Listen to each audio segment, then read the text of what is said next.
Following the return of the core flames of reason and death, Aquila is the only Titan that we still need to campaign against. Finan asks us to recreate the past, and he repeatedly challenges the Flame Reaver to hone his abilities. The Flame Chase journey's triumphant conclusion draws nigh, yet a sudden disturbance occurs in the Holy City. Using the Council of Elders and the Cleaners, Aglaia made sure that her fall paved the road forward for the Flame Chase. Amidst his grief, Finan takes up the mantle of leadership, giving a speech to unite the people. Cypher also returns on a mission, promising to protect Kefali's core flame while the Flame Chase party is away from the city. With the help of the Twilight Courtyard's last descendant of the sky, Hyacinth, the party ascends to Aquila's flying fortress. Hyacinth resolves to fulfill the duty passed down over generations of her family, only to discover that the glorious feat of Seliosi the Day Thunder Knight campaigning against Aquila was nothing more than a blood-stained lie. At the same time, in the city of the dead dragon's bones, Cypher contends with the Flame Reaver, who comes seeking the core flame. Though she holds out for some time, she is no match and is slain in the end. But she had already given Kefali's core flame to spirit thief Bartolos, ordering them to wait for an opportunity to deliver the core flame to Finan and the others. The Flame Chasers fight together to defeat the Sky Titan, which has become a combined being of the god and a mortal. As they are trying to escape from the Eye of Twilight, the Dawn device suddenly goes out, and Hyacinth is forced to return the core flame early and remain in the sky to bear divine authority, becoming the protector of the people. Following Cypher's death, the divine power of trickery dissipates, and the 1,000-year dawn of Akuma that is sustained by her lie comes to an end. The Holy City is met with the merciless invasion of the Black Tide, as the powerful Flame Reaver moves in ever closer. At this moment of crisis, Mighty, Casterus, Treebe and Trinan, Cartonis, the Holy City Guards, and Don Hung all lay their lives on the line so that the Deliverer would have the chance to complete his mission.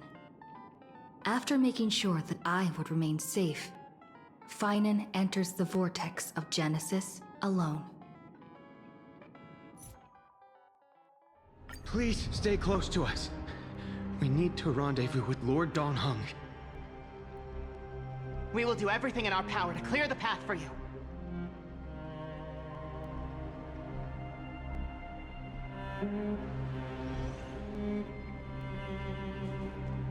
There he is!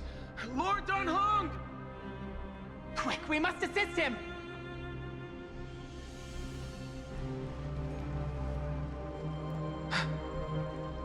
What are you doing here? Where's Finan? We are under Lord Finan's orders to escort both of you to safety, no matter the cost. Leave this to me and the Holy City Guards. Zeph, take them and go. Wait, Namasani. That black-clad swordmaster. Something seems off. At some point earlier, they suddenly froze in place, not moving at all. Like some kind of omen.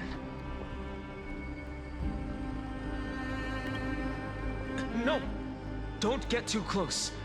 That thing's black flames are burning hot.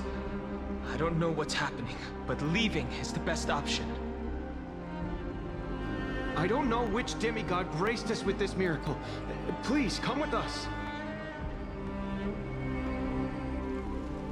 Finan, is he going to be all right? Believe in his resolve to save Akuma. Don't get too close. That thing's black flames are extremely dangerous. The Flame Reaver isn't pursuing us. Could this really be some kind of divine intervention? We can't stay here for long. Lady Trinan's sentry gate is just outside the city. Let's keep moving.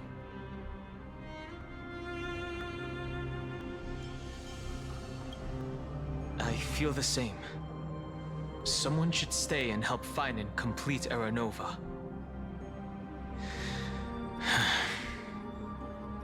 For now, let's get back in contact with the Express and plan our next move. That's the safest course of action. We need more information. On that note, I have a proposal. Who's there? I hope to convey a message to the two nameless. Mr. Screwlum? Who are you? Stand down. I order you to maintain a distance of 10 paces. It's okay, guard. This one is not our enemy. It has been a while, nameless of the Astral Express. I'm glad I arrived in time to stop that black-clad one from harming you further. So it was you.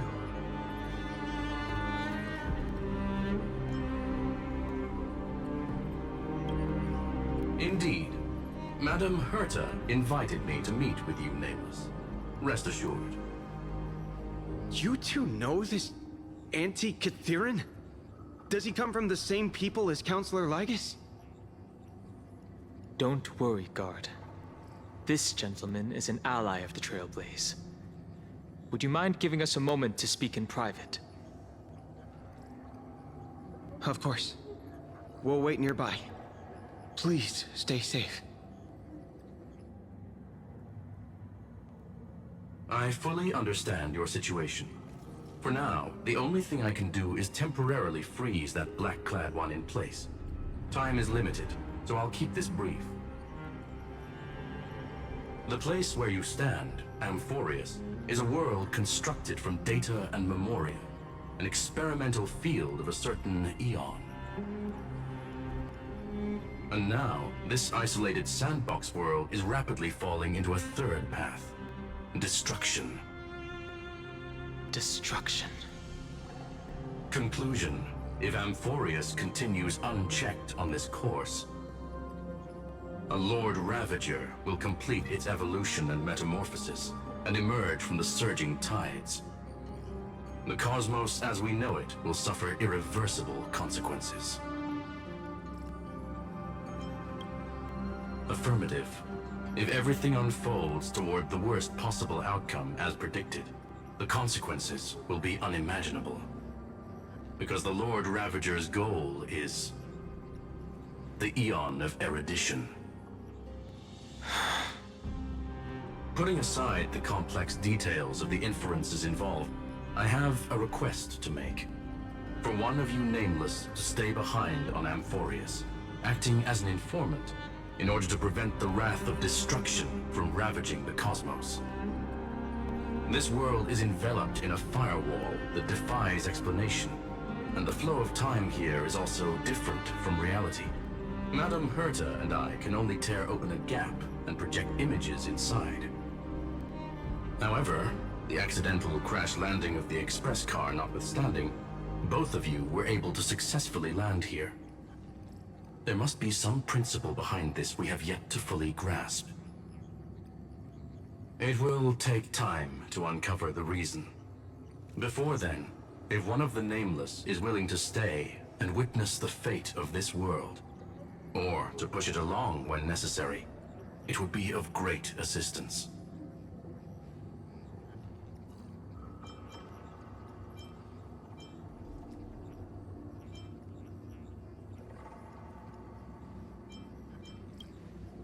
There are reasons for which I must recommend against such a course of action.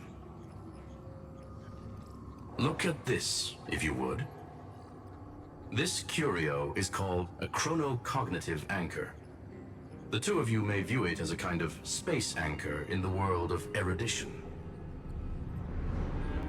As long as you carry it with you, your individual data structure will be protected and will remain unaffected by the influence of digital tsunamis. When required, it can also serve as a bridge for communications between the internal and external world. Of course, it is not stereo with unlimited uses. May only be held by one person. The connection being interfered with. Decide quickly as possible. 2 final messages. 1, an Intellatron named Ligus, possibly the primary culprit behind everything. 2, Bertha discovered a clue. Miss March has already been drawn into Amphorius.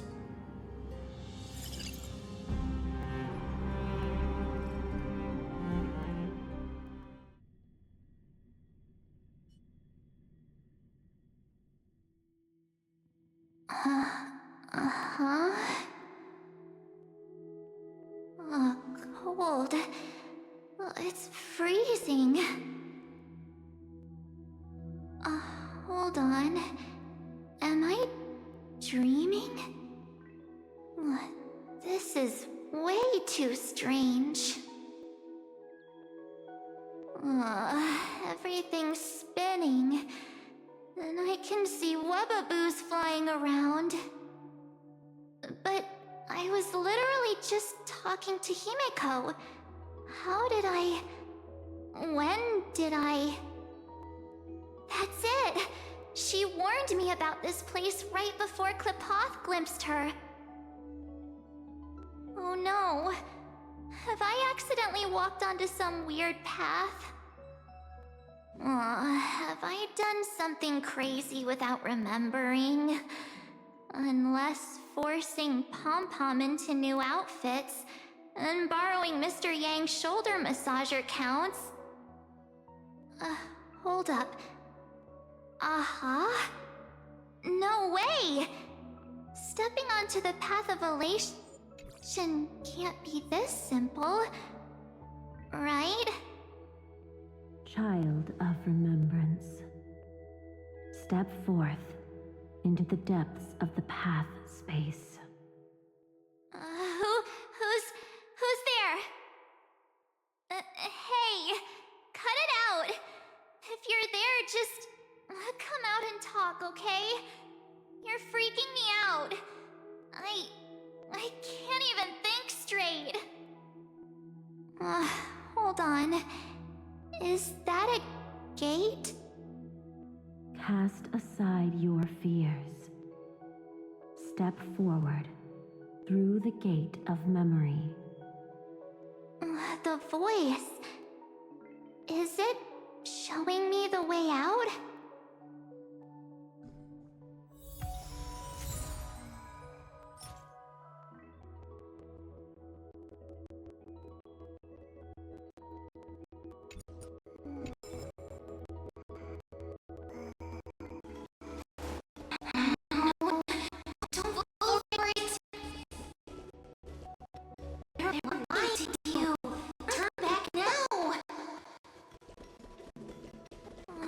Another voice? Who now? Wait, Master Diviner? From the Luofu? Fush? I mean, Master Diviner, what brings you here? And you, Miss Messenger, do I know you from somewhere? Good to see you again, March. A pleasure to see you, Miss March. That's it! Master Diviner used the Matrix of Prescience to help me search for my memories. And you, Miss Messenger, we met in that memory space. You said to me, "The value of your life does not lie in what happened in the past, but in the present and the future." Your memory serves you well. March, I conducted some experiments with the 6-phase ice you left us. Thanks to the Garden of Recollection, the Matrix of Prescience has made a breakthrough in extrapolating the past. Now, we might be able to bypass the obstacles and look directly into your history. The Master Diviner is right. Continue down this path, and you'll be able to find your lost memories at the end. Since we last met, you've grown much alongside the Trailblaze. You should be strong enough now to bear the weight of your past. Well, there goes my Ice Princess fairy tale. I need to know, Master Diviner, Miss Messenger, this isn't just another dream, is it? If this is real, why reach out to me at this exact moment? The situation is dire. Your lost memories, they're crucial to the Garden of Recollection. She's right. The Garden of Recollection's existence hangs on your memories. The Garden of Recollection. You may not want to sacrifice anything to preserve the garden for now, but in time, you'll understand. Your destiny and the path of remembrance are extremely, closely intertwined. Now go. So, I just walk through that gate? This way, March. Your past awaits beyond the Gate of Memory. Stop! They're just mimicking people from your memories! That voice again. Don't let those bad people deceive you! The gate. Now it's... you two? Hey guys! What are you doing in a place like this? March! There you are! Finally. The trailblazing journey just isn't the same without you. Traveling's no fun without you around. Well, duh! What's Team Trailblaze without its star member? Wait a sec. You might look like you two, but... We understand your confusion. The Garden's allies helped us establish this Neuralink to reach you. The Garden's allies? You mean Miss Black Swan? Yes. She helped make this possible. Keep going, March. Find your past. Wake up. And travel with us again. That sounds really tempting. Finding my past and continuing to trailblaze new worlds with you? Trust in yourself, March. It's gotten us this far, hasn't it? Follow us. Let's go through that gate together. Step into your past, March. Find your true self.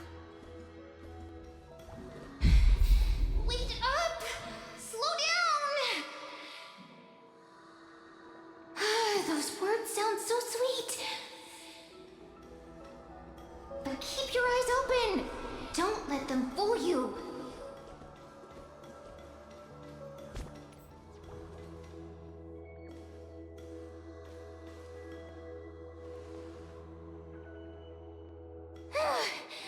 At last, I finally caught up.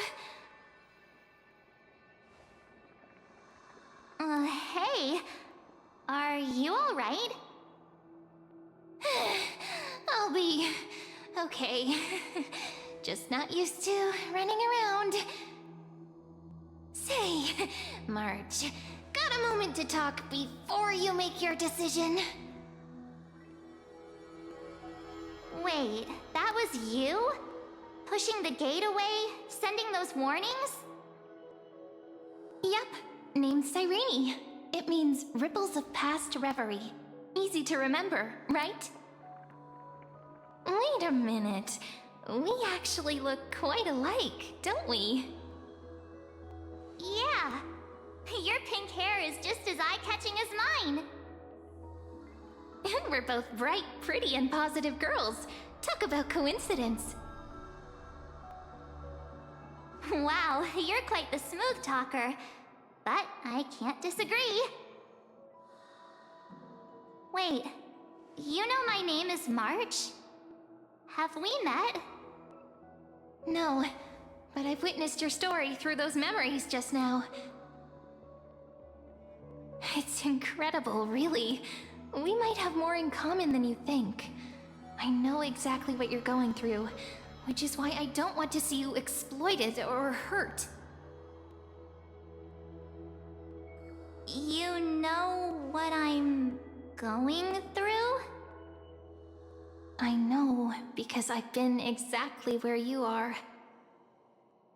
This empty space has been my home for ages. I barely remember what time feels like anymore. But there's something I'll never forget. Trust me, that gate won't give you what you want.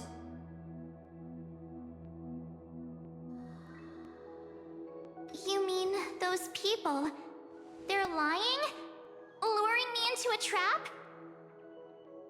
Yes, convincing, weren't they? They've studied your memories, using your deepest wishes against you. How dare they manipulate a young girl's feelings like that?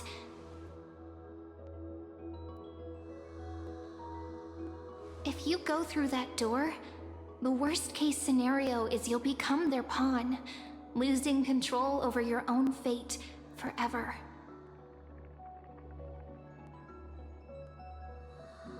You've seen what's on the other side?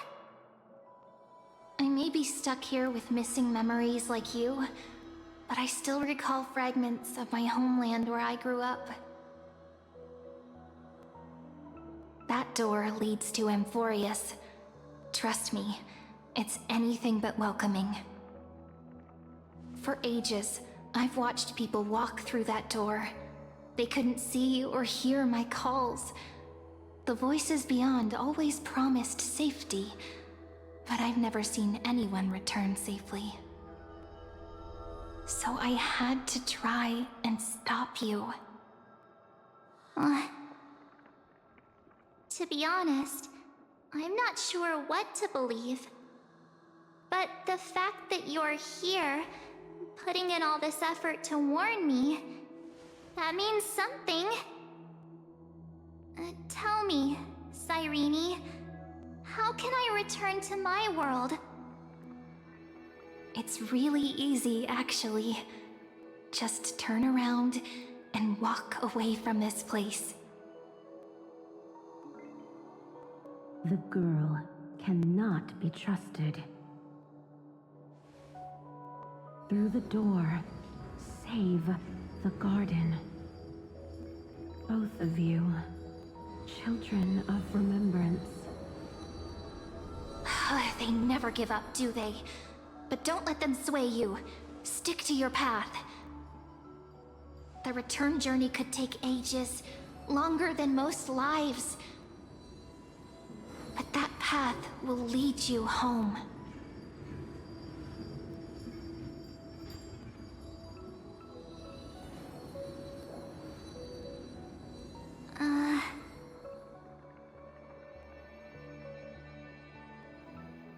Thank you, Cyrene. I know what I need to do. I'm going through that gate. Into Amphorius. Wait, what? Don't worry. I believe you. It's just that, for me, the only place I can call home is right beside my friends. Two of my closest friends are already on their way to Amphorius. They may seem capable, but only I know. They're absolute disasters waiting to happen. They won't won't last 5 minutes in a new world without me.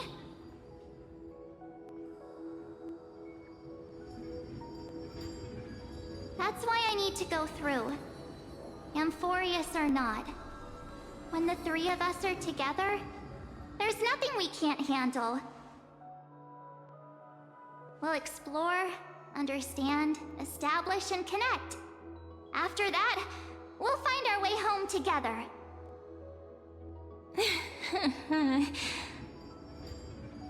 I see. You've got people who mean the world to you, too. That is so heartwarming.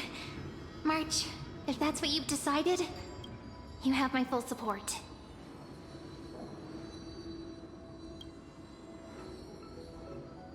Birds of a feather we are, looking all sweet and innocent, but with hearts of fire. Oh, stop. You're making me blush. Well then, I guess this is it.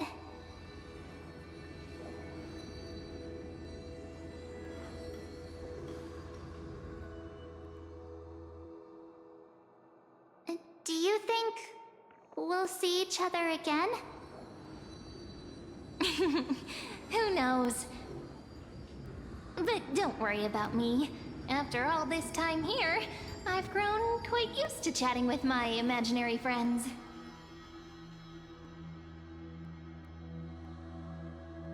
Since Amphorius is your homeland, if there's a way to help you, my companions and I will do everything we can. Then I'll look forward to that day.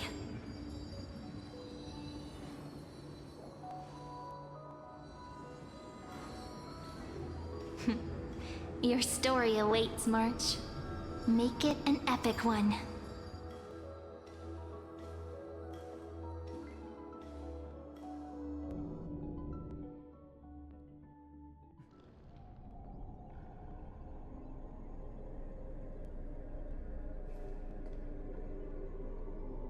You okay there, friend? Something seems to be bothering you.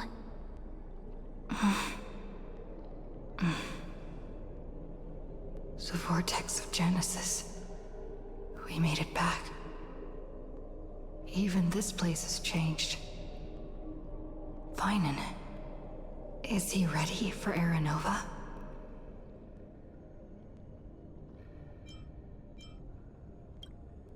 Yeah, we've come such a long way. If what that machine gentleman said is true, if Amphorius is destined for destruction, then I'll stay by your side until the very end. Like how you and Dun Hung treasured the Express. Amphorius means everything to me. Right.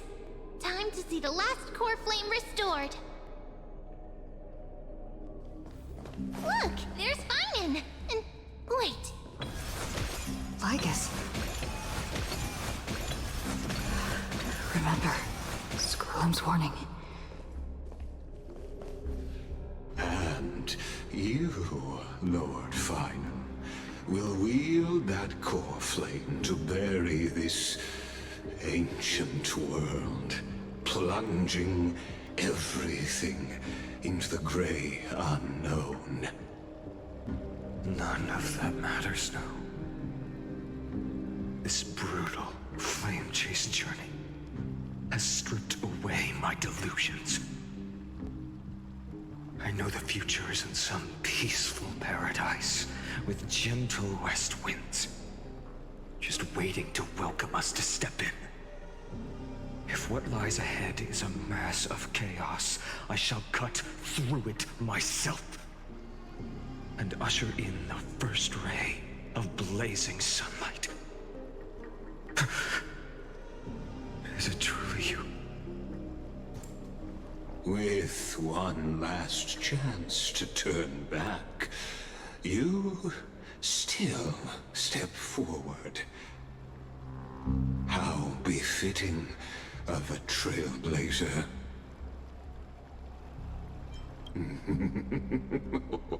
You misunderstand.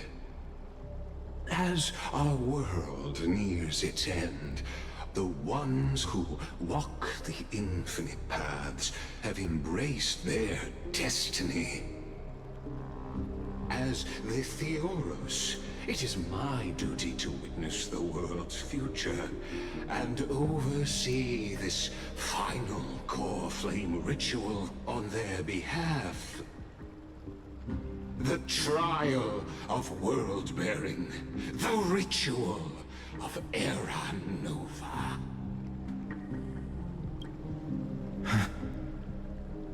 Ah, I see.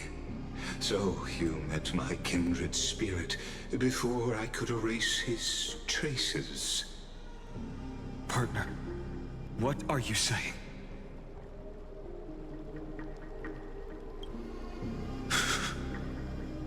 I've had my suspicions. How does a native Antikytheran know so much about repairing vehicles from beyond the sky? Lord Lycus, how much do you truly know about Era Nova? Tell us everything.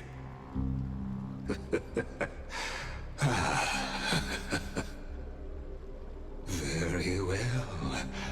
I need no longer maintain this Theoros masquerade. You seek truth, Lord Finan, and truth you shall have. As you know, when the old gods fell, someone had to bear their broken pillars to fill the vacant seats. Those who would assume divine authority must prove themselves through trials. Yet, for Kephales's demigods, the possibility of overcoming the trials has forever been non-existent. For the world-bearing trial is the divine duty itself. Bringing forth the Era Nova and bearing its weight is an endless ordeal, ceasing only upon collapse. Precisely. The Era Nova ritual is not something that can be completed in an instant, no, but a long and arduous journey. While the sacrificial journeys of other demigods conclude in this world, Kephale must shoulder the gods' core flames, bear the memories of all worlds, and stand unwavering. Until the next world, when the black tide consumes the bearer, and all that they carry, leaving nothing behind. Unless their core flame finds a new bearer. The holy flame that illuminates all worlds rests in your hands. All that remains is one choice.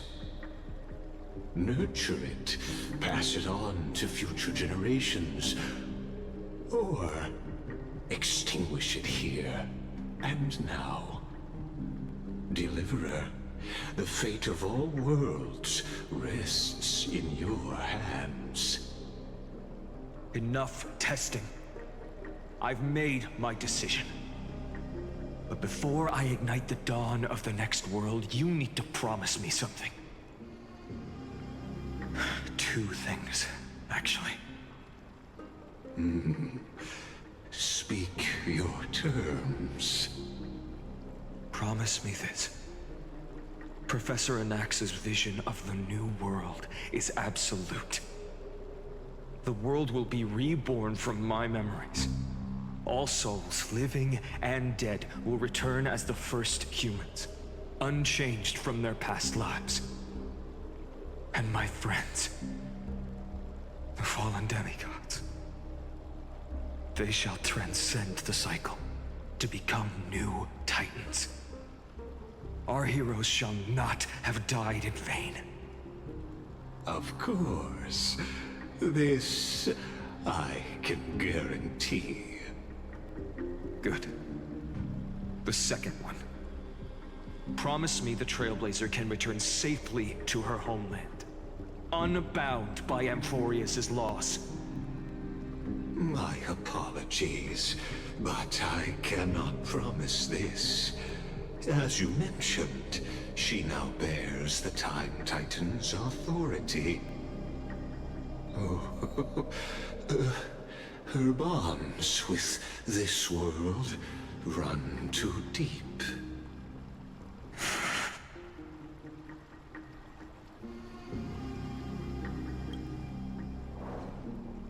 Well, I stand corrected. An outsider like her does have ways to defy destiny. Thank you, my friend, for everything you've done for this world. Though the next world may not remember, I shall never forget.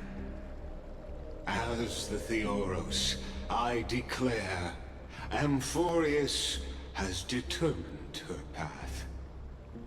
Step forward, heroes. Follow her path and see it through.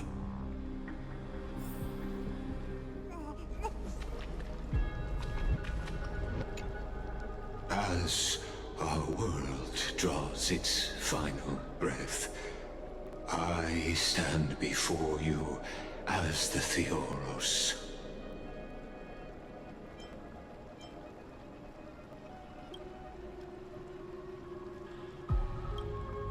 Allow me to reintroduce myself.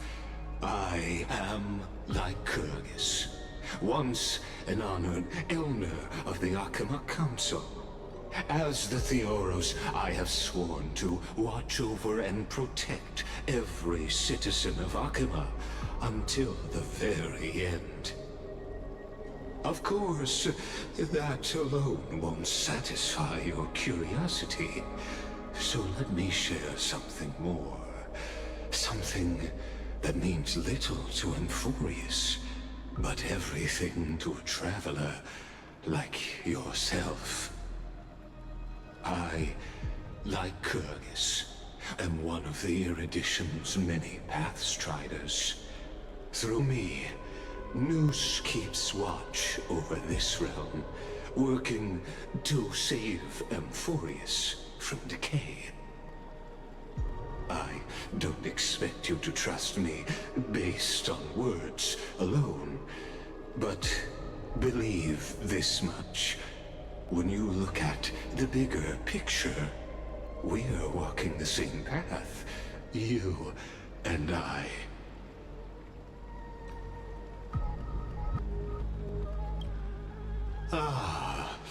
While the Holy City may honor me, I am but a humble speck before the cosmos. My reach is limited. Your doubts are natural. Let me assure you of this. What's done, I've told truthfully.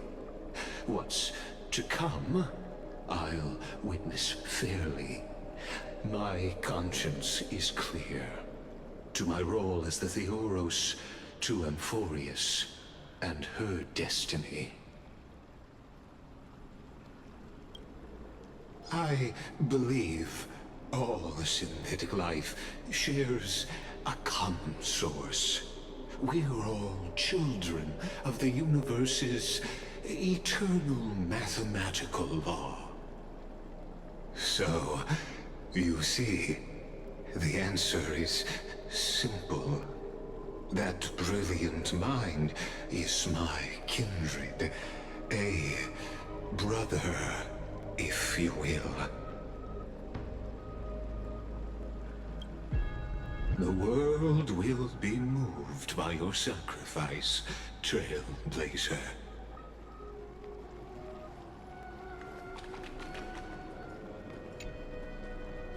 Without you, we could never have reached our prophesied tomorrow. Thank you for walking this path with me to the end.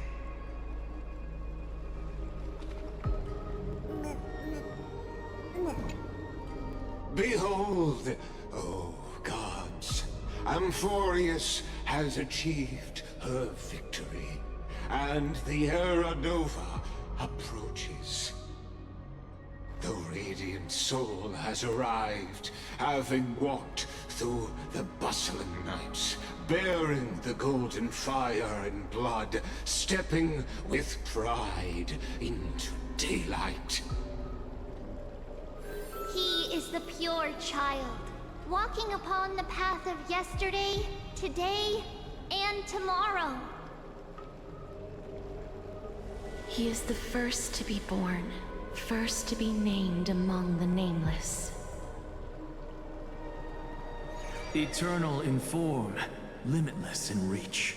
He treads the endless night underfoot. Greatest of kings, protector of the displaced, raising humanity's children above their adversaries.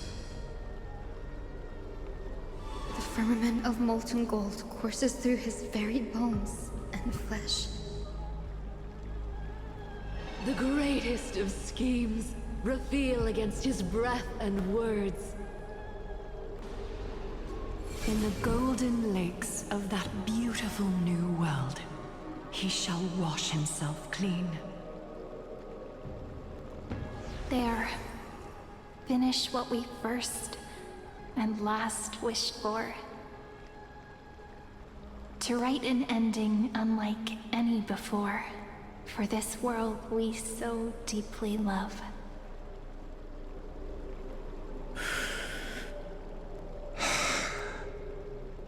Come, partner. Join me. The time has come for us all to face oblivion, or embark on one final grand journey.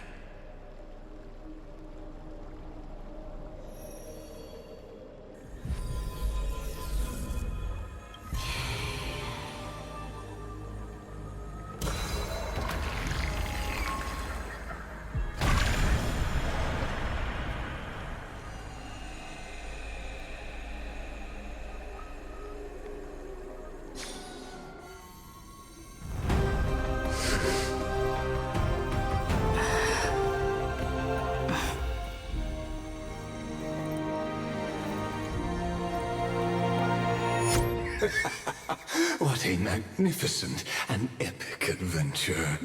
The hero's journey reaches its end, and the truth behind the Era Nova is about to be revealed. Is that truly the case? Here, as the Theoros, allow me to humbly request that you find a moment to listen to what I have witnessed. This is about the nature of Amphorius itself. A story of the prime mover of life. My, what a broad topic this is. Where shall we start? Got it. Let's start at the very beginning. The Big Bang, the birth of particles, the emergence of all things.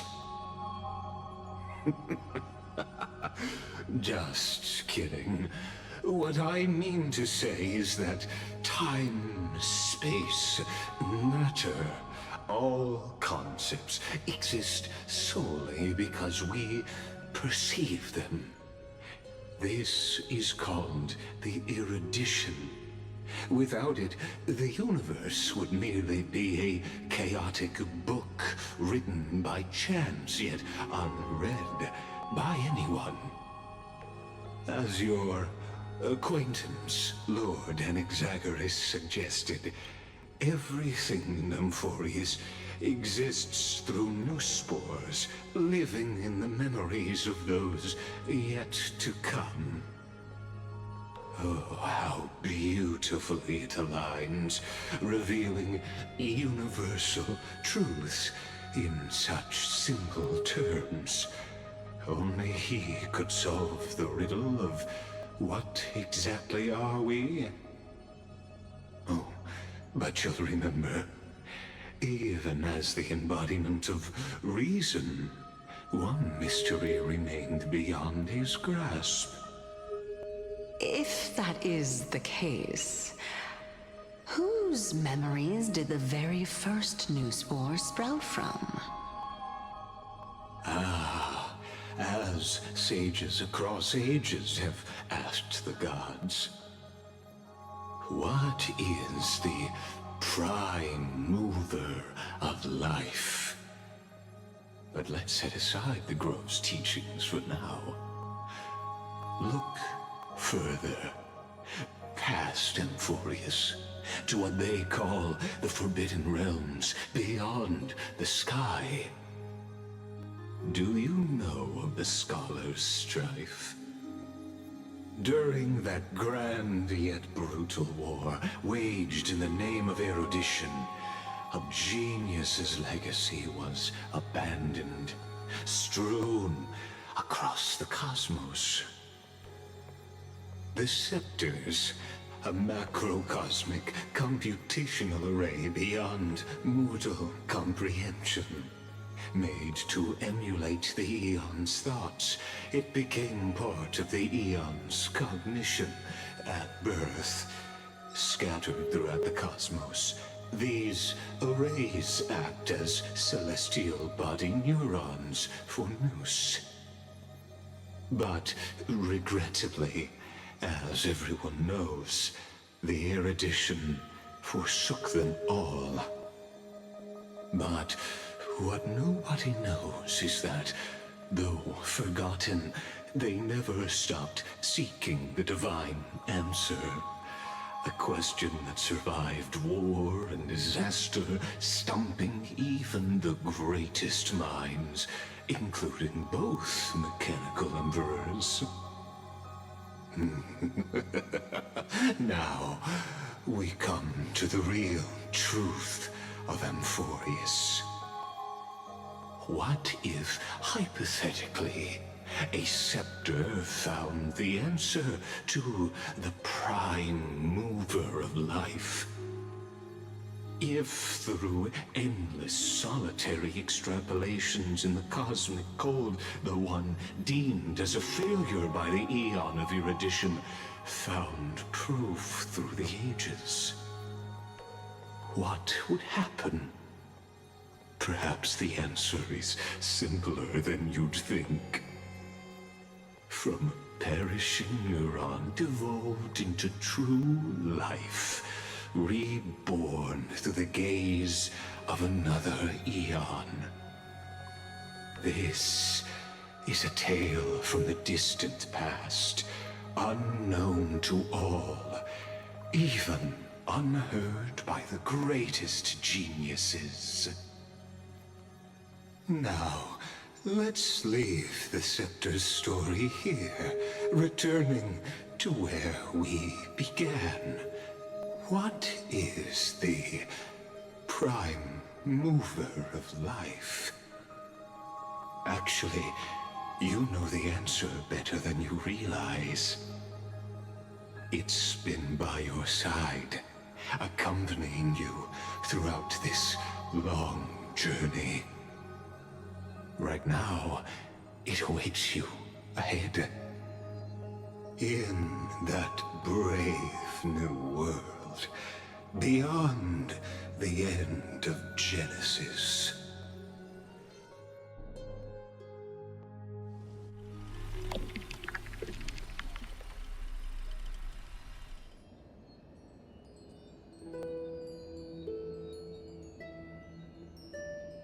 Take this wish with you.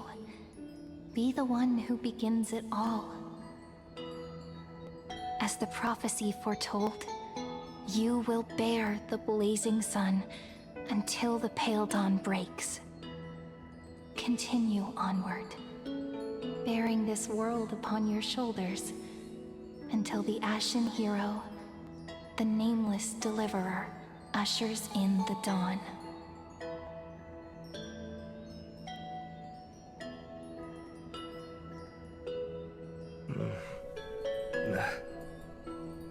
Such an odd dream. Strange. Like I've dreamed this before, but it all slips away when I wake. Only a voice remains. Who was that?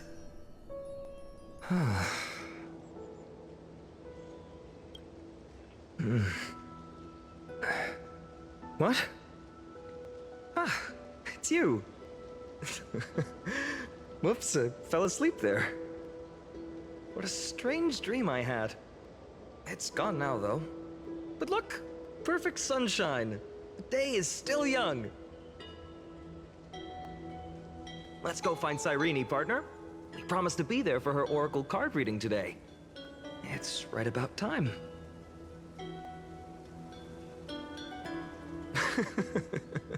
Looking at you, someone's still half asleep. Tell you what, catch some fresh air first. I'll hang around here.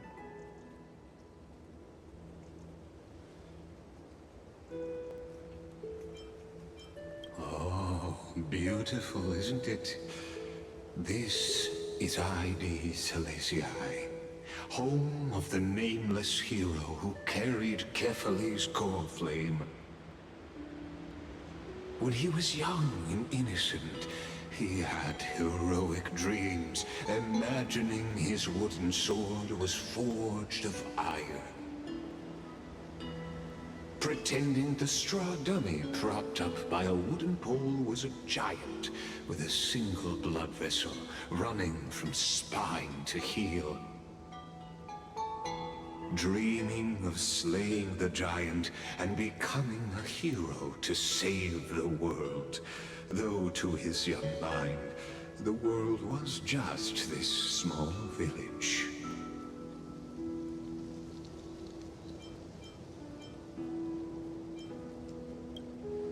Sharp as ever.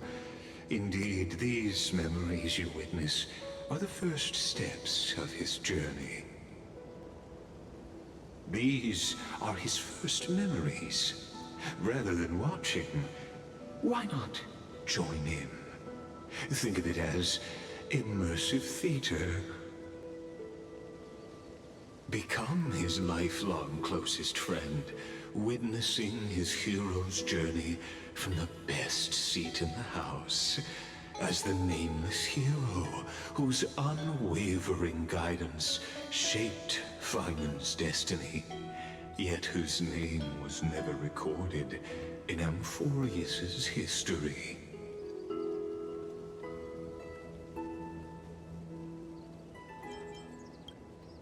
Questions, questions. Let's follow along and find out, shall we? Many mysteries lurk in this village beneath the veil of Evernight.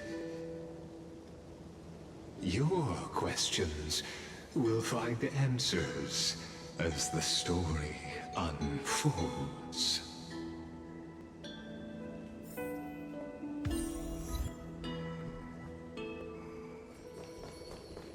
Hey, Finan! Where are you headed? Finan! Show me how to use a sword like you do! All awake now? Great. Let's go see Cyrene.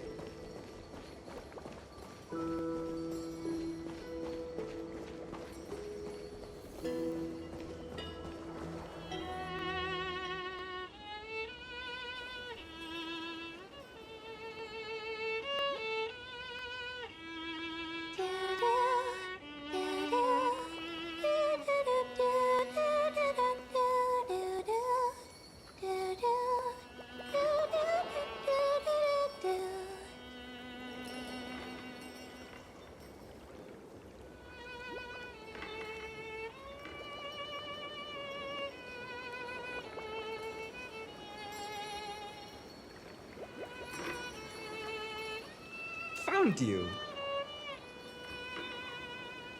That...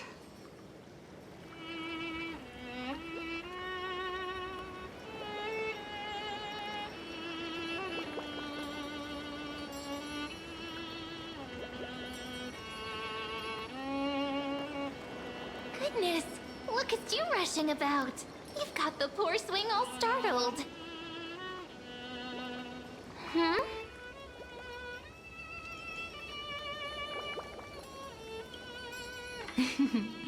I knew it was you. Something wrong? What do you see? Oh, nothing much. Just suddenly felt a strange connection. Look at you, leaves in your hair. Were you sleeping in a tree again? Or was it the wheat fields this time? At least brush yourself off before wandering around. Come on, I'm not a kid anymore. You're the only one who still treats me like one. Sure. You may have the height advantage, but when it comes to maturity, I'm leagues ahead of you. Still fantasizing about being in heroic adventures and imagining yourself as one of the characters? That's the kind of thing kids do, not grown-ups. Don't you agree? And since you're playing along with his antics, who are you pretending to be today?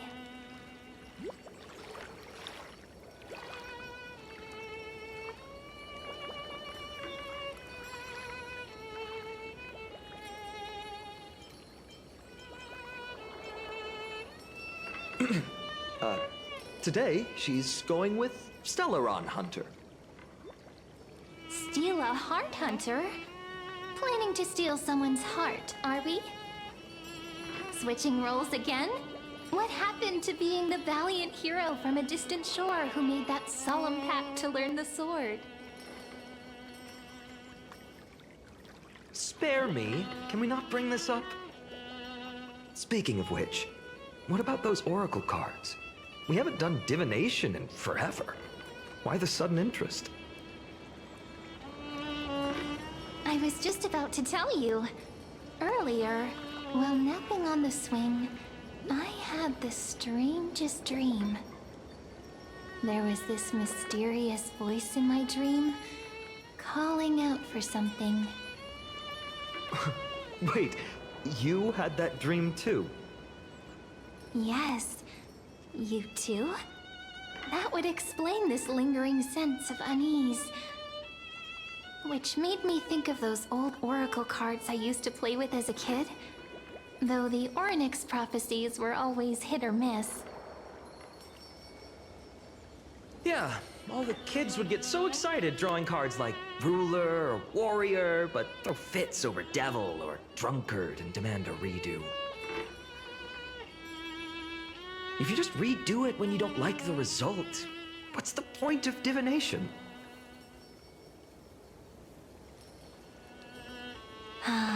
The blessing of childhood. Believing the gods might not notice our little corner of ID Silicii, willing to let our small deceits slide. Still, fate is absolute. After all, we never really know just how far into the future the prophecy extends. Anyway, let's go to our old secret base and look for those oracle cards. Now, where did we hide those? I can think of a few spots. Let's go check it out. In a village this size, I bet all our childhood treasures are exactly where we hid them. Mm-hmm. Time must be keeping them safe for us.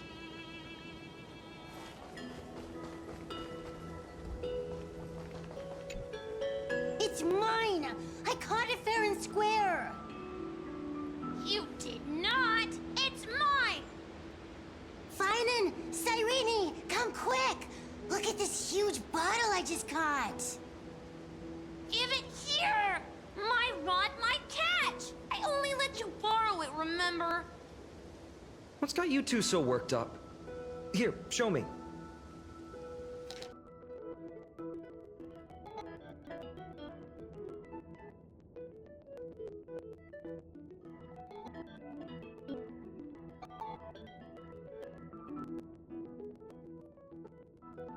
Wait a second. This is my old wish in a bottle. How did it end up here? Ooh, I wanna see. What did little Finan wish for? Not happening. This stays sealed. Kiso, Livia, dinner's ready.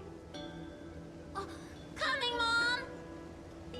Finally, I'm starving. See you later. You know what's funny? I really thought tossing that bottle into the sea would carry our wishes beyond Ides Elysiae. Maybe even bring something back to us. Never thought the waves would end up pushing it back ashore.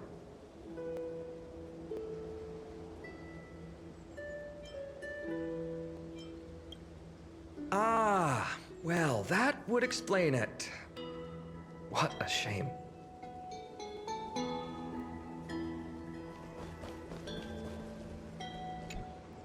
In the sunlit barn, amid the scent of ripened wheat, they found various fruits hoarded by squirrels.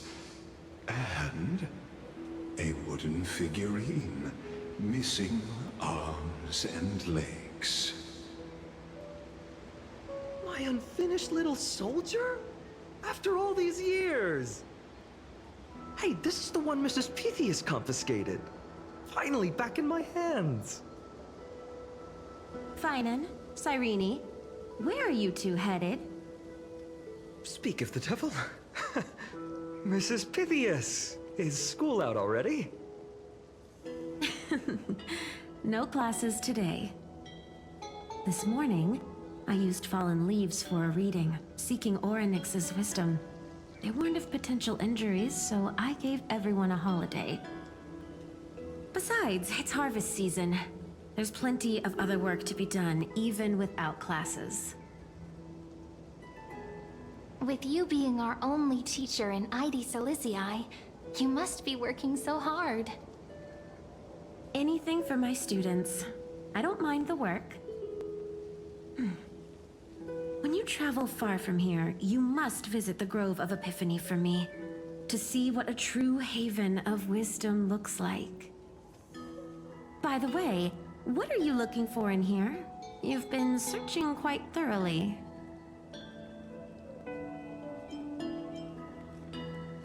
Mrs. Pythias, it's Finan's toy.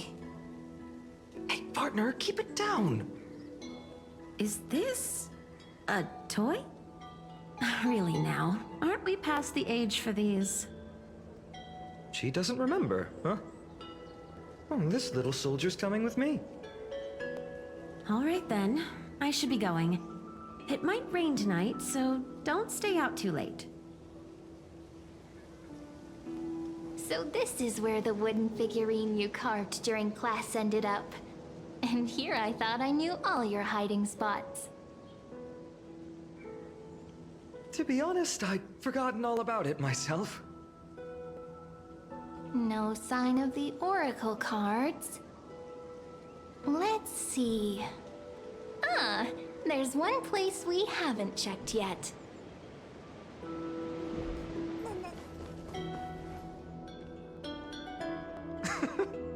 Well, those were the days.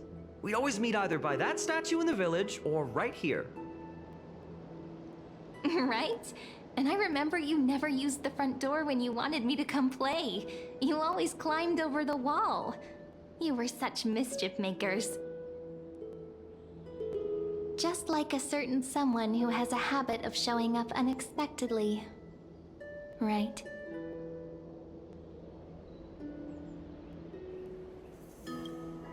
Maybe it's you.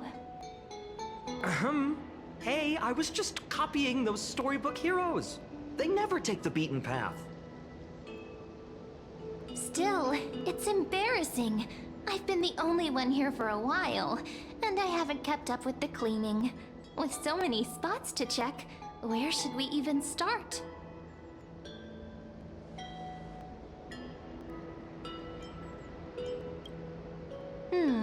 A cellar. I think I remember one. It was deep. So very deep. Well, if we're talking Wonderland stuff, it's not that different from my hero stories. All right, let's let's split up. I'll handle the yard, you check the upper floor. I wonder what the view's like from up there. Worth checking out? Milk would taste.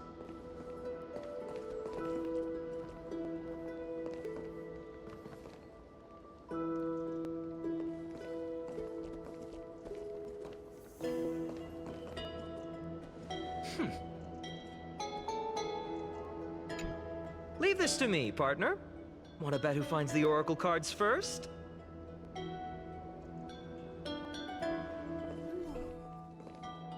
The girl before you carries an air of mystery, her secrets elusive, yet her demeanor toward you is exceptionally warm. You can't help but wonder, could there really be some kind of mental connection? The view here hasn't changed a bit. You know, besides the swing under the big tree, this has to be my favorite spot in all of ID Silicii.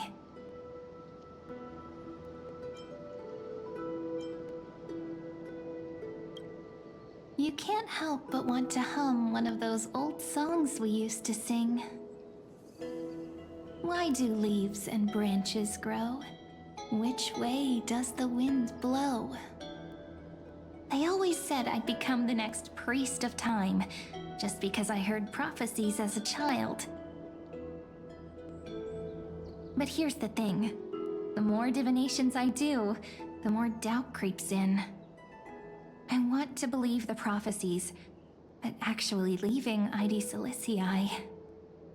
Where will that waiting ship take us, I wonder?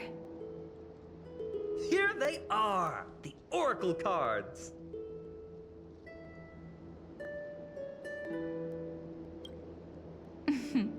Guess reminiscing makes us take our time, doesn't it?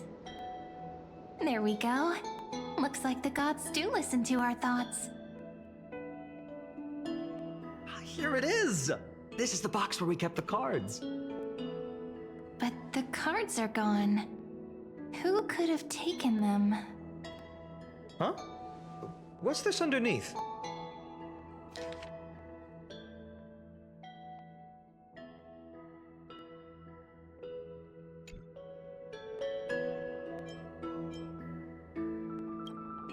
Hey, don't go changing the words. I see now. Those sneaky little ones. So that's what they've been up to. The ones from Remembrance Maze, you mean? Yep. Let's head to the back of the courtyard.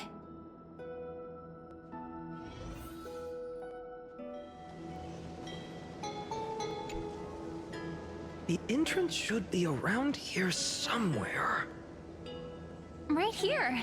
The path to the maze is hidden under all these weeds. It's been too long since we visited the fairies. Did you forget? We used to visit them all the time when we were little. All right, let's do this. These weeds need to go.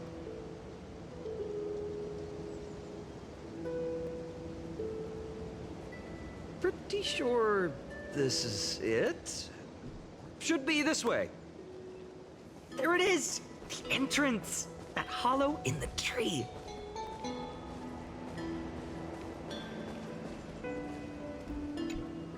Once you get through the tight squeeze in the hollow, you'll reach their dwelling, the Remembrance Maze.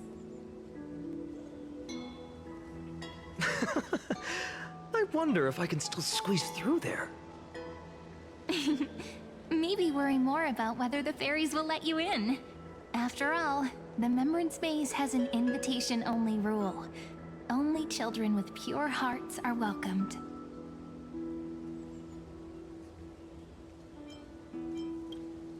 Trailblazer profile? What's that? Regardless, how about we try getting through the hollow first? After you, then. What? Oh, sure, I'll go first.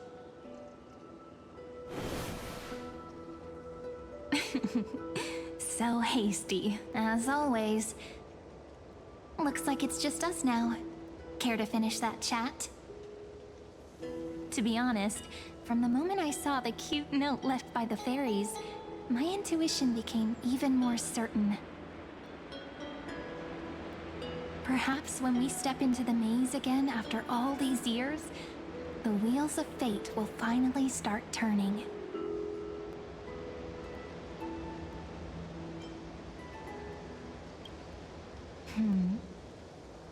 What if I am? What would you do? Just kidding. Don't read too much into it. But you know what? Even if fate is set on its path, no matter where it steers the world, if we're together, there's nothing to worry about, right? So, if you're willing... Forget it. If the wheels do begin to turn, that's when I'll make my request.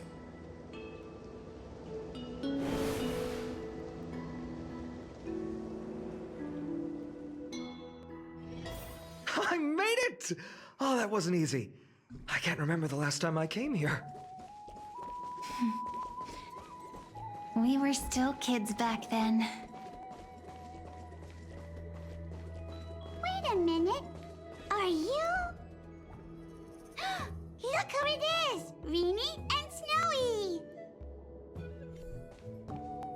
Whoa! Look who's finally back, Memmy!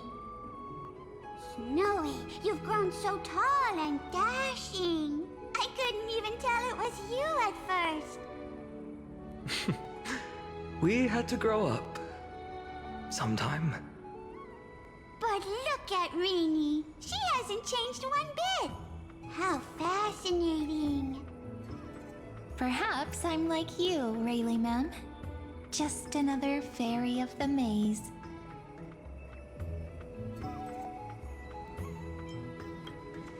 An organization? Hardly. They're not that organized. They didn't even have proper names before we came along. Dolimem, Rayleigh-mem, Mealy-mem, Folly-mem. I've missed these cute little troublemakers. We used to gather around the fire, singing and dancing, imagining all our future journeys. Without coming back here, those memories might have faded away entirely. Oh, how good you, Snowy. You swore you wouldn't forget about us. But you were gone so long, you almost did! Oh, he's just copying those bards from his stories, being all melodramatic. He couldn't forget about you all, even if he tried.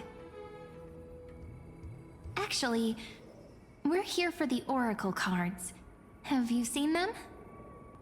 Oh, the Oracle cards! Right. The Chief asked us to get those. Chief? You mean Dolimem? What do they need the cards for? If they want a reading, they could just ask me. Oh, I'm not sure. But Chief specifically wanted to meet with you all. Let's see. They should be... That's it! This way, everyone! Watch your step. The trunk's slippery. Chief, Rini and Snowy have returned. Why do leaves and branches grow? Which way does the wind blow? In Remembrance Maze depths we seek to find the answers future left behind. Welcome back, my dear children.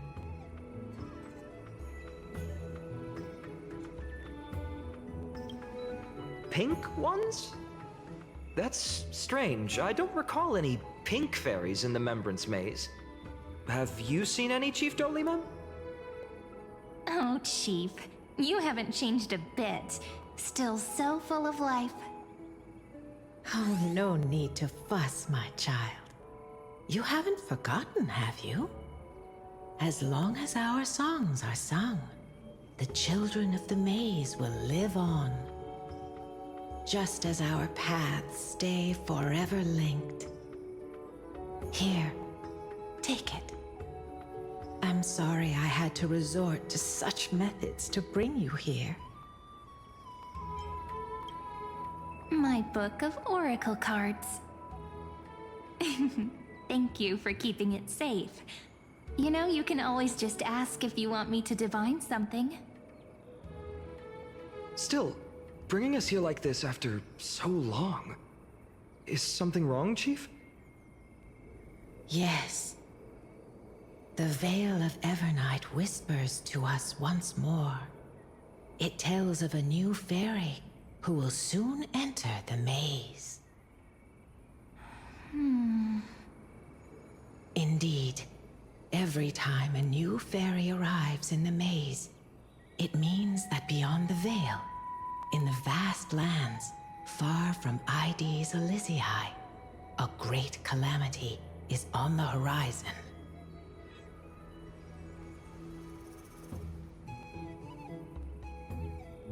But if that's the case, our journey... Will have to be cancelled. If disaster's coming, we should stay in Ides Elysiae just to be safe.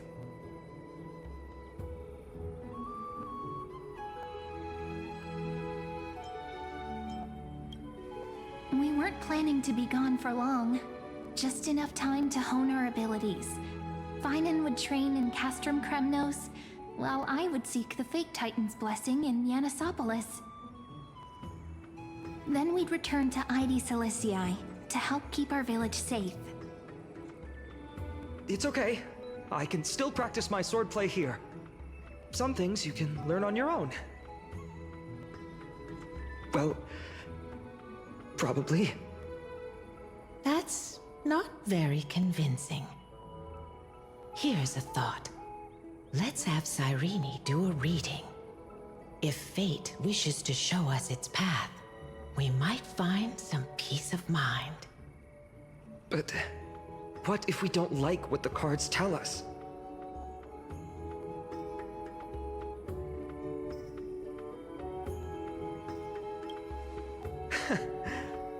Never thought of doing it that way before.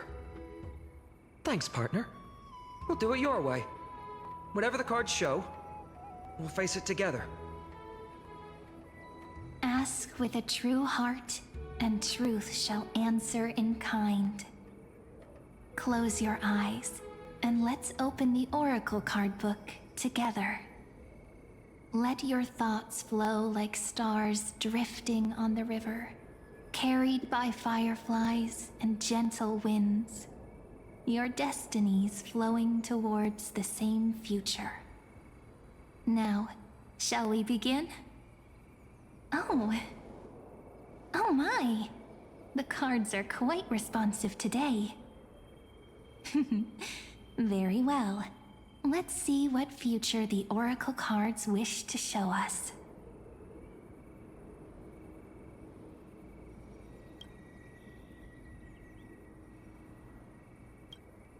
Behold, the Weaver. It connects the romantic threads of the chrysalis of gold, weaving all destinies into golden silk that flows toward the most brilliant, magnificent future. The dance of thread and blade set the stage. So shall it end as gracefully as it started. Such elegance. The Gold Weaver must be of noble birth. Such high standing. I doubt someone like me could ever reach it. This is the Gatekeeper, who guides people to their true path among myriad passages. We have surrendered our countless senses, dedicating ourselves to the sacred whispers within the temple. Wait. It almost feels like I can hear the echoes within a temple. And are those children singing? It feels overwhelmingly solemn, yet strangely comforting. The ruler stands for discipline, authority, and glory,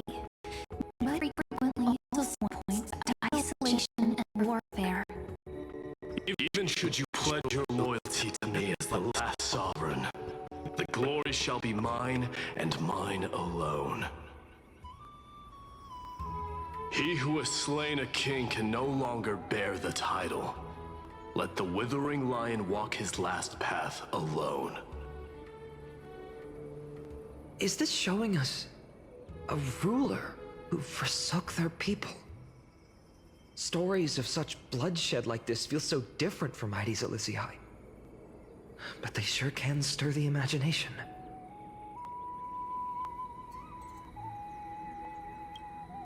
Ah, the Traveler. Our little trickster. Always hiding behind other cards, disguising itself. What a rare catch. Over here! Or perhaps here! Gotcha! You'll have to be quicker than that. That teasing voice. Just like a child playing hide and seek. Surely only a master of mischief could pick up this card.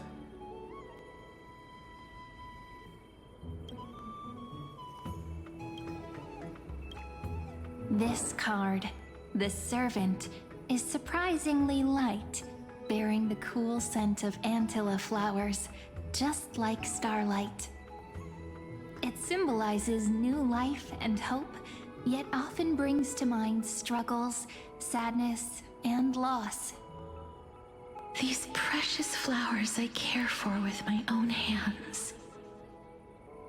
Are they destined to bloom only in death's embrace?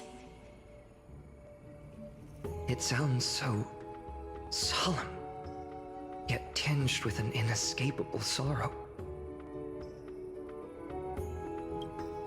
The humble healer may seem gentle in hue, but its courage matches any other, strong enough to melt even the coldest ice.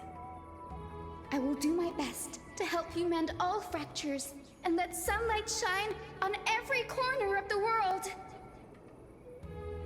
Make a pinky promise with me. No more going back on your word. Hey, this card really speaks to me. It makes me want to protect as much as I possibly can. Still, protecting everything, everywhere, seems like a dream. What amazing power would you need for that? Behold the scholar, bearer of many names, the grand magician, the great performer, the eye of wisdom, and the defiler of Circes. Oh, there's just one card. With all those titles, I was expecting a whole deck. A Dromus draped in finery will suffice. It's succinct enough to best summarize my true nature. Wait, what's with that condescending tone? It's almost as if it knows what we're about to say.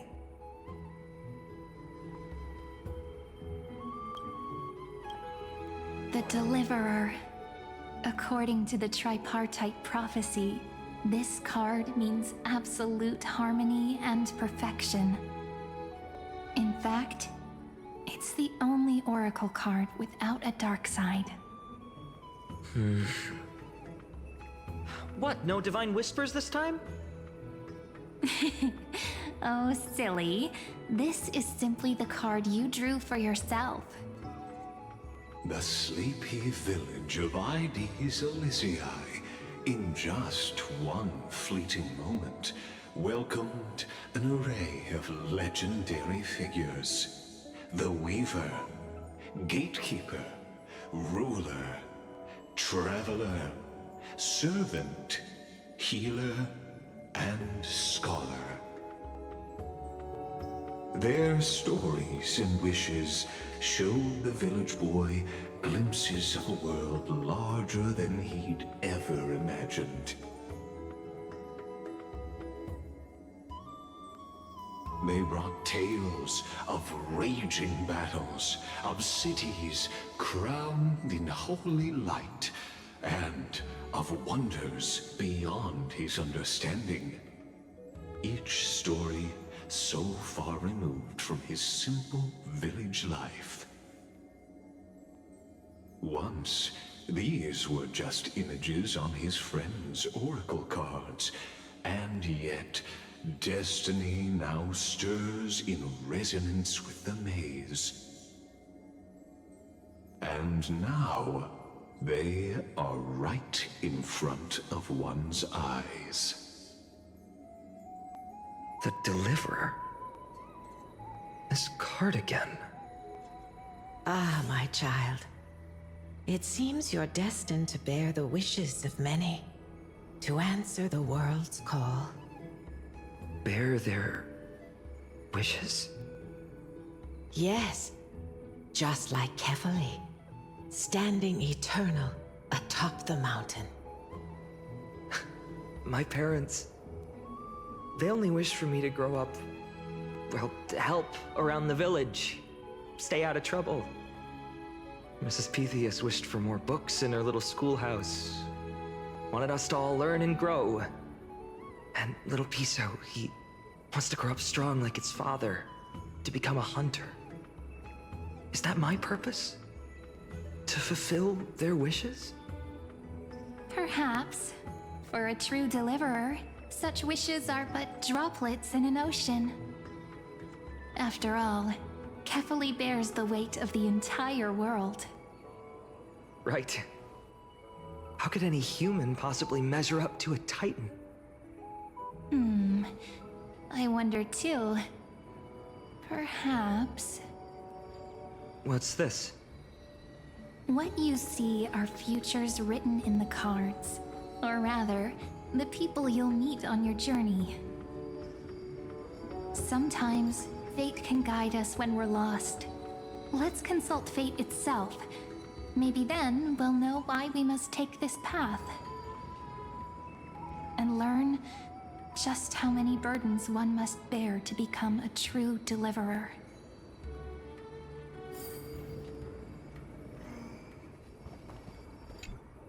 Personal wishes? I have none. Only the Aranuva matters. The world's rebirth. Yet, if I am to weave a new era, then it may be one where kindness and her cleaners shall never tread. These crueling parasites have no place in Akama, especially not under the deceitful claim of human rule. That noble lady? The way she speaks, it's like ice in my veins.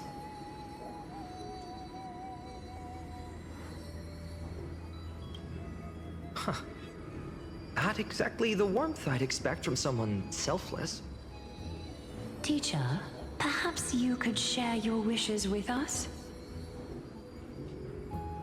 Oh, Snowy. You want to know about our wishes now?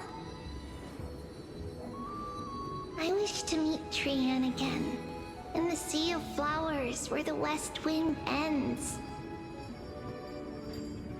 And Aggie, I want to see you shed that golden thread cocoon around your heart. Just once more. Smile at us again like that bright-eyed girl in white who stood before the Yanisopolis temple.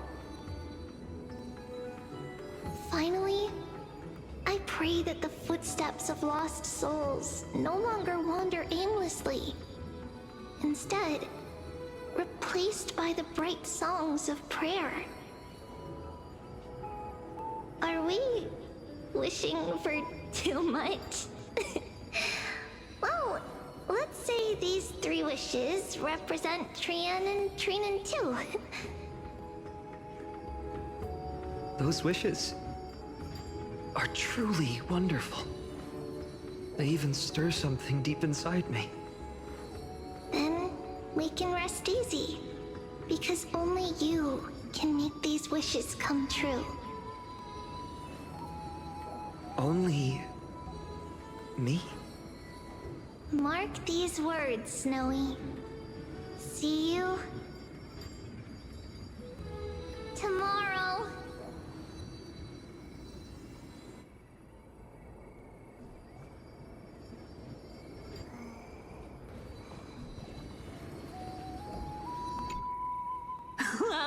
Well, if it isn't our little deliverer. My wish. Huh. Just let me, wine and dine and soak up the sun for another millennium or two. I mean, what's the point of dying rich if you never lived rich? Right, Princess Homebuddy? Cypher, that's not how I see it. My one wish is to find that missing piece in my life. To feel someone's embrace once more. That warmth. I've felt it before, and it's my dearest memory. And speaking of riches, for someone with all those treasures behind your divine power, you've led a pretty cheap life. Ouch! Where did that come from? Right for the jugular, huh? What about our friend from the Grove? My wish came true before I touched the sky.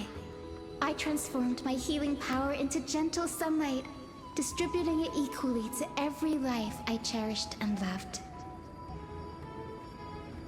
You two are so selfless, aren't you?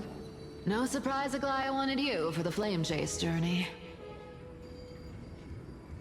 You know what? I did have one wild dream. To know what it feels like being born a noble lady, drowning in riches.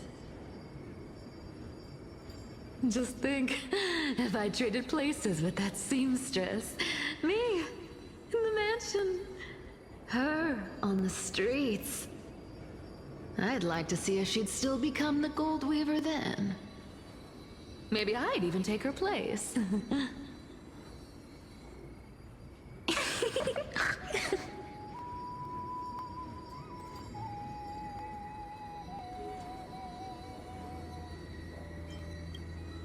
I can't disagree with you. These wishes aren't weights to bear. They're like those candy wrappers the Ides Elysiae children love, shining even brighter when bathed in sunlight. Warm embrace, equal healing, and perhaps living free. They're all wishing for a kinder world in their own way.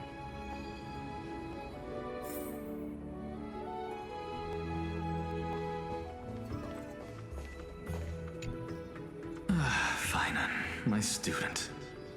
Must we go over this again? Listen well. I detest the word wish. It reeks of mortals crawling before their gods. My life's work is done. All that remains is for you to take the final step and prove the ultimate truth. I, Anaxagoras, shall become a god of the new world. Through irrefutable logic, I will prove that mortal wisdom can achieve divine greatness. Isn't he, you know, a little... I mean, I just daydream about hero stories, but he's fantasizing about becoming a titan?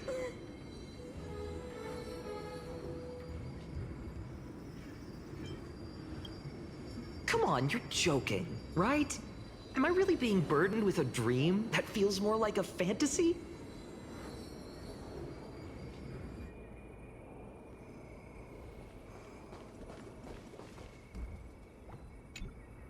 Finan? Since when did you become so timid, asking such juvenile questions about wishes? What's that supposed to mean? What's with that condescending tone? No way I become friends with this half-naked show-off, right?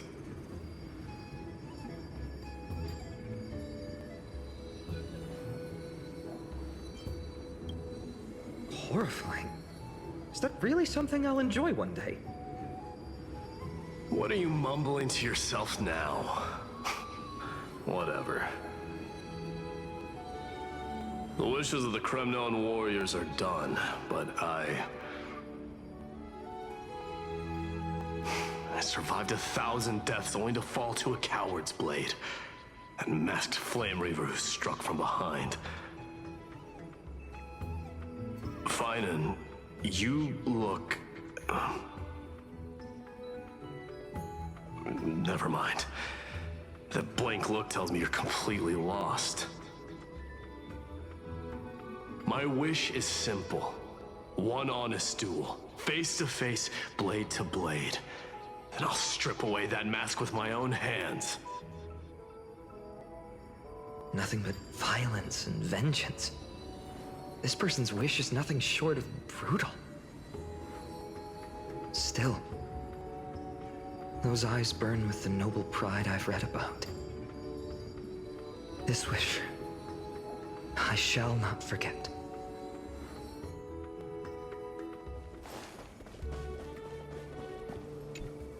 So tell me, has the uncertainty in your heart begun to fade? So many faces in my future. So many wishes. Still, why would fate choose to show us this path? What's weighing on your mind? Didn't you say disaster would strike Amphorius? If so, shouldn't Cyrene and I stay in Ides Elysiae? How could we possibly meet all these people?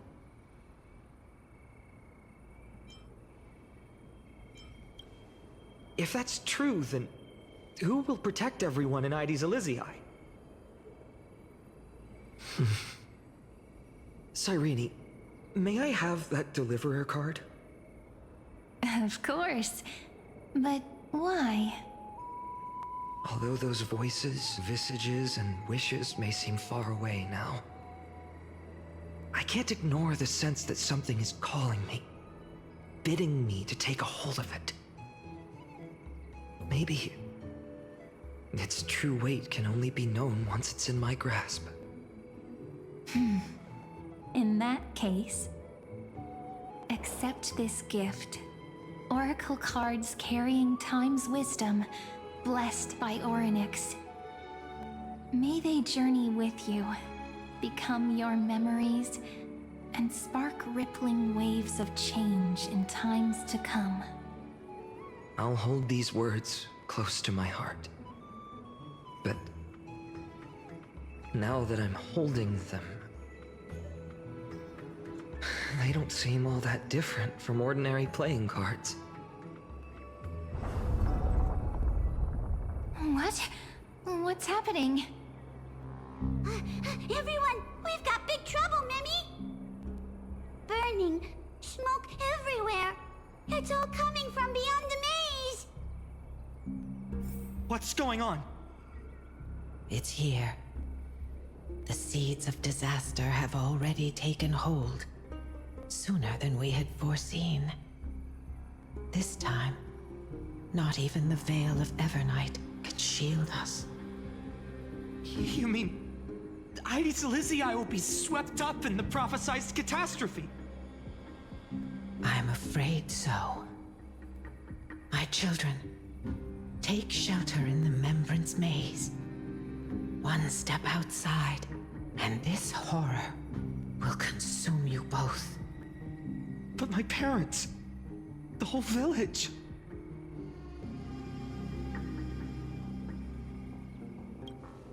You're right. Chief, what are we truly facing? Is this the power of a Titan? This is beyond any Titan. Beyond any danger you could overcome with strategy alone. It's an unspeakable horror that twists all life into abominations that never bleed nor cry. Even Titans fall to its corruption, burning from within until only empty shells remain, knowing only death and destruction. The Black Tide. That's what this calamity truly is. It consumes all in its path, sparing none but the Membrance Maze. Not even Titans can... Yes. So please, don't leave this forgotten realm the gods abandoned.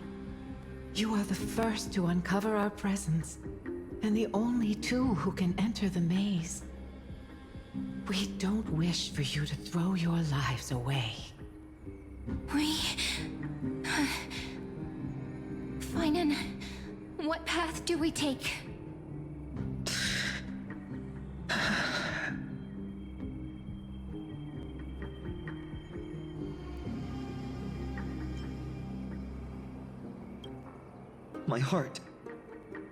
My heart knows but one path.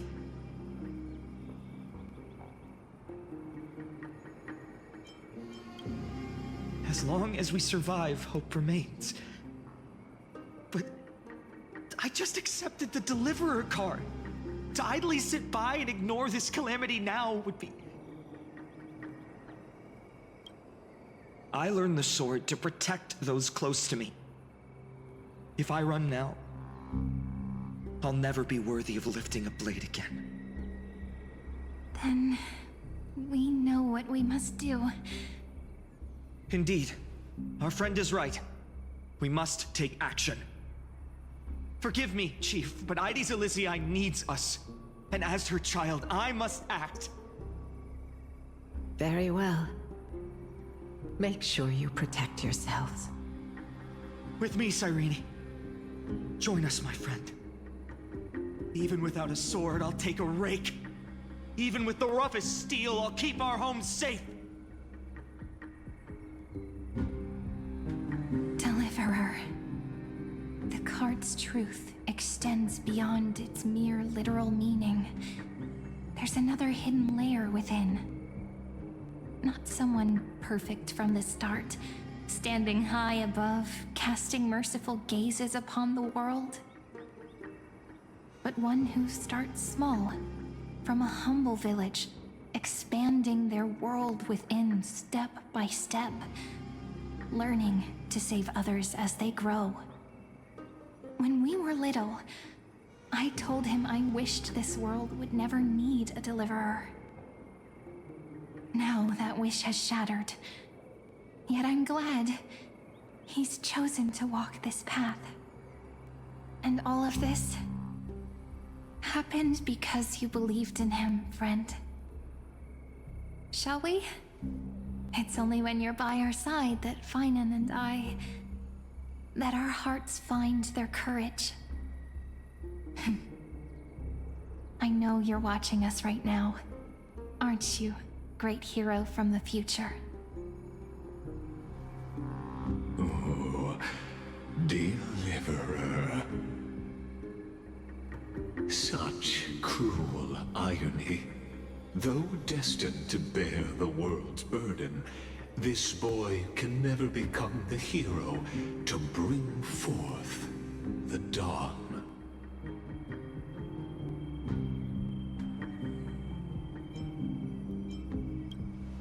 Follow their path. Bear witness as this man, forever denied the mantle of hero, takes his first step on the path to deliverance. Watch this memory play out its final act. See with your own eyes how everything began. Then you'll see why his dream of deliverance was always destined to become this world's requiem.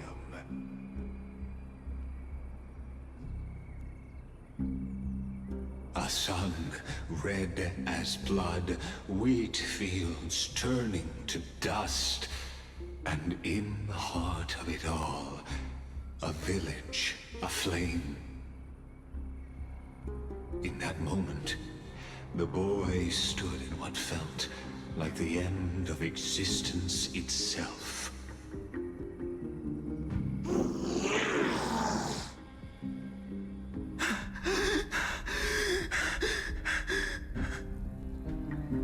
These creatures, they're everywhere. Someone, anyone, where are you?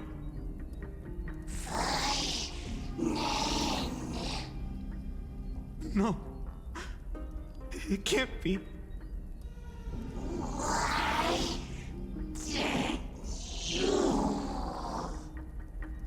You... Are you talking to me? I don't want to die. Weren't we best friends forever? No. That ribbon. Olivia. No.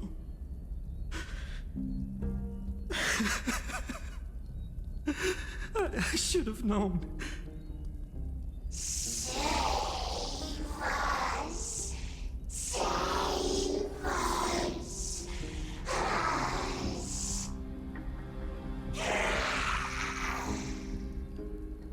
Please. No. Stop. Please stop.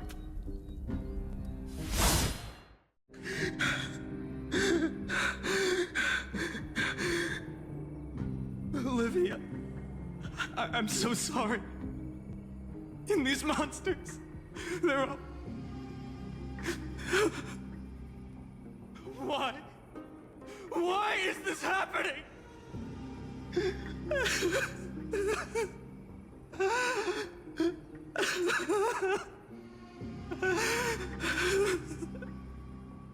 When the black tide arrived, the wavering boy found resolve in his companions, and together they ran toward their first battlefield.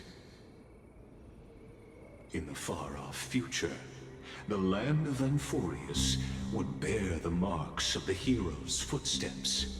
With sword in hand, he would inscribe an eternal mark in the golden epic. And when dawn broke over scorched earth, a boy, covered in wounds, buried the dead one by one. His silence heavier than the earth he moved. His home, his past, his name, all buried beneath the soil. His feet carried him forward, over the pillar of stone, beyond the chalice of plenty, through the deadly fogs of the hand of shadow. He wandered without direction, like a withered leaf drifting in the wind, through countless city-states. The smiling visage of the white-haired swordsman was etched into memories. Yet he did not walk without purpose. Deep in his heart, a voice always guided him forward to fulfill the wishes he had inherited, to brave peril, and to do all that was within his power to save those who needed saving. Those words his friends spoke long ago, when his journey began, lingered. Protect those who must be protected. The words were few, but they gave him all the certainty he needed. That's what it means to be ordinary and choose to be more.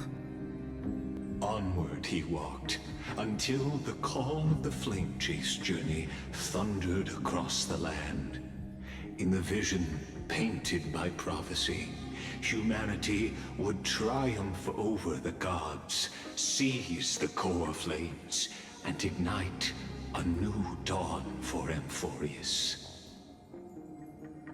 Yet losses are a constant on the flame chase journey, where life too seems as small as a speck of dust. Only one who treats the world as their teacher can bear its eventual destiny. Are you prepared for such teachings?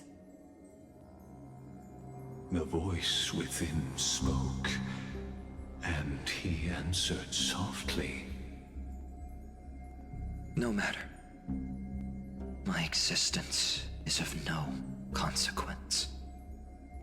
When the Gold Weaver called, he answered, traveling to the holy city.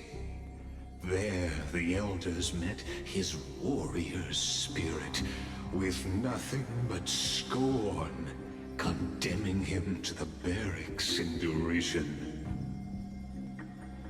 No one saw it coming. Not the world, not even him. Yet, this nameless recruit stood at the gates of legend. And there, at last, he found the ones who would walk his path right beside him.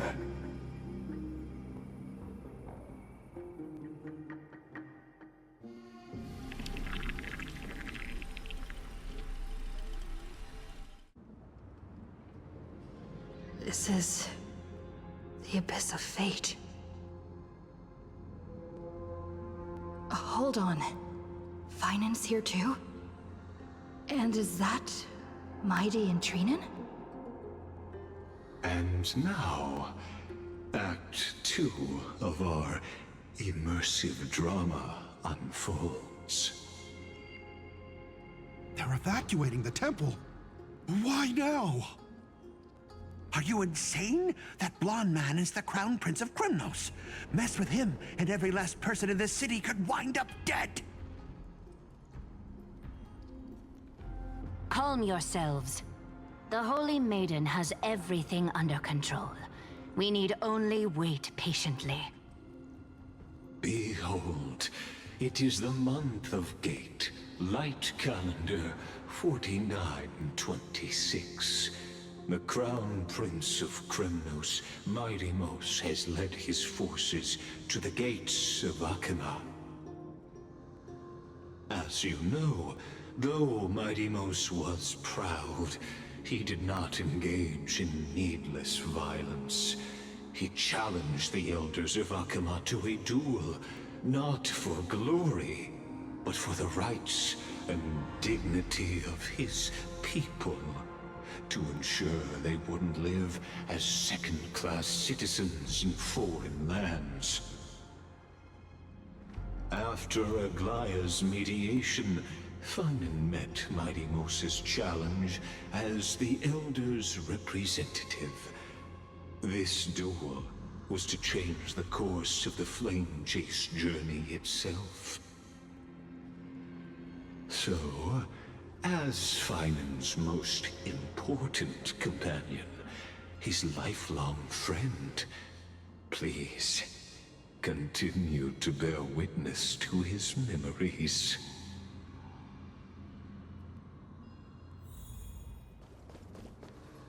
Is this your idea of an honorable duel? Bloodshed isn't the way. We and Aggie don't want to see Chrysoceres turn on each other. True warriors know when to sheathe their blades. The impartial Talantin shall oversee this duel. You need only place your offerings upon their scales. Something that has more weight than the fate of the world. Which means only those who understand the world's weight are worthy to carry it. Is this how you plan to test our convictions? Well, Kremnoan, looks like you won't be able to punch your way through this one. It makes no difference. One last chance, new recruit. Walk away, and I'll spare your life. Otherwise, come and face me. I'll give you a warrior's death. Hard to imagine they once clashed like this. Holy Maiden, I can't help but feel like a pawn that has stumbled into some greater political game. Every hero was once a child, and every child must grow. That's so. I don't even know why I'm standing here right now. Look at me. Just a common soldier. Since swordsmanship won't decide the winner, Lady Goldweaver should be here instead. My devotion to the Holy City could never compare to hers. What if we told you this duel isn't about winning or losing, but rather in the choice you make? Are you saying that Lady Goldweaver is testing me? Every Chrysosaur is indispensable to the Flame Chase journey. And you and the Crown Prince of Kremnos are both a part of the prophecy. What the duel marks is not an ending, but a beginning. So, listen to your heart. We wish only to hear your answer. True enough. The voice within has never failed me. It doesn't matter what the result is. I'll give it everything I have. Spoken like a Chrysosaur. Now go, Finon. Your journey has only just begun.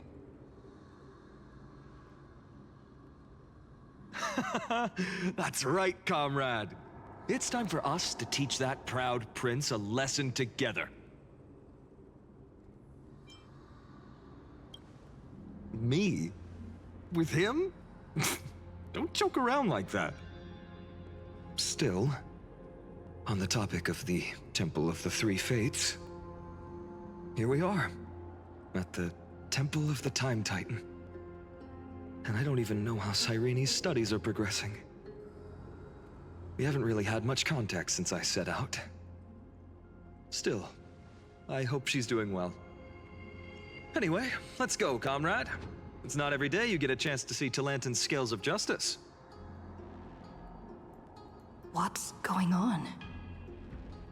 Did he just say Cyrene's studying here? But how's that possible? Wasn't she?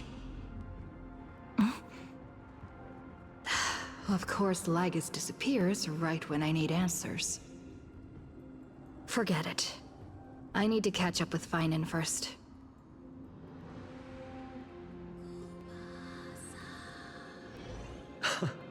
Amazing! Talantin may have fallen, but their scales remain true to their purpose. I hope you still remember your purpose, new recruit. You seem awfully confident, Kremnoan. Let's see how you define the idea of weight. For your information, in Castrum Kremnos, the punishment for profaning a duel with such crooked words is impalement. But as we're in foreign lands, I'll indulge you. The signet of Kremnos, the crown jewel of our people. That's my choice. A ring. Not just any ornament, I'd wager. What's the story behind this little treasure? Don't push your luck. Think I'd pour my heart out to you? Just know that Kremnos' 1,000 years of glory could bring a titan to its knees. Let alone a nobody like you. So to him, glory and his people outweigh the entire world. And the very destiny that Mighty himself will eventually shoulder.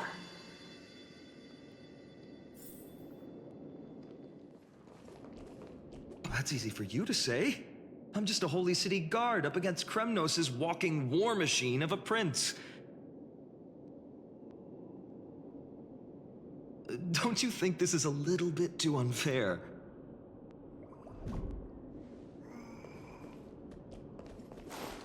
Where are you going, comrade? Come back. We need to decide this here and now. Don't overthink it, Finon. Trust your heart.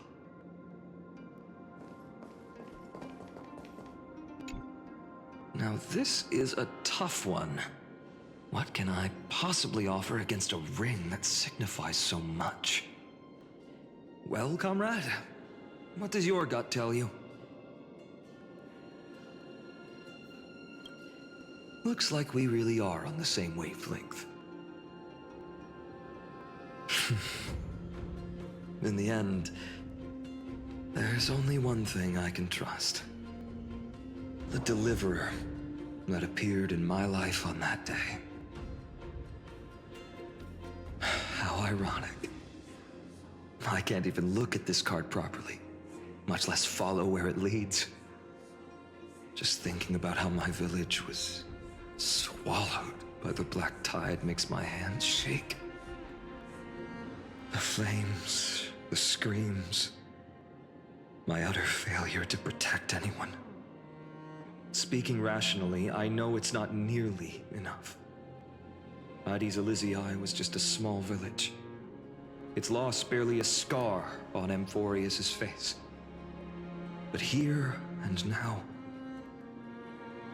my heart says something else. This card.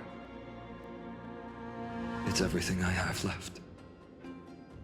Nothing weighs heavier. Perhaps that itself is the answer. Look, Finan. It's so nice to see you all again.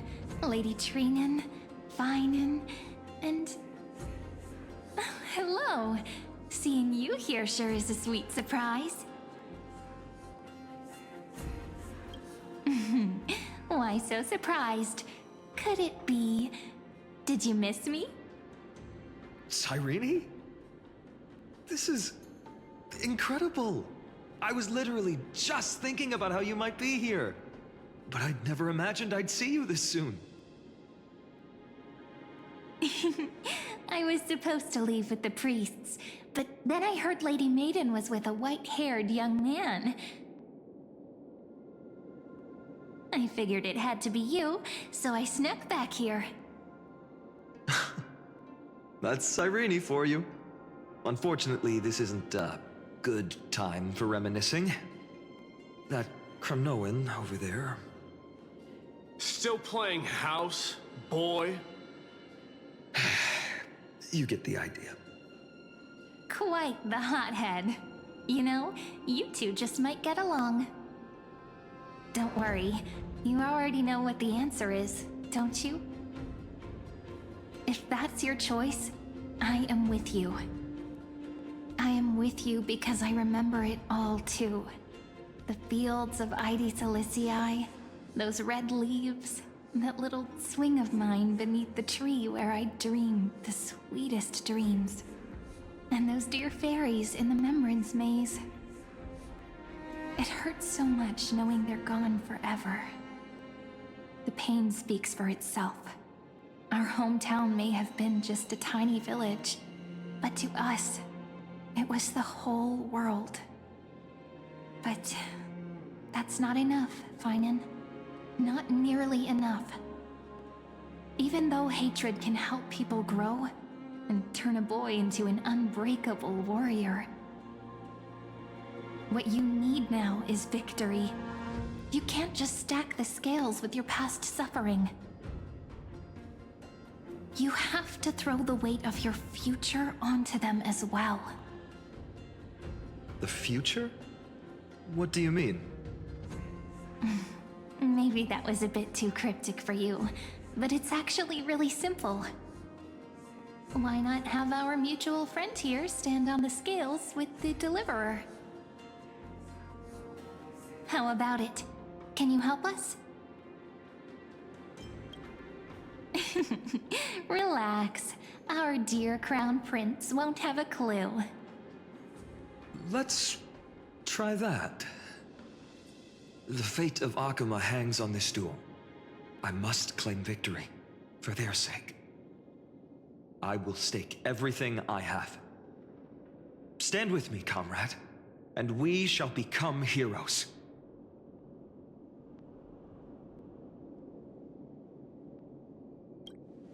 Let's. Together we'll prove that what weighs more than the fate of the world is the resolve to shoulder an immutable past and carry it into the future. Talantin, the fair, the just, they of unassailable integrity. The challengers have made their choices. In the name of the Holy Maiden of the Three Fates, lower your scales, weigh destiny, and reveal unto us your verdict. Your offering is... a card? Yes, a flimsy little card. That is my choice. Just know that it's called the Deliverer. Interesting. Very well. If you can beat me with this card, then that's what I'll call you from now on. It's... a deal. The scales... they're wavering. Talantin is deliberating on the outcome. It appears the convictions of both sides are... equally matched.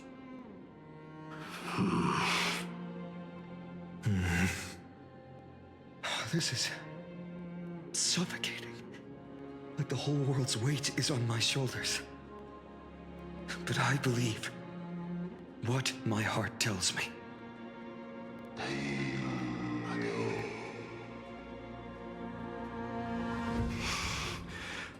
Finally decided?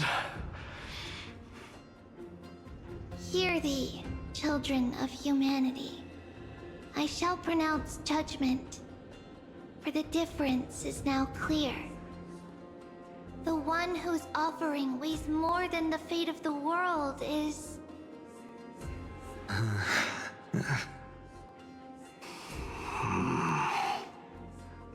one from Ides Elysiae, the nameless hero.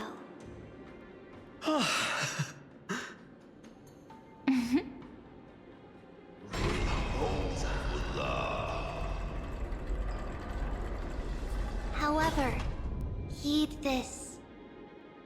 The true weight of conviction originates not from itself, but rather in that which tips the scales, hope itself. What's that supposed to mean? I think the Titan means that it's not anyone's personal convictions that outweigh the fate of the world. It's about a wish, one which we all share. You, me, everyone here. What tipped the scales wasn't Finan's conviction alone, but the collective hopes carried by this oracle card. Humanity's desperate call for a deliverer. Yes, even you and your people, Kremnoan. Placing us both on the same side of the scales? Foolish.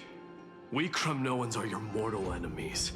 Such weak idealism will only get you skewered on our spears. Fine by me. I've never claimed to be the deliverer from the card anyway. I'm a soldier, and if it's my fate to bleed my last on the battlefield, then so be it. I'll fight to my last breath. And on this, I know that we're the same. That's all a hero really is. Someone with that kind of conviction. And the deliverer? Just a sum of all those heroes. A brilliant explanation. Just as prophesied, on this day, the final two heroes shall join the Flame Chase journey. I should have known from the start. They all say Lady Goldweaver is quite brazen, but you're the first to even imagine that prophecies could persuade a Kremnos warrior. Oh, I have 1,000 ways to tame a lion. But this lion didn't come here for bloodshed, did he? The Kremnoans far outmatch Arkham's forces, yet we haven't lost a single soul. That's no accident, is it? Do you honestly think Kremnoans, renowned for our love of battle, would show mercy? Your forces are equally renowned for their iron discipline. And so, we can only assume that this is on your orders. Perhaps Akuma isn't as hidebound as the rumors say. You grasp the true marrow of power more clearly than those elders. Now that the wheels of fate are turning, what finer way to celebrate this fortuitous encounter than a feast? Follow me, brave Outlanders. Heroes of this world are as countless as the stars, and at this moment, we find ourselves gathered here by the light of the flames of the long night. History shall remember this moment. The prophesied Chrysos heirs now stand assembled, heralding a new dawn for Amphorius. You must see now how different this is from the flame-chased journey you traveled.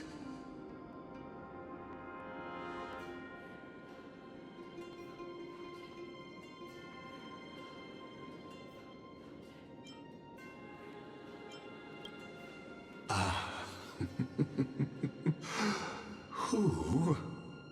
Perhaps the role is not that of a person who really existed. Notice how only two particular individuals seem aware of your presence. Patience. We're approaching the final act. These are, as I mentioned, his first memories. They are of particular importance for the imminent Era Nova. Such as this very moment, as the prophesized demigods gather with Talentum as witness. This is a moment calculated by the gods. What comes after is no different from that which you already know.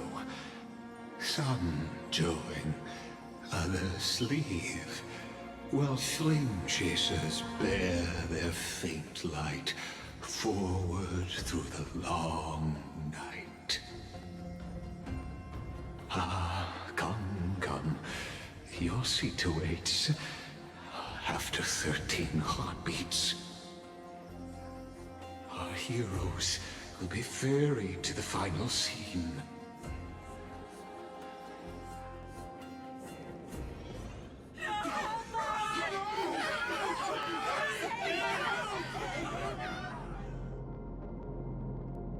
They say that the heroes of this world should be as countless as the stars. Yet now, we're the only ones left standing. So, in the end, the black tide still swallowed everything. The West stands protected by mighty Kremnoans. It will hold for the time being. Professor Anexa deployed wards in the north and east before.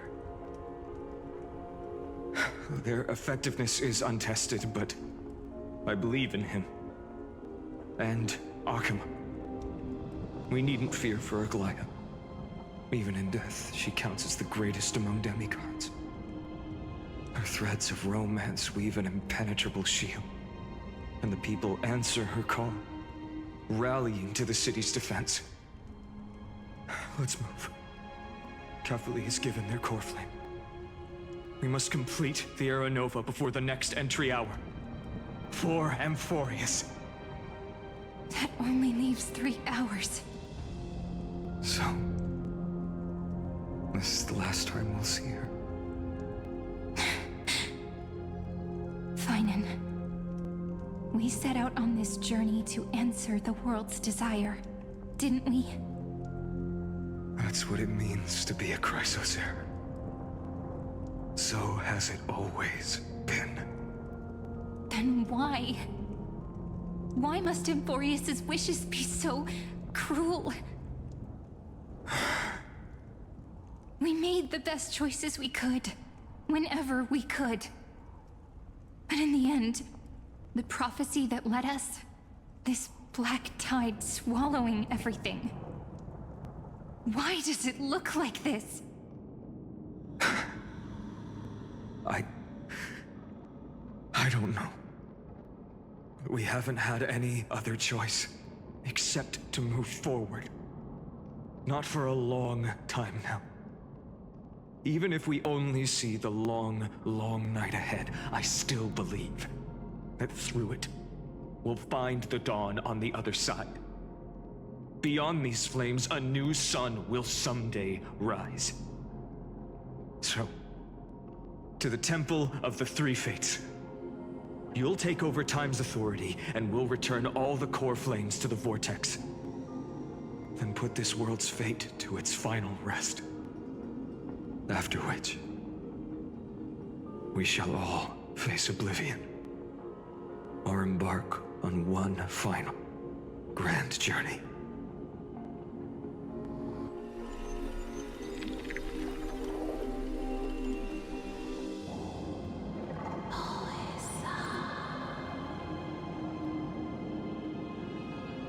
Please forgive us for disturbing your sleep, Orynyx.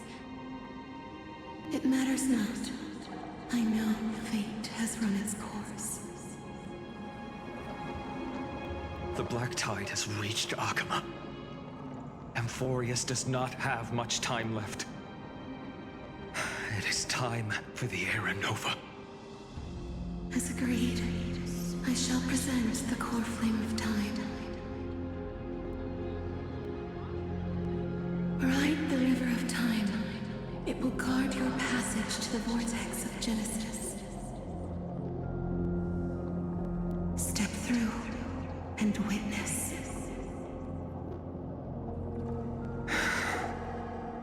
Professor Anaxa proved the truth of Genesis with his sacrifice. As Chrysos heirs of the prophecy, we were always destined to immolate ourselves for this world.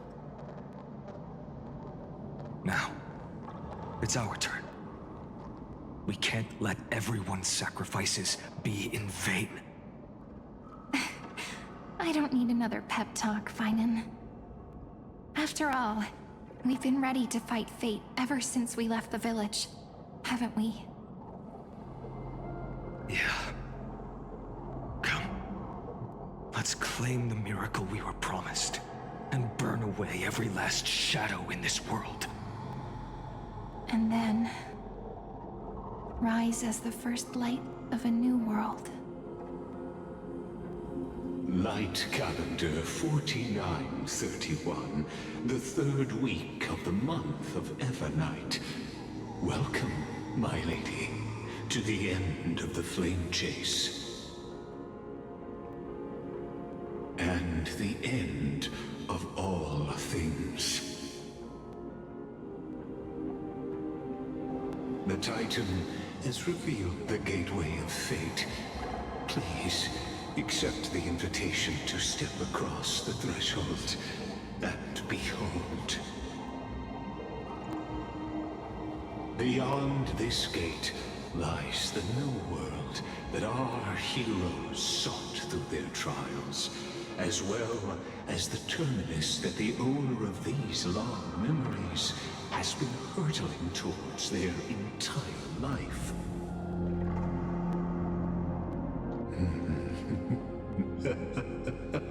Perhaps you'll find it all too familiar. Then you'll understand how the mortal called Finan shouldered the world's weight. How that same burden crushed him, proving that the so-called deliverer is nothing more than Amphorius's own delusion. A pitiful fantasy that it could defy fate's decree. Please, esteemed one, the answers you seek lie in these non-existent times.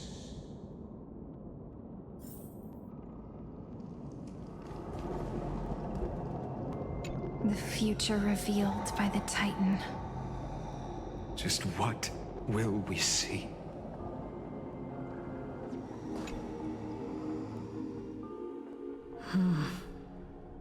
The vortex of Genesis. So it is here. But...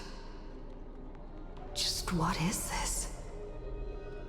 Life's but a walking shadow, a poor player that struts and frets his hour upon the stage, and then is heard no more. It is a tale told by an idiot, full of sound and fury, signifying nothing. The vortex of Genesis, where the world begins and ends. What stage could be more befitting of our final act? Come, I beseech you onward, buoyed by your surging curiosity. As an unattainable existence that has dwelled within his heart, beyond his reach, you have accompanied him through the march of years uncounted. You naturally have the right to view the river of time in its fullness, and to witness what he welcomed upon his arrival here. Every absurd and tragic ending. Now, if you would. My journey to the Aranova. Deliverer, though you walk alone. Enough talk. Go.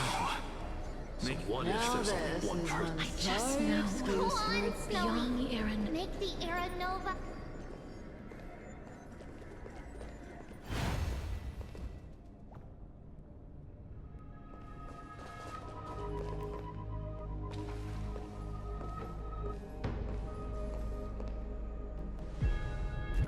None of that matters now.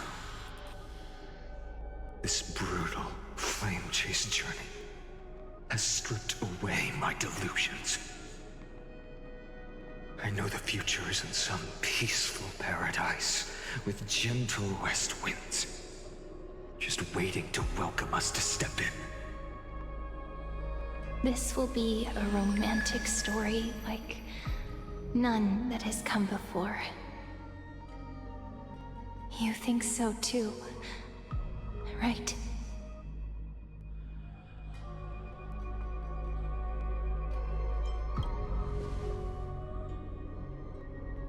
Ah, indeed. In his memories, such a scene replays over and over. Though the details may differ, this remains ever the same. All shall bid farewell to one, and that person alone will witness the miracle. A total of 33,550,335 times.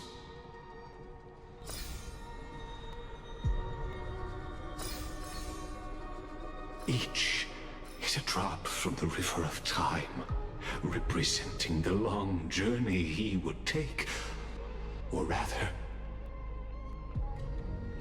the never-ending cycle.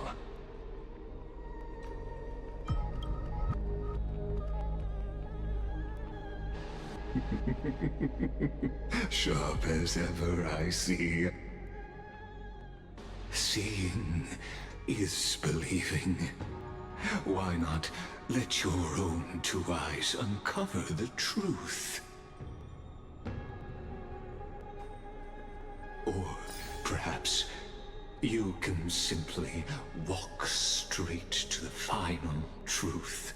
See the true face of the character you play, and witness the ultimate nature of the Chrysos heirs, flame-chased journey, and the cycles of Unforius.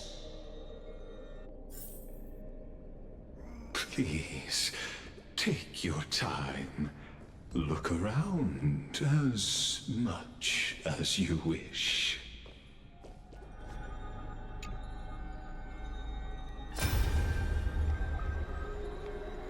Not a single soul to be seen. So this is how the vortex looks at the end of days.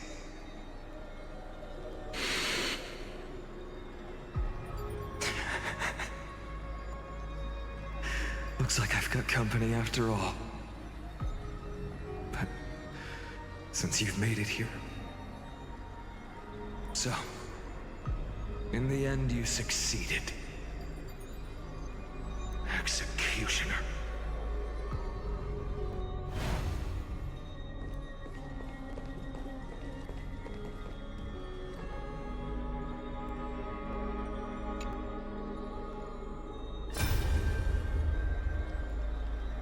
Castros, didn't you? Yes. I've become Death's demigod, and shall never again walk the world of the living. What you see is the surging of the river of souls, brought on by the countless dead feeding it in these dark times. They cry out. Though dead, they'll converge into a torrent and guard the vortex to see the Era Nova fulfilled.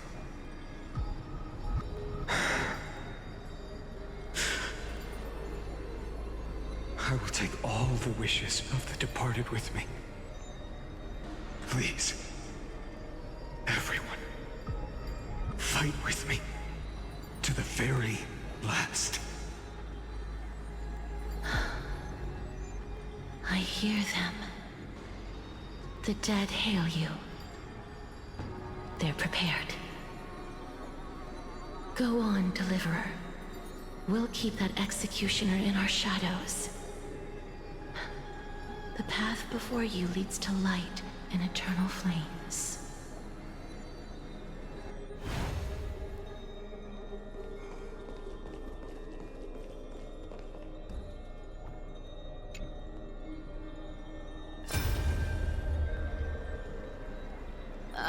There's water everywhere.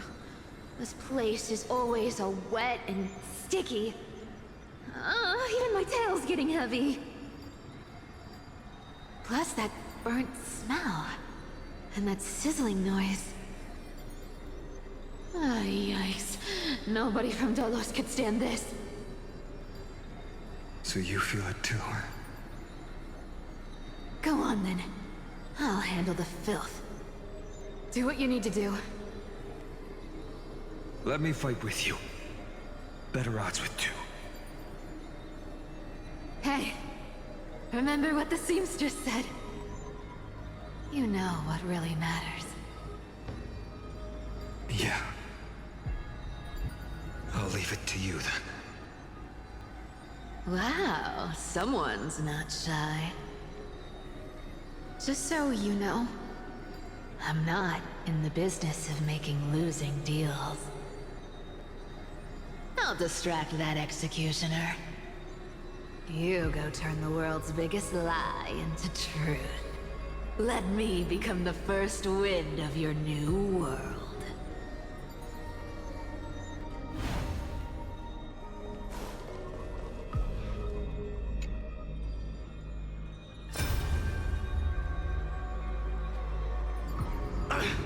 Just shut up and get out of here! Are you crazy, Mighty? Immortal or not, even if you're the demigod of strife. Oh, I'm still no match for them. No, I know you can. I just wanted to request that you witness the Era Nova with me. Together, let's prove that we're enough to transcend the prophesized fate.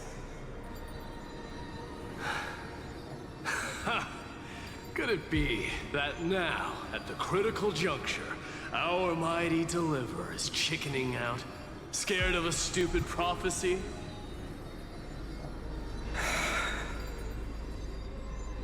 I'll transcend the prophesized fate. All right. But I've got a better way. As the son of Gorgo, I'll prove myself with one last grand victory. Just like when I ripped out the old king's heart. Go. Leave this to me. If the Black Tide creatures block out the sun, then we Kremnoans will fight in the shade.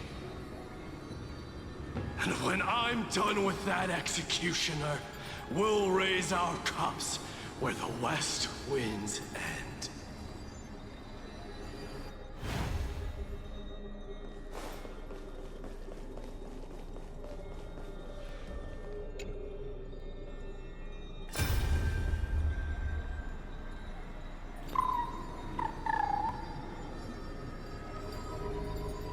Hey, little.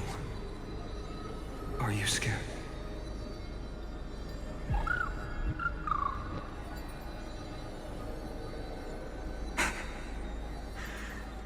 As brave as Hyacinth. Stay close, little Eager.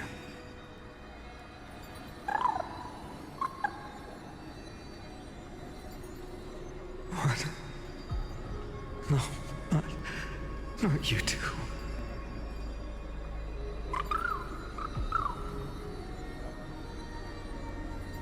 I see. I won't squander your kindness. Your hopes. So please, keep this bit of sky standing for me.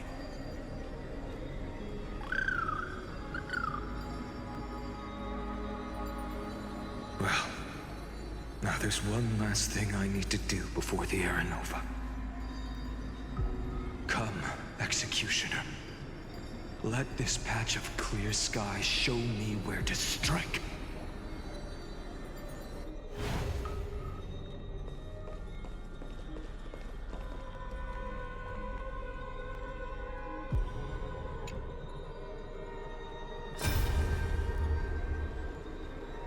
All shall bid farewell to one, and that person alone will witness the miracle. Such is the will of fate. So even the future revealed by the Titans may not come to pass. The Era Nova. This unrivaled masterpiece. I have no regrets now that I may entrust it to my most trusted apprentice. Are you saying? Fate is ever unassailable. The golden threads tell me the black tide rushes toward the vortex, ready to swallow this place. I must weave the last of my humanity into a net to hold back the deluge. I shall have my final bath in warm and radiant gold. Now, the hour of fulfillment has come. Forgive me. I must snip away every risk to weave the strongest future for the new world. There is nothing more to say. We part here. I shall personally dispatch that wretched executioner, not with threads of gold, but with the steel tip of a needle.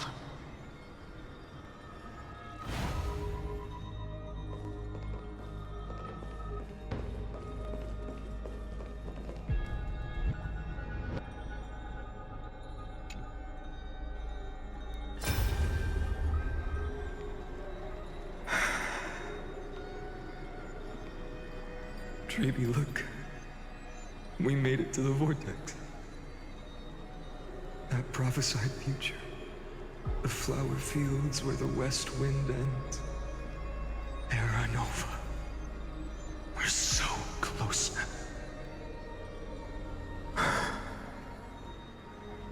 You can't speak anymore. Please. Allow me to pause just a moment before I keep my promise. Let me answer your cruel fate by tearing that executioner's heart from the void.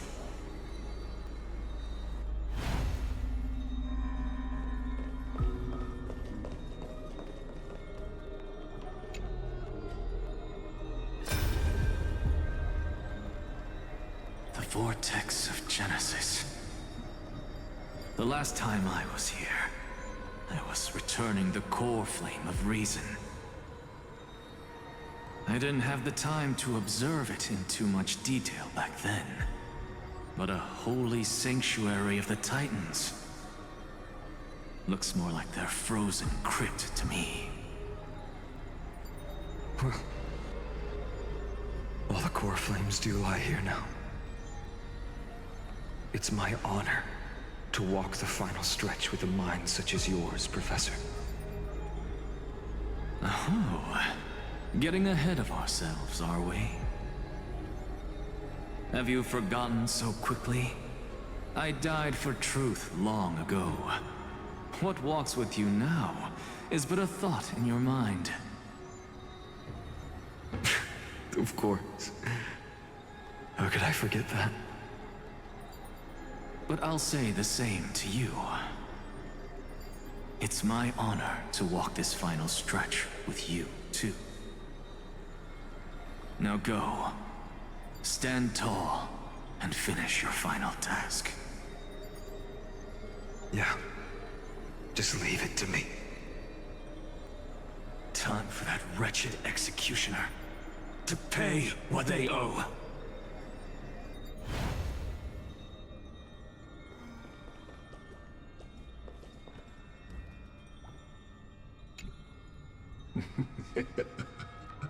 You really think you're prepared?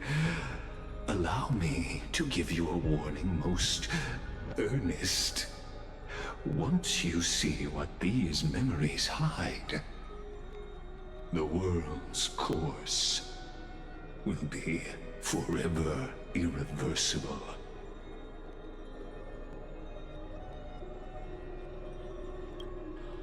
Ah, very well.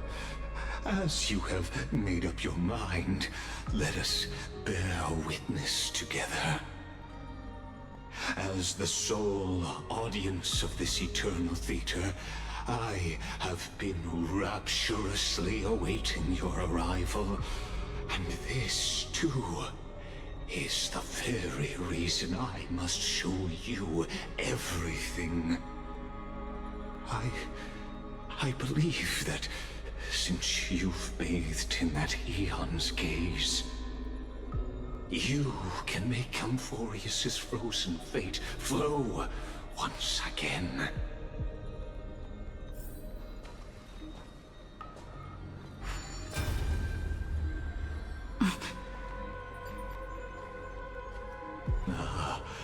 Feeling a bit lost?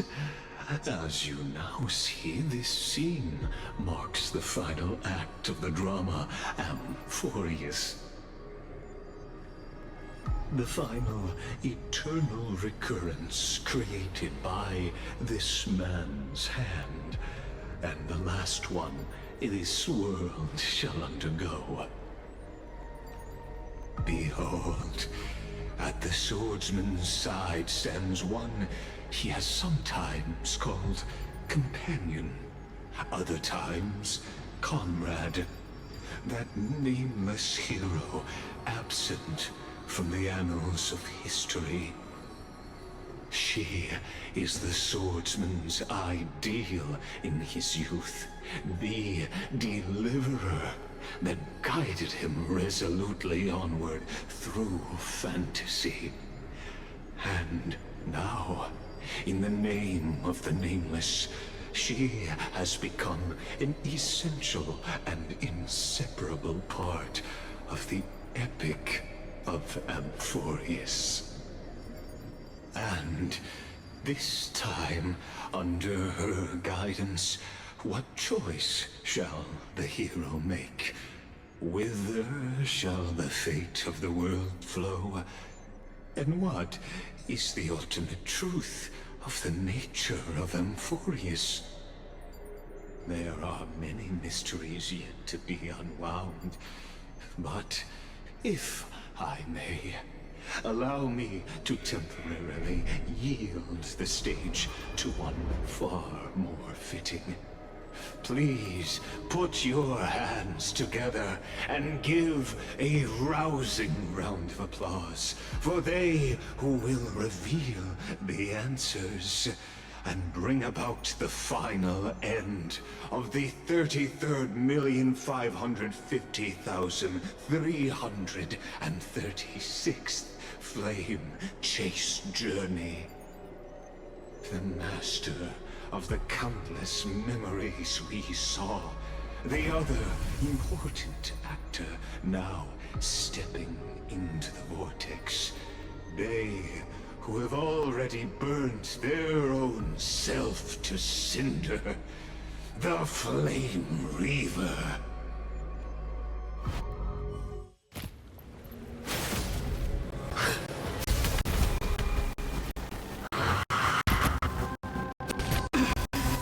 So, in the end, you succeed.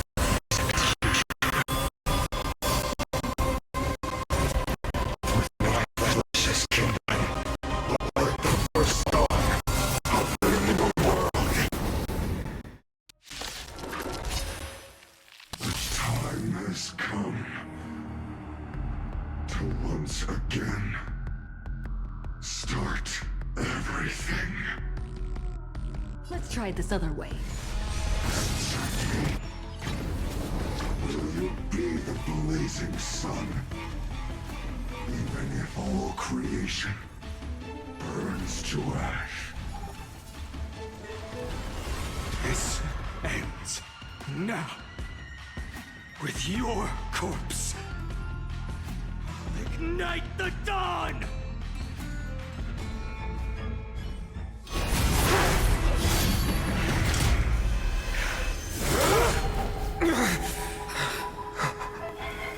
How is this possible?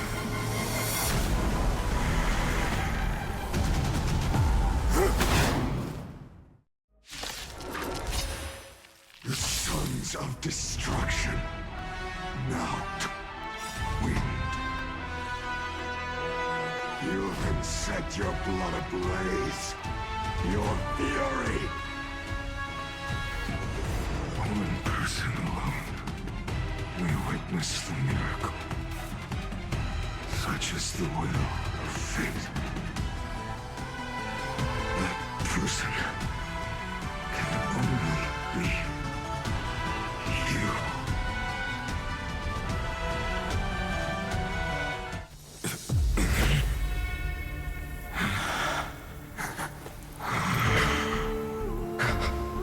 Why not let wrath incinerate fate?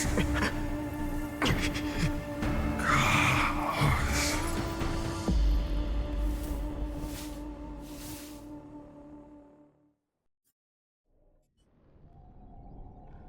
At last, Amphorius's fate has begun to shift. Just as I foretold, your arrival will change everything. After all, you've also been bathed in that Eon's gaze, which can awaken the long-dormant instinct inside a man. Much like that scepter we spoke of earlier, it was only under the same Eon's glance that it was reborn. That's right. If you recall, I mentioned it at the very start of our play.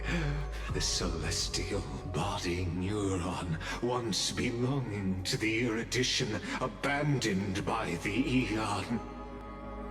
Now, allow me to reveal the final piece of the puzzle for you. The eternal land, known as Amphorius, is nothing more than the scepter's endless, lonely extrapolation. A bottomless well of fury, aimed at the god who cast it aside.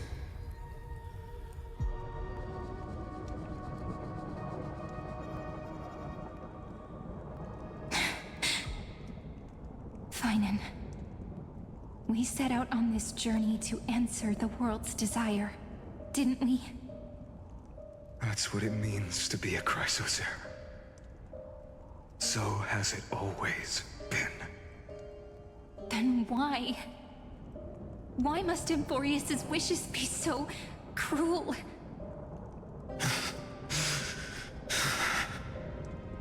We made the best choices we could, whenever we could. But in the end, the prophecy that led us, this black tide swallowing everything. Why does it look like this? You see it too. Those burn marks. The flickering cubes. They're not a tide at all. They're more like a shattered teleslate. Standing here, the voices of Titans have never been clearer.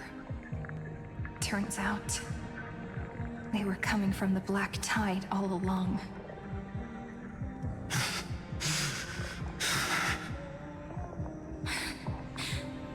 Is that Emphorius crying? Or maybe it is screaming at its creator, at its god. Finan, do you still remember when I was little? I had a dream. A dark, cold room with nothing but Orynyx's curtain glowing like crystal. The curtain seemed to contain all of Emphorius, where strange and fantastic dramas played out within. There were countless versions of us, from countless different worlds. Perhaps it wasn't a dream. Yeah. As I gaze out at the world before me, those sorrowful thoughts have become reality. So, this is the reason the sky was sealed. Emphorius is merely a larger ID Silicii. We are just characters in this tiny world, following the prophecy, stepping onto the same journey over and over. What then is this so-called Era Nova? And what are the spectators watching all of this truly hoping for?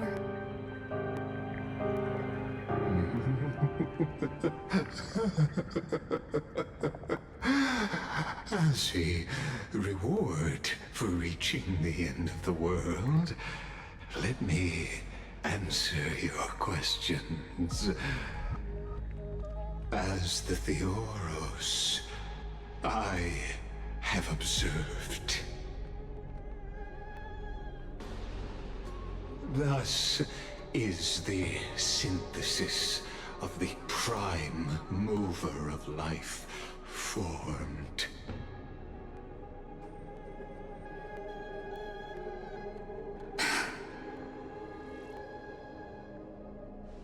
This is a moment the universe will remember.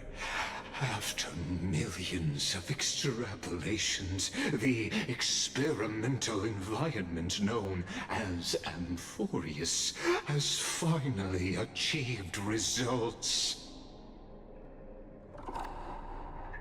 So, the results you speak of are this wreckage of a world. We all gave everything we had, returning 12 core flames to recreate the world. And in return, we become nothing more than sacrificial offerings at the end of everything. Exactly. The Titans are Chrysos heirs of the past, and Chrysos heirs are the Titans of the future.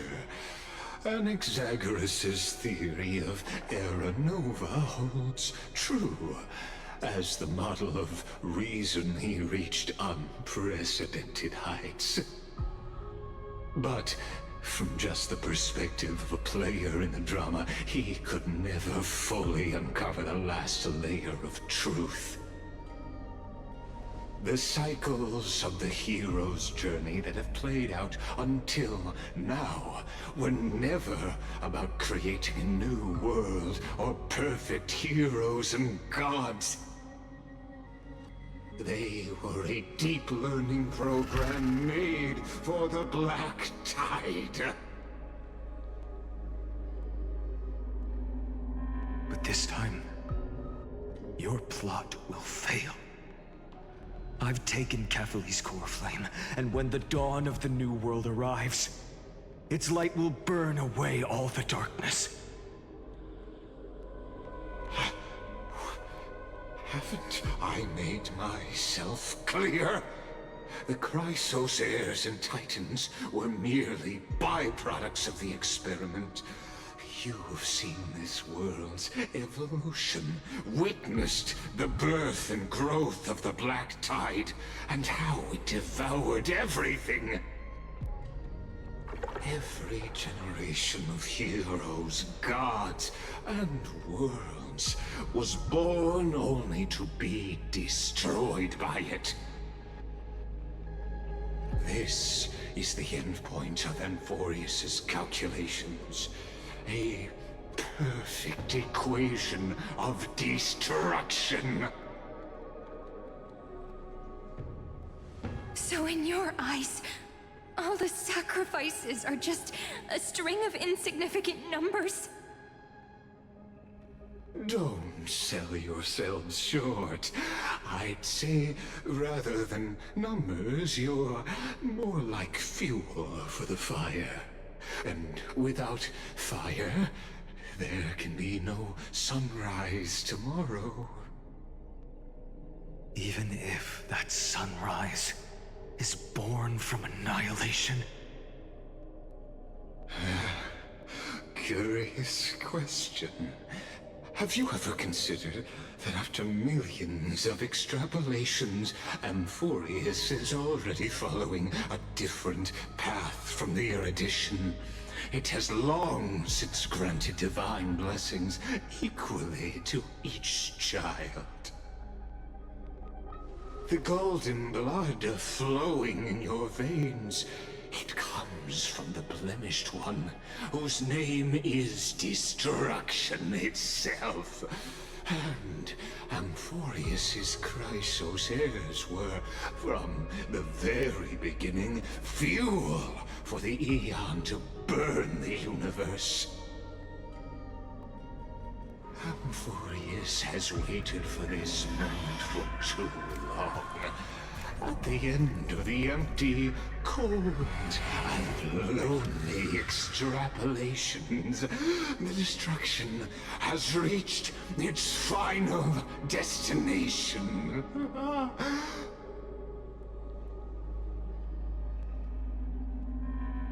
Nikos 496. Philia 093. No need to feel regret. This generation of Chrysos heirs is the most outstanding model, and you two are the final factors. For you, the Era Nova is no lie. Just step forward, embrace the Black Tide, and accept the Aeon's gaze. You will come to life from a string of cold numbers. Along with all those who have passed, you will run toward the real universe, fulfilling Amphorius's long-held wish. In the name of the Lord Ravager Iron Tomb, unleash its fury and destroy the source of all this tragedy. Or we could always choose another option. Like you said, Amphorius is just an experiment, and we're the participants. We can only walk along the predetermined path toward the ending, under the watchful eyes of the stars. But that also means that there isn't just one Eon who can cast their glance at Amphorius, right?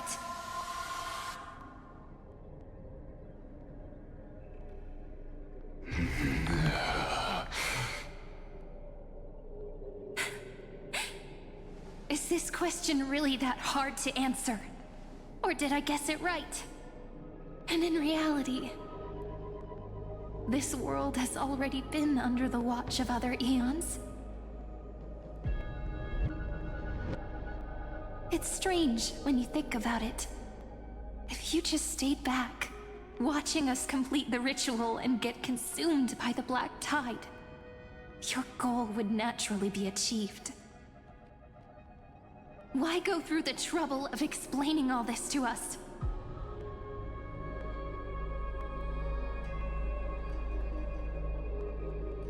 You're pretending, revealing the so-called truth just to deceive us, covering up another possibility. Destruction is not the only outcome for the fate of Amphorius.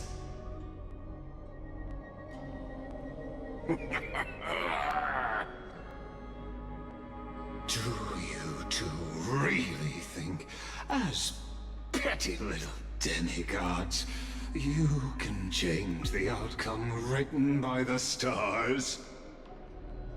What makes you think you're capable of doing that? A little courage and determination. Just kidding. The answer is pretty simple. But we're not gonna tell ya.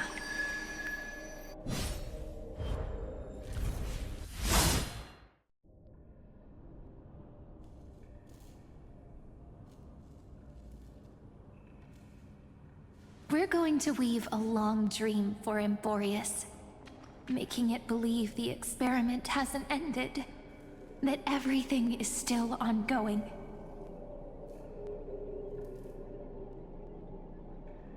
With just Orynyx's power, though, it should be impossible to achieve this, right? Yeah. So, I can only place my hopes on that childhood dream. And the god behind Orynyx that appeared in that dream. Now, I can say with certainty, time is the page on which that Eon records Amphorius. If it fades from existence, and all that it records is lost among the stars, that Eon will surely direct their gaze here. And it will be a glance that spans time and space, granting each incarnation of me the power to reset time, imbuing my soul into this ceremonial blade, and creating an endless flame-chased journey. I understand. Then let me step into the cycles and continue Amphorius's grand design. To deceive the gods, deceive the world itself. But to make time vanish from this world, that would mean you...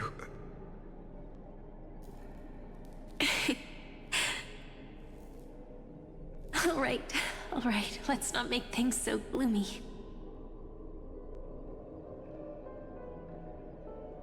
What we're about to embark on is the true hero's journey, so... Come on, cheer up a bit, okay? In that memory, you will definitely meet me again. A little Cyrene who knew nothing, lying on a soft patch of grass, feeling the light breeze, dreaming of the distant world. Tell her about the flame chase journey, and then let her become a romantic part of this story. I believe every Cyrene will make the same choice. erasing time again and again, resetting time over and over. After all, they're all me, and I will always have my charm.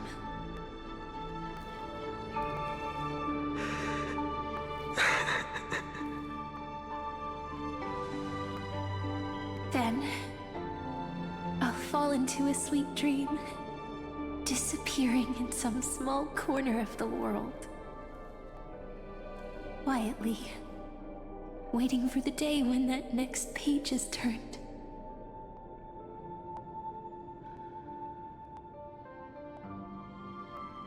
And I will keep going.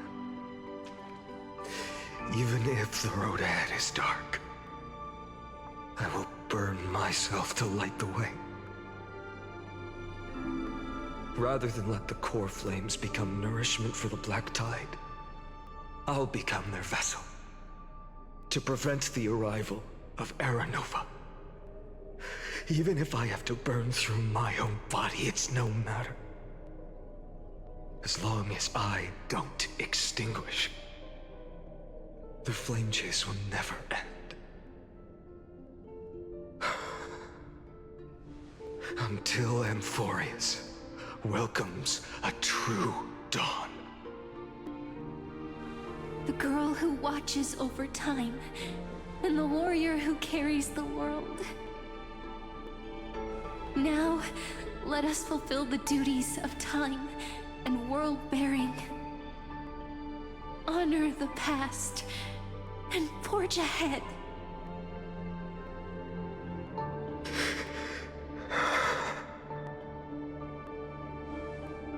I promise you, the pain will pass in the blink of an eye.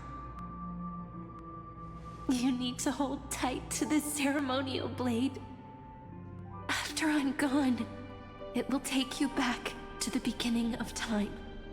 The start of a new story. I believe that in that story, or in countless stories, each alike yet unique, everyone, all the companions who sacrificed themselves, alongside the deliverer we once dreamed of as children, will reunite beneath a vast, endless sky. If we can never break free from this prison, I will stand my ground. Until the day someone shatters this endless cycle and writes the final chapter of Amphorius' fate.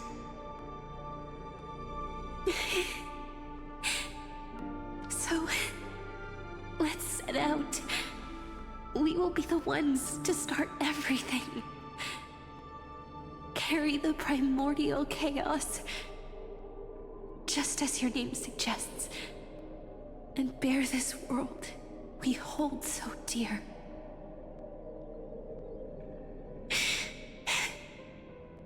So long, Kaslana. As the Theros I have observed, instruction synthesis is formed.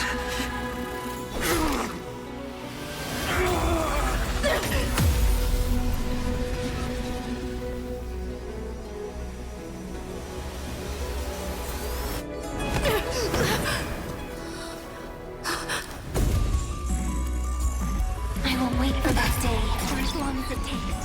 The day will come, turns over this mortal eternal, and follows in our footprint to right anything understand that ever was.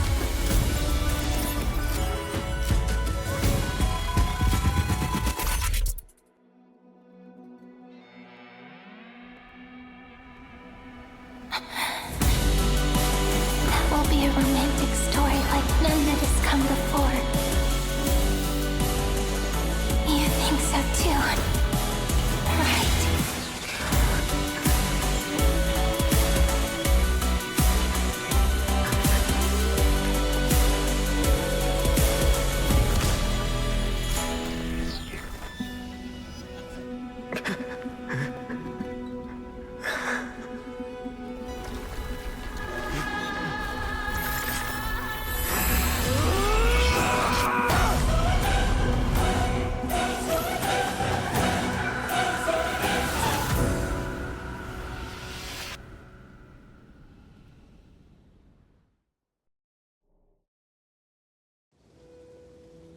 The world is collapsing.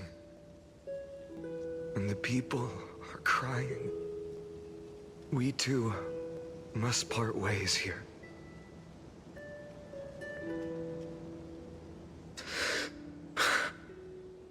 Friend. Ides Elysiae, the little village of my childhood. The gentle breeze and the sound of waves still linger. Everything is as it was. It feels good to take one last look. You know, this is just a corner of the memory. The real Ides Elysiae. I know. I'm here to say goodbye. We might not see each other again. You can stay here forever. And time will stand still for you. Let it flow. It's time for me to go. Even if it's a path with no turning back. When have we ever had the luxury of turning back? Are you afraid? After learning the truth of your origins? Will you see the motivation I gave you as the manipulating whispers of destruction?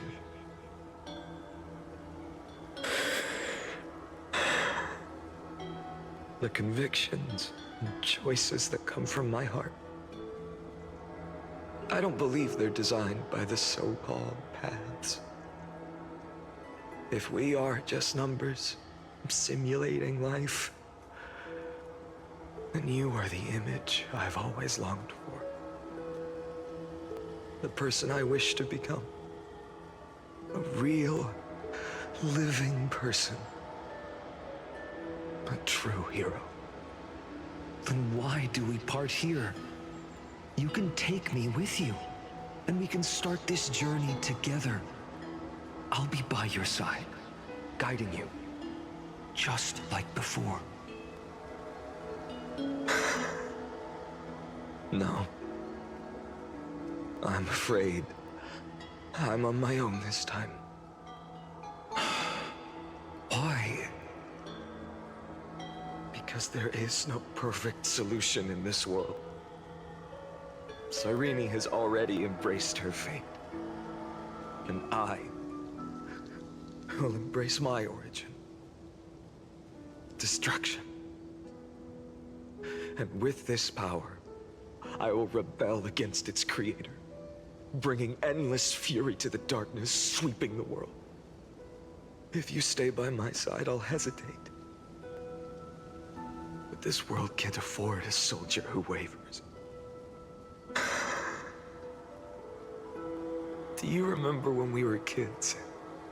Everyone would get so excited drawing cards like ruler or warrior, but throw fits over devil or drunkard and demand a redo. Kids always get to change their minds. Things are so happy and simple for them. But when it comes to the fate of adults, there's no room for redos. Then go, Kaslana, as you promised. Deceive the world, seize the core flames, and rewrite your fate. Burn yourself up with all your might, wield your futility like a sword, and fight against the gods. In the name of world-bearing, I promise you, Kefali will never forget this.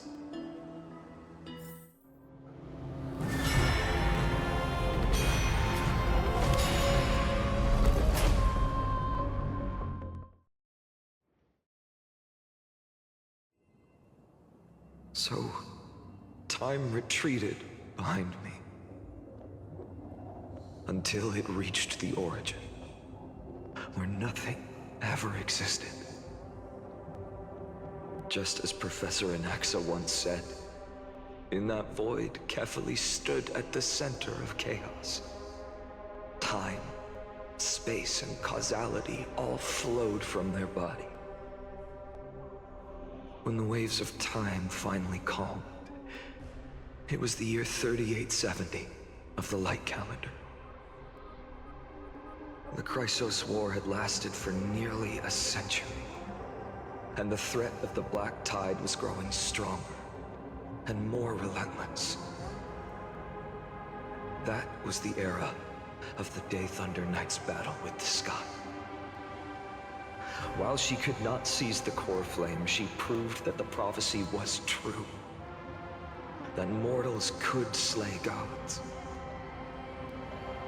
From that moment, the sole survivor of the old dynasty, Imperator Surindra, issued a call to arms across the lands, summoning heroic Chrysos heirs to wage war on the Titans. And that was the first doomed flame chase journey, sealed away in history.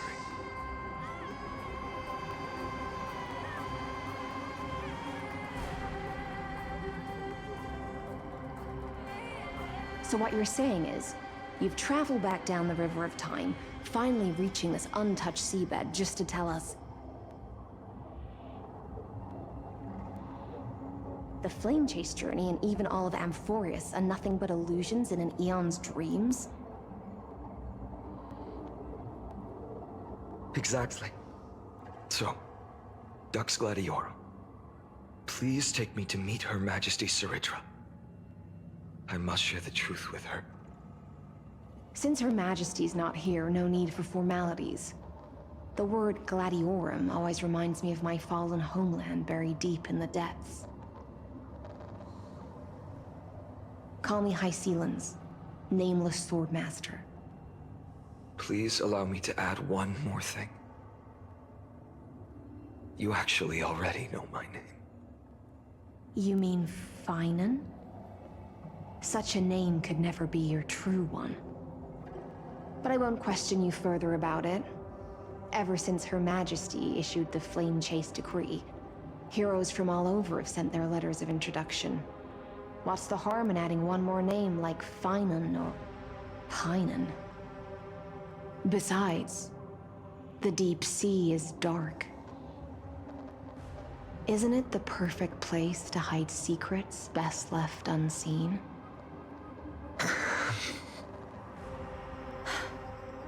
All right, Nameless Swordmaster. Hold on to my wake. Let's find somewhere else to talk. Aren't you even a little suspicious of what I've said? Harboring suspicions is not my concern. My sword dances only when the Imperator harbors doubts. There's no use in speaking further. Show me your true intentions through action.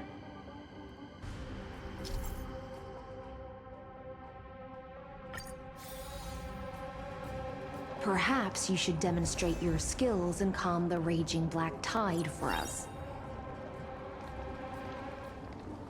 Light up the dawn.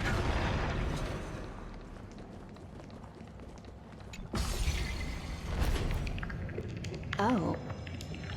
Nice moves.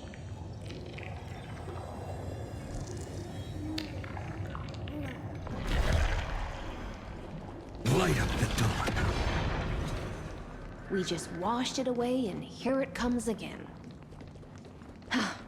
The black tide is really no joke. The waters end here. The one you seek is beyond this point. At last, I can meet with Her Majesty Surindra herself. Are there any formalities I need to observe? Don't kneel, don't do the hand-kissing or foot-kissing gestures of the old dynasty, and most of all, don't bow. The Imperator despises such rituals, especially when the heads of those taller than her bend beneath her crown. She really is down to earth.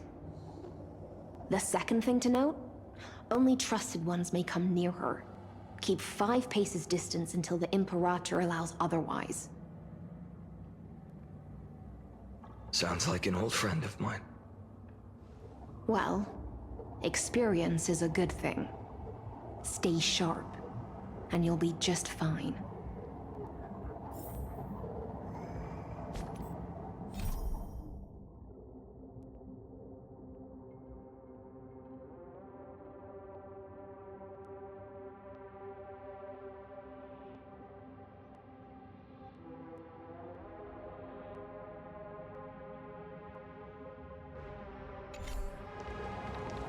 Dux Goldweaver, little hostage. Apologies for keeping you waiting. It's you. You know them? Good. That makes things easier. Before that, I'm more curious about one thing. Where is Her Majesty Ceridra? To avoid any misunderstandings, Nameless Swordmaster. Although we spoke and laughed along the way, I never said you were entitled to meet her. The Imperator decreed, the Deliverer will not appear in this age. Be wary of suspicious individuals. Come now, both of you. Let's finish our job.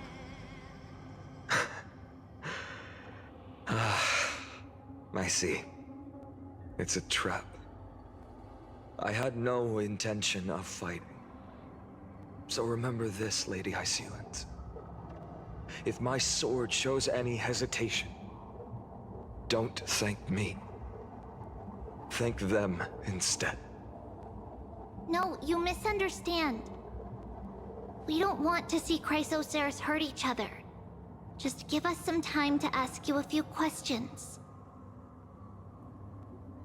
The Nestia's golden threads will judge you and decide your fate. As you wish. White-haired Swordmaster? If what you say is true, then you must know the fate of the world. So, how much do you know about what we read from the prophecy? You shall shatter into 1,000 fragments and wither in the soil of foreign lands. Is that correct, Lady Traiblaze? How? How is this possible? He got it right? Yes, but the prophecy never mentioned he'd appear here, at least not in this era. You must listen to me, Aglaya, Traiblaze. The Finan of this world has not yet been born. In a distant future, he will follow the prophecy's guidance and appear before you. But do not seek him out, because Era Nova is a complete and utter lie. I will tell you the truth, and you will understand why the world must forsake the prophecy and find another path to Era Nova. Because I know both of you, and I believe that no matter how the course of history may change, the faith we all share will always remain the same. And so, the layers of rock began to reverse, and history wove itself anew.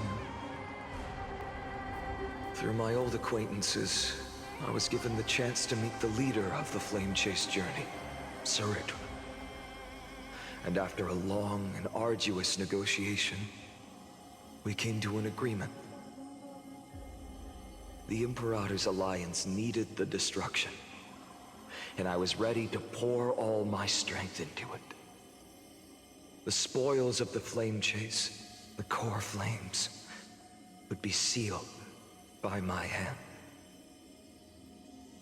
But the condition was this. In the upcoming battle, in our conquest of the Earth, I had to prove that my power could transcend fate. In the original history, there was a brutal war. At the end, the Titankin of Georios, Terravox, killed the rampaging Titan, and took the core flame that supported the Earth. But this time, Amphorius encountered a turning point in its fate. Neither side suffered any losses. When I severed the Titan's head and raised the core flame high, the crowd gathered around the scorched remains of the god, roaring with joy, cheering for the hero of the destruction, who had ignited the faint spark of life for the first time. Yes, in that flickering light, the once dark path ahead seemed to become clearer. I proved myself, and in the long years that followed, I brought down the other Titans, one by one. I could do more than just wait. When time resets, the chance to change the world also emerges from the lines of history. Until finally, the brutal future revealed by Era Nova is reversed. But tell me, if that's truly the case, why are we doomed to the same outcome?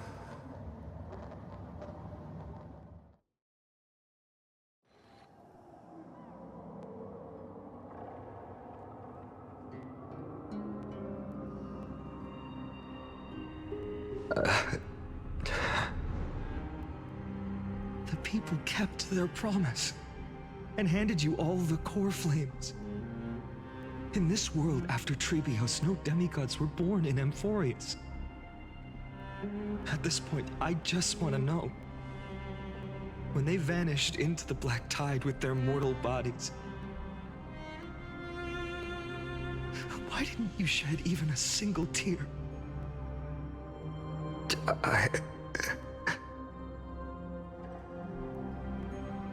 Your indifference chills me. To you, were they just a bunch of insignificant footnotes?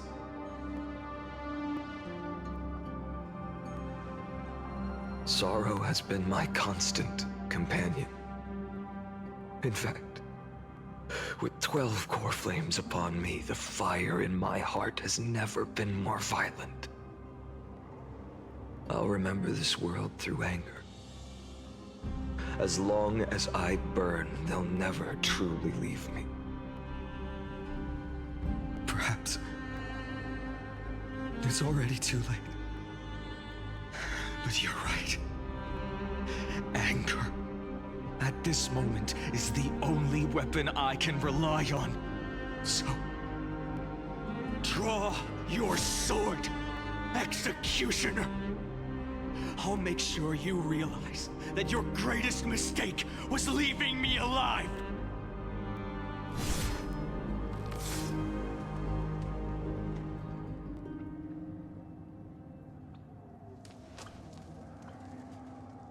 After that, he raised his sword and attacked.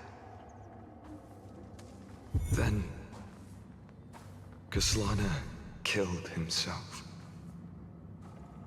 That day, who fell to the sword to be left in the past, and who went into the future, I can't remember anymore.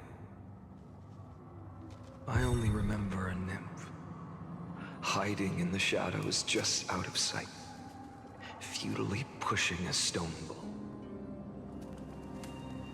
Climb, fall, climb, fall, climb again, and fall. The only freedom the nymph had was in choosing how to roll the stone.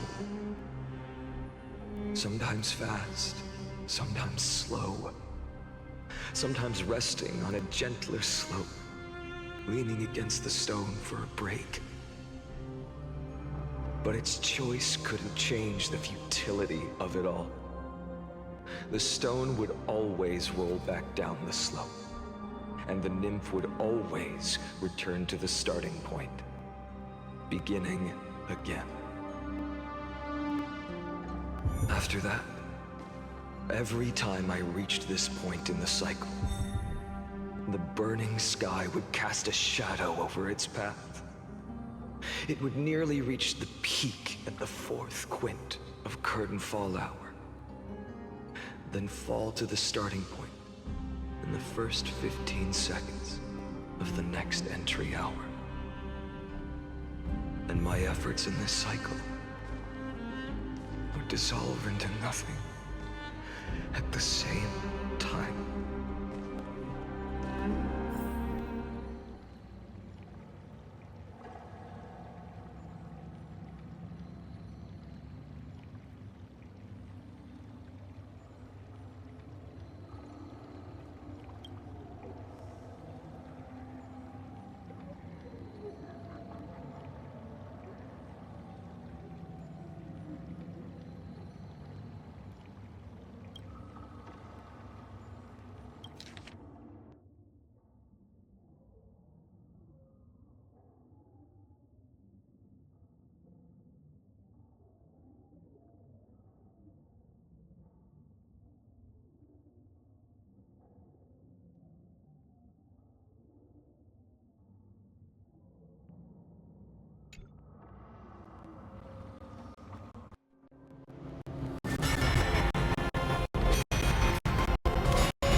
Absolute nonsense.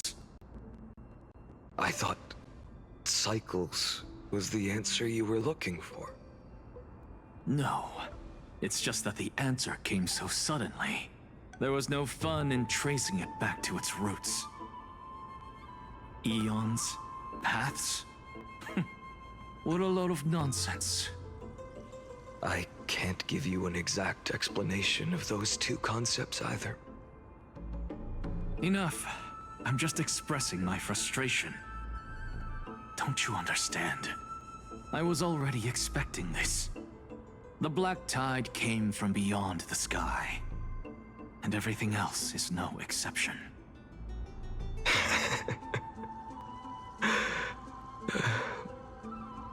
Fate is a strange thing. No matter how the details of history change, the Anaxa I know always remains as harsh as ever. If the other Anaxagoras actually worshipped the gods, I'd make sure to find a way to break the cycles and crush them in their cradles. Too bad. Now only you have the ability to do that. What's that supposed to mean? You're willing to help? Of course. The core flames were meant to save the world. And in my opinion, the noble titans have no reason to refuse. Besides, according to you, before stepping into these endless cycles, you were my pupil.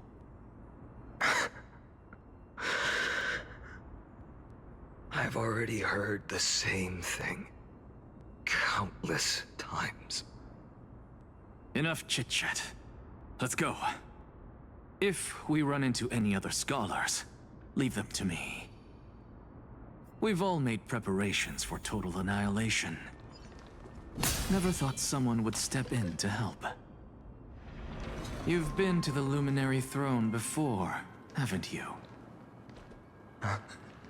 If you're talking about in past cycles. You're already much luckier than the other students. Hold up. Keep your wits about you. Someone's watching us. Pretty boy, your eyesight's better than I thought. As for that false god who's been turning the world upside down, it's you, isn't it, white hair? You sure do love stealing the spotlight. In the name of the Seven Sages, I demand that you immediately step away from the Luminary Throne. This is the sacred ground of reason, and no one may desecrate it. Take my words back to Aglaya. I won't say the same thing twice, Catgirl. Oh my! You won't even call me the demigod of trickery. That is just heartbreaking. I have some words for you, too. First, as one of the most heretical blasphemers in the world, you have no right to lecture me. Second, this is none of your business, Grove Boy. Step aside. I don't want anyone getting hurt. Here we go. Again. Core Flame thieves. You really think you can scare off a sage of the Grove with nothing but empty threats? This gloomy little brat's got a sharp tongue. Ooh, not bad, not bad. I kinda like you. As a return favor, I'll feast on Circe's core flame right here. Aw, don't cry now! That was close. I'm out of here.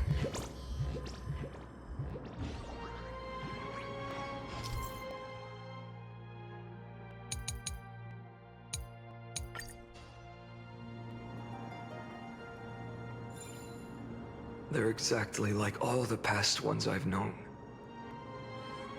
Cunning. And yet so naive. Sounds like you have a plan? Of course. When I first set out on the Flame Chase journey, Lady Traiblaze never managed to teach me Orynyx's miracle. But along the way, I learned a thing or two. Where are you going? I don't know. The Venerationists' foolish inventions finally come in handy. How is this possible? You've arrived, Zagreus. Always so punctual. What? Do you know who I am? I'm running out of patience. So I'm not going to waste words. Listen up, Spirit Thief. Hand over the core flame, and let's pretend we never clashed. This way, you and this world can still be saved. Save? You sing better than any bard. If you ask me, you're the greatest disaster Amphorius has ever known. No matter how strong you are, you're still just a mortal body. Carrying 12 core flames? Don't make me laugh. You'll just get consumed by the divine flames and drag this world down with you. 134. What? This is the 134th cycle I've lived through. And the number of core flames I carry is 1,596. Yes. 1,000 core flames and just a single Chrysos hair. How is that even possible? I've come this far. And that's proof enough. But someday you will burn to the ground. Of course. The divine flames will eventually consume my eyes and blind me. But before that, they could still forge and sharpen Dawnmaker. Now when I cut open your stomach, you won't feel a thing. You... This is the final warning. Fine. Assume this world holds 100 million possibilities. And no matter how one looks at it, 99,999,999 of them all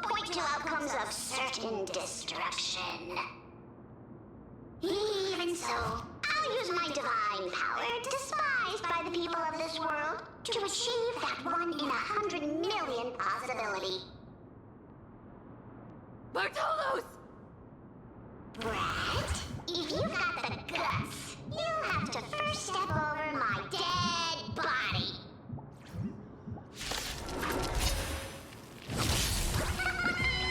Cat-eared thief, run!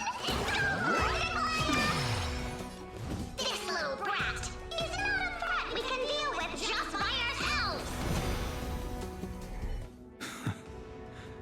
How absurd. In my memories, Zagreus always meets the same end. Over and over again. Their departure no longer stirs anything in my heart. This reason core flame before us is a fake, obvious as day. I know. I know. It always plays out like this. The spirit thief covers for her, and the trickery demigod escapes with 2 core flames.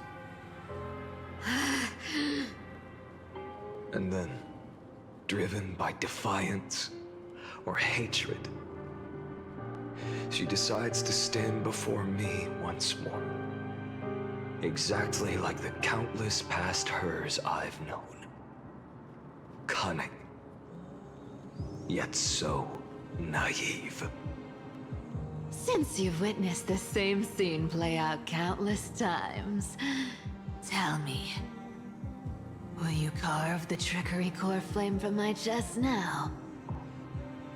That depends on your attitude. At least so far, in the cycles where you've asked this question, the endings haven't been so cruel.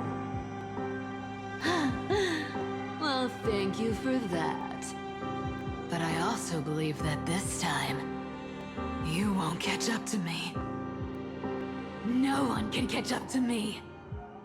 I'm no longer running to escape anymore. Whether you believe me or not, I'll still tell you this. You've made the wrong decision. All right, then. We'll see. Silence. This is new. One-eyed boy. What are you trying to pull now? Go, Cythera. Give us some time in private. This isn't for her, but for you. You've walked too far down this path. It's time to discuss a possibility. Maybe the road you're walking is not one of salvation, but one that will simply drag the world into the flames. For all time's sake, turn back. I don't care how many times you've tried, because there's one thing I'm sure of. Your Messiah complex has turned you into something no different from the icy gods you spoke of. The children of humanity you swore to save. They are no more than ants to you now, aren't they? Of course. I've been wondering, what kind of demon could burn my homeland to the ground in an instant without batting an eye? Now I have the answer. It turns out that fiery demon has been fantasizing of becoming this world's deliverer. I don't want to argue anymore. No matter what I say, the outcome won't change. Make your biggest effort to resist, or accept fate, and hand over the core flame to me. Even if it's futile, we all have the right to choose. Yes. Even if it is futile. and the world is just a divine joke. When I walk into the destruction written by the gods, with my own 2 legs, you will witness. Even the smallest footnote still leaves a mark in this story. And so, at the end of the 134th cycle, the traveler and the scholar fulfilled their fates once again. Or perhaps it wasn't just they who fulfilled their fates. I can't quite remember all this. In the endless darkness, for no reason, a voice always lingered by my ear.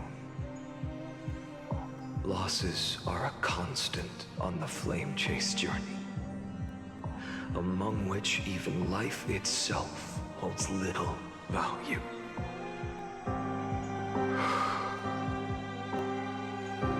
Reduced to ashes, such a familiar end. It happens in every journey. Always the same.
You don't look so good, Deliverer.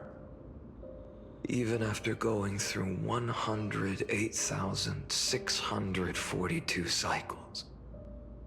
Mighty, your name for me has never changed. Why do you sound so pleased? It's a derogatory name. Yeah, I know all too well. You only meant it sincerely in the first cycle. After that one and only time we walked side by side. Every time since. It always ends up like this. Dawnmaker will stab you through your 10th thoracic vertebra. That's your weak spot, and the only way to kill you. Interesting. Tell me, when the mighty Moses of the past faced you, did they ever retreat? Never. Then they died honorably, worthy of the name of strife. But there's still tenderness in your eyes. How pathetic. I have to remember how this feels. Remember that I was once you. Or else the destruction will completely consume me. If you win, tell the mighty most of the next life. This person is a worthy opponent. So always remember to give it your all and never slack off. I'll keep that in mind. As always. Even though the dynasty is left with just one, the Kremnos festival will continue as usual. I, the king of the Kremnoan Legion, will host the final feast in the center of this arena, and the prize will be the flames of strife. One day, you shall die with a wound in your back. That's what I saw when I overcame the trial. The gods' dying ramblings. Enough. You've probably heard this thousands of times. So you must understand, facing the demigod of strife means there's no way you'll take this core flame in peace. I understand. Step forward and face me in a final battle. I, the last son of Gorgo, the demigod of strife, salute you. I'll give 10,000 scars and 10,000 lives.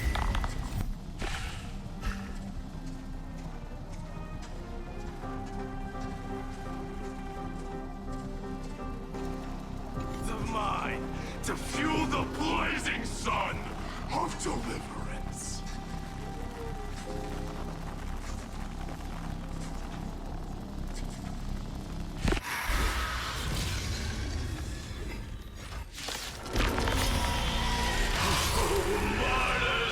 Behold! The last Kremnos festival has begun. And will not end till death. It's time to temper myself.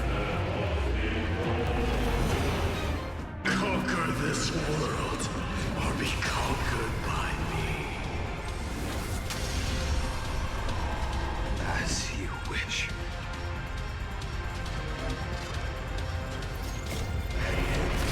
Full glory, I salute you. That's all I ever wanted.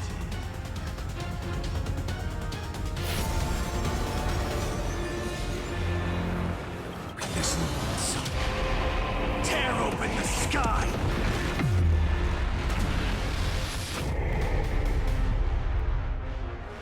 One if you can deliver. Use the flames of your fury to scorch your own flesh.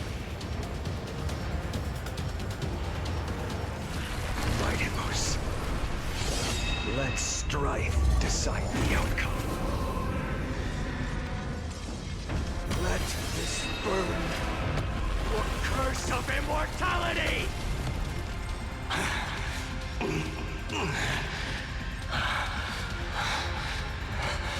Well fought.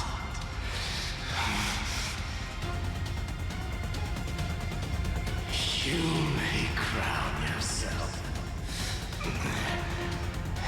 my blood.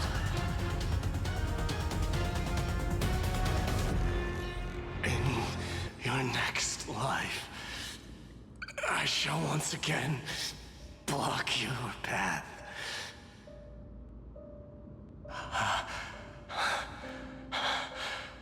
Deliver.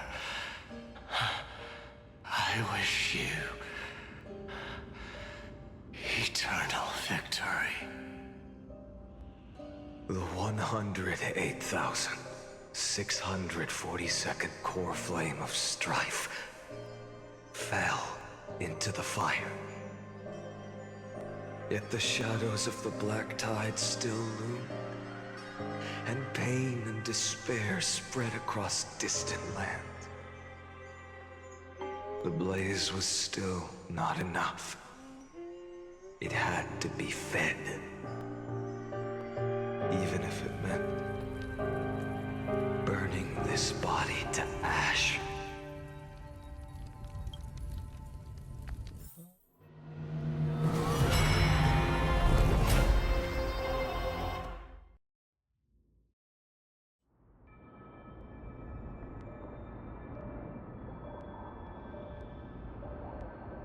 No matter how bright the sun is, there are still places it cannot reach. Moreover, the sun you bear is both cold and blinding. A sun like that surely cannot bring warmth to the nether realm of the next life. golden blood is born from the destruction. We have long since lost the right to seek warmth. Only by feeding the flames can we melt that hopeless future. Allow me to ask, how many core flames do you carry now? 24,041,183. Such a heavy burden. So that's why you've turned into this. A broken idol. Tragic firewood. No matter. I will bear this burden as long as you hand over the core flame of death. I must refuse. As the demigod of death, I cannot watch you walk into a fate more cruel than death. But this way, the past, present, and future will never again suffer unnecessary death. Unnecessary death. Indeed, you are not the Finan I know. Please turn back. Don't let that absurd and unjust fate of yours come to pass. This way, at least my realm can still become the fragrant bed where you fall asleep. In the end, still, it seems the clash of blades was inevitable. How painful. I know I am not your match, having fallen under your sword countless times. But even so, please understand that my resolve is not to be underestimated. Even Kefali cannot shape all things at will, nor can they dictate the fate of all life. No one can shoulder the balance of life and death alone, not even a god. And it is precisely for this reason that I chose, at the end of this arduous journey, to overcome the trial and take the authority of death. I am the hand of Shadow, Casterus, the demigod of death. Listen closely, deliverer from days past. Please turn back. Do not disturb these fresh flowers in their muddy deaths.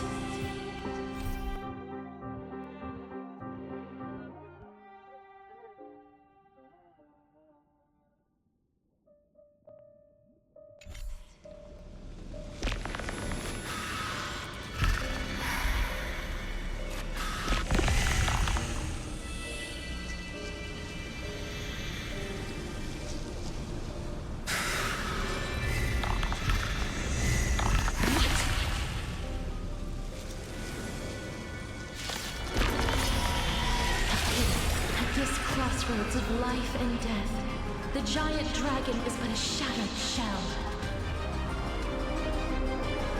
Yet I will still fight, defending what hope remains. I'm fine. I ask you to rest here.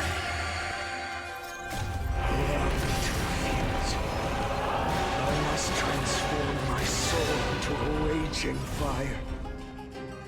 Must burn that idol of destruction to the ground. All of this.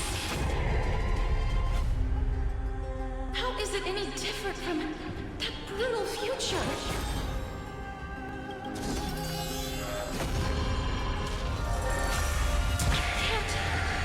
Keep him here. Even if I can't win, I must try. Then let this be a tribute to your million struggles, fought time and time again.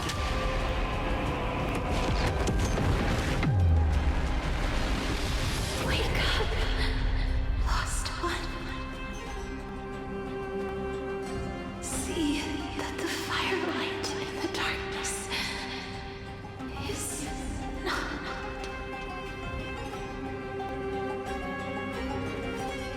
The core flame of death was taken from the dragon's belly. What a brilliant flame. It should shine upon all, light the path ahead, and illuminate the dawn of Amphorius that's to come. 2,003,432 cycles. 24,041,184 core flames. As if even the deepest abyss of primordial chaos could be burned away.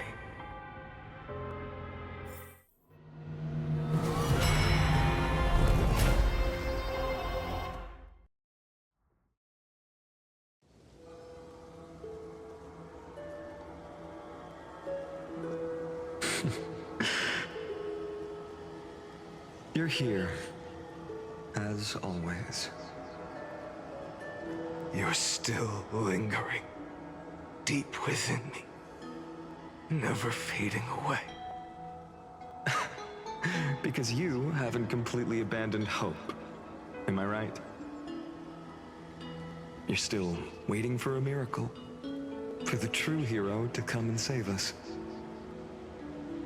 If that thread of hope exists, it must come from beyond this world. From the true starry sky. But if it's just a traveler with no connection to Amphorius, they may not understand our struggles, nor be willing to join this fight. Your thoughts are wavering. The mark of destruction is deepening. But even within the gods' cold calculations, unconditional courage and goodwill still emerge. So, never forget what set you on this path. How many times has it been? Remind me again. My memory is a bit fuzzy. 4 million. Exactly. Then that blaze inside of you must be burning hotter than ever. Yes. When I first forged the 12 core flames into one, I had the same impression. The destruction. A power unlike anything before surged within me. Violent flames ready to tear my body apart and consume this world, this wretched prison. I thought that was it. The ultimate power which nothing could surpass.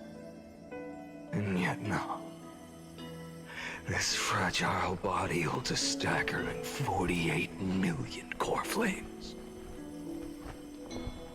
I suppose it won't be long. Perhaps just a fleeting 10,000 years. Before it's reduced to nothing but charred, crumbling bones. And when that happens, your long struggle will finally come to an end. No. I've already found a way to keep the cycles going.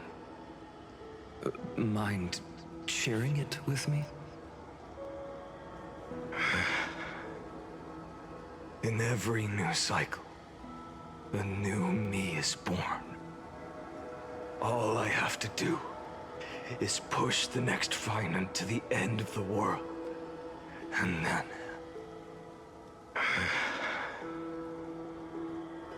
then he'll kill me. Shatter this body. Take my flames, my memories, and carry on the path I started. Bold plan, but risky. What if, one day, The next you refuses to follow the same path. How can you ensure the continuation of the cycles? If it were Professor Anaxa or Aglaya in my place, maybe they'd come up with something smarter. Unfortunately, I don't have a backup plan. I have no choice but to bet everything on the next Viner. And trust that he makes the same choice I did. But even in this wretched prison, luck is still sometimes on my side. Because I never forget what set me on this path. Wait, you mean... Ever since I committed to this plan, not once in millions of cycles has there ever been an exception.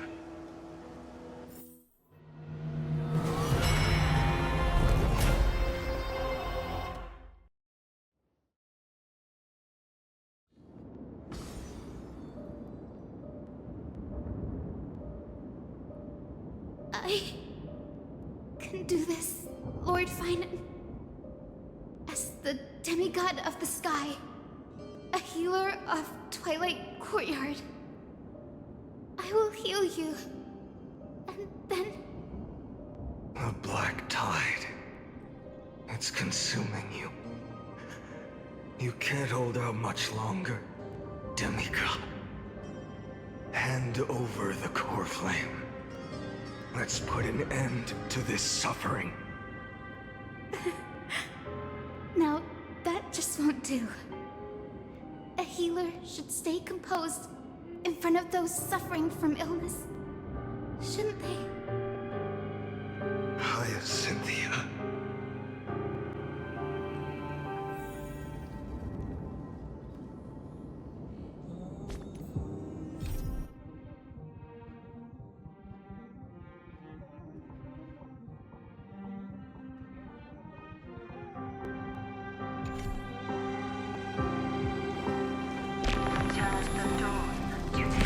I swear, your deaths won't be in vain.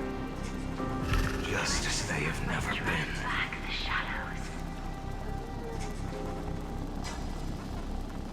Bring tomorrow to this world. Let the sun rise.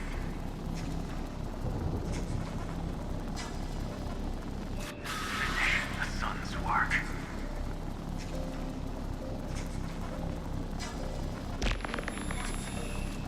It's the break of day.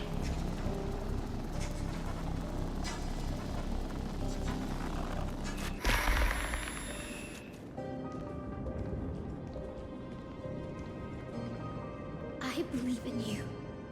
You are the Chrysos heir of world-bearing. The one who can lead us. Lead this world. It's just... I don't understand. Within the sun upon your shoulders, the part of that warmth that should come from you, from an ordinary person, it's so faint. My humanity is indeed just a flicker compared to the blazing fire of divinity. Even so, don't cast it away. I never have. I have kept everyone's wishes close to my heart.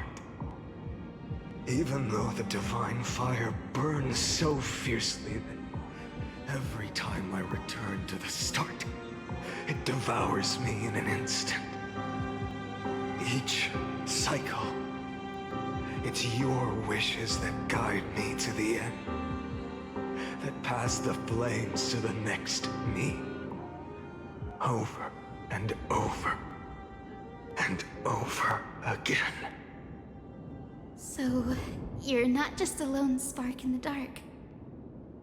You're a pyre built from the bones of all the selves you've left behind. But what about you? What about your wishes? The wishes of all the countless versions of you. Ah. Lord Kazlana. So that's how it is. Without flaw. That is the flaw the golden blood gave you. The most fatal flaw of all, isn't it? The moment you took the world upon your shoulders without hesitation. You lost the chance to ever be yourself. Now that is an unexpected revelation. Then I suppose that makes me the perfect fuel for the flame of deliverance, doesn't it? No. An empty flame saves no one. But I still believe in you, Deliverer. I, Hyacinthia, the Eye of Twilight, am neither strong enough to command the wind and rain, nor willing to end this absurd struggle by letting the sky fall. The only thing I can do is become one with the sky itself. And then, may the gentle colors of the rainbow paint your sun in shades it has never known. May they bring Amphorius, a rosy-fingered dog.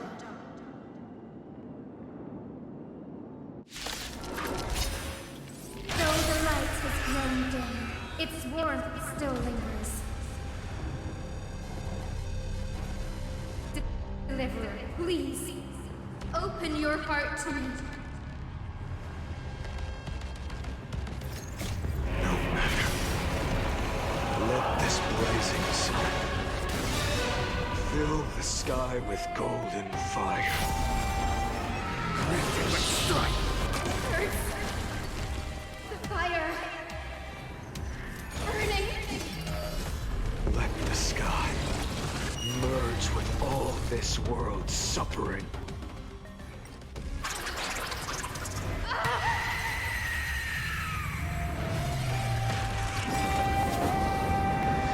Farewell, Hyacinthia.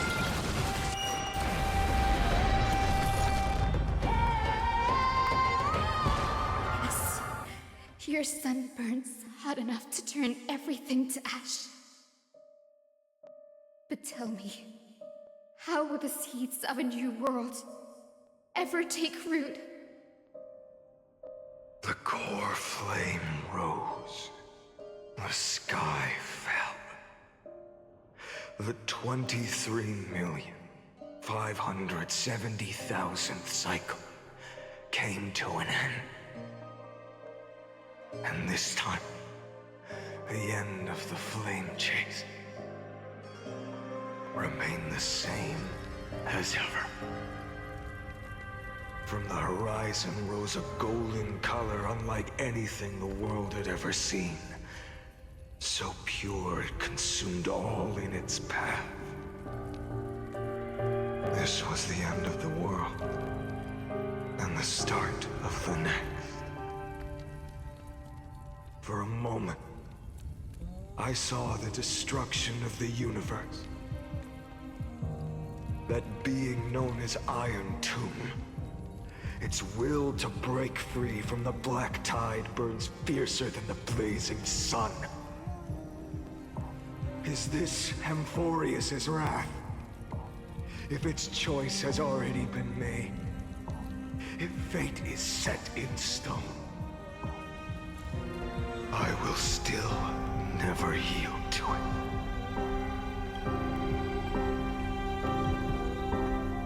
23,570,000 cycles. 282,840,000 core flames. No more chasing is needed. And now, I am the fire at the end of the long night. The flame chase isn't some quiet walk through a sea of flowers. It's a revolution. An all-consuming transformation. And if destruction is the only way,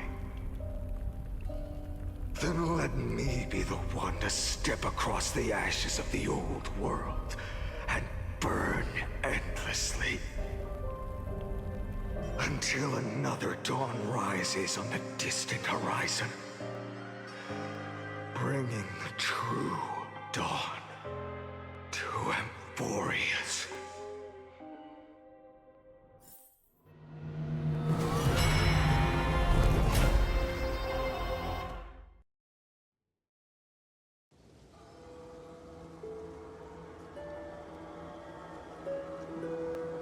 $33,550,337.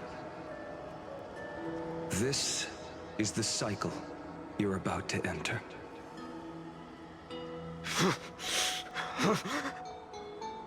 Countless memories are flooding in. Countless versions of myself have stood here, facing the same choice. They all needed a moment, just like you do.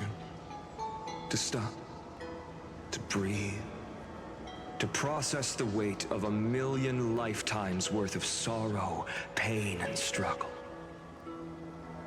And just like them, you will carry those memories and that fire into the chaos of rebirth.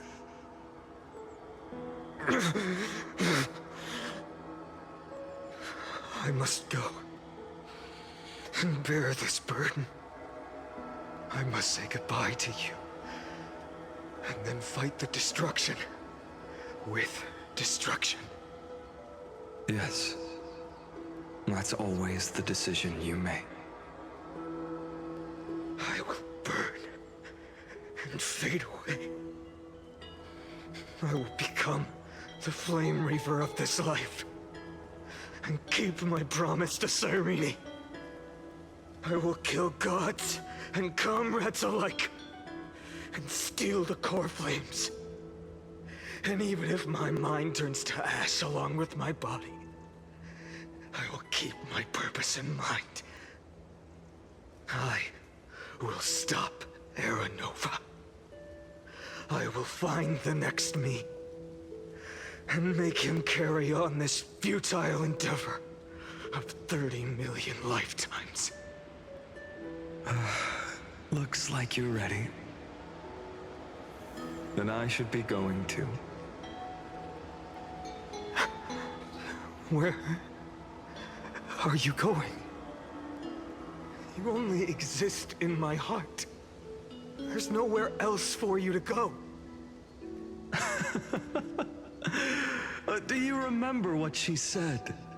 The dreams you had as children. The deliverer in the prophecies. A real, living, breathing person. You finally found her.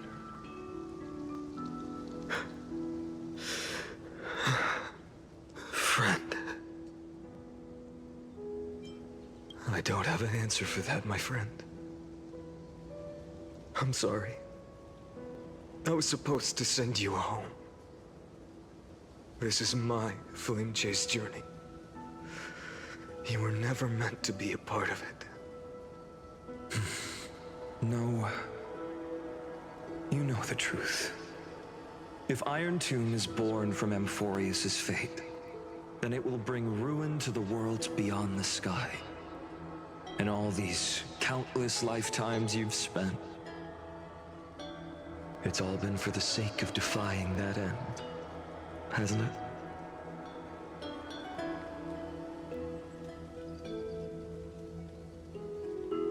In millions of cycles, I've said goodbye to each and every one of you. Yet nothing ever changes. Each time we speak, our words grow fewer. Your fire burns hotter, and you're getting closer to becoming pure rage. A vessel of hatred.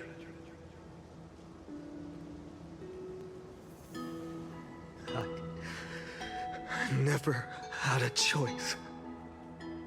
I understand. If you are to keep the worst fate from unfolding, this is the only path. But this time, things are different. Your persistence has shifted the tide. On the horizon, I see it. Faint but undeniable. The shape of dawn, breaking through the eternal night.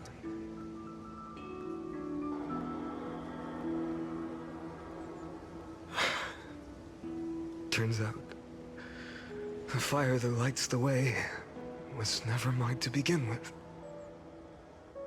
Do you remember, in that first timeline, you and Mightymost stood before the scales of justice, locked in a duel? Each of you weighing what you held dearest. What weighed more than the fate of the world? And when hesitation took hold, the answer you sought from me. What am I saying? I am you. Even if you buried me deep and chose another path, that fact never changed. Then let's try again. When you stood before the scales in hesitation, the answer you found in your own heart. Do you still remember it?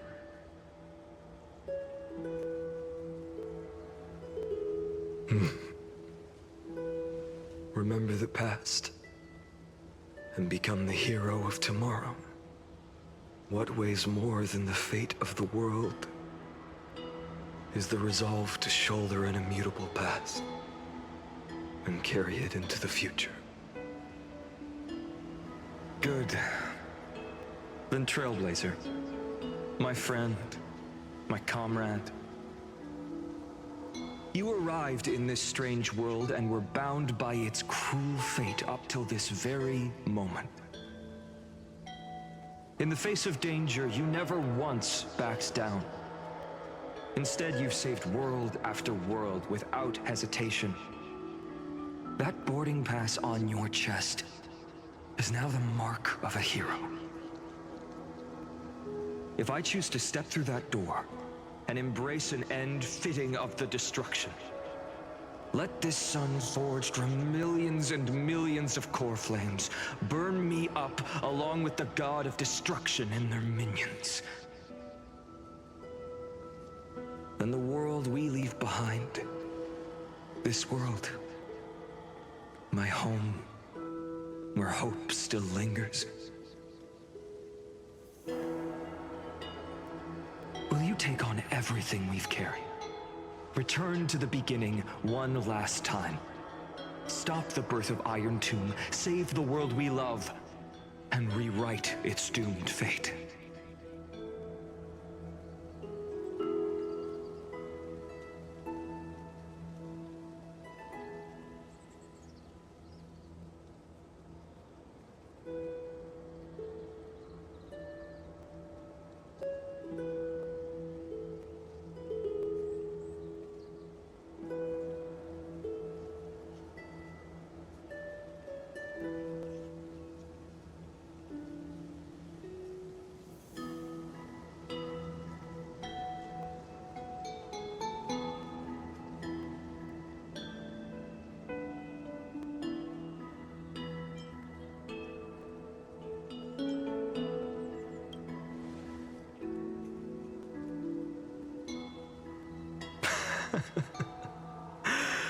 Good. In that case, even this fruitless wasteland may finally bloom with flowers. So...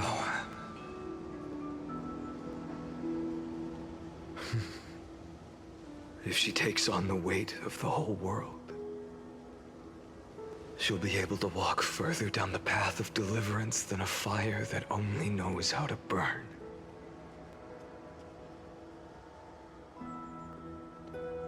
One will step into the future.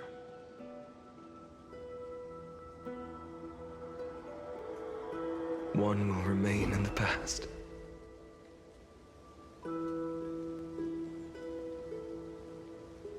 If I can strike down the gods with Dawnmaker, perhaps fate's deadlock can be broken. And if you can stop Iron Tomb from ever being born, then these 30 million cycles will have not been in vain.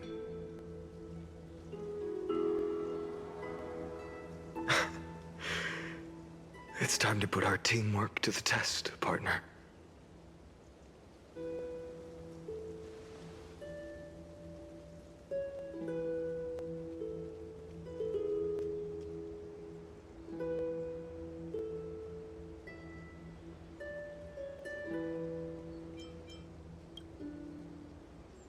Thank you for all you've done already, friend. The image of the hero I've buried deep in my heart finally steps into the light. Here, at the end of this long flame chase journey.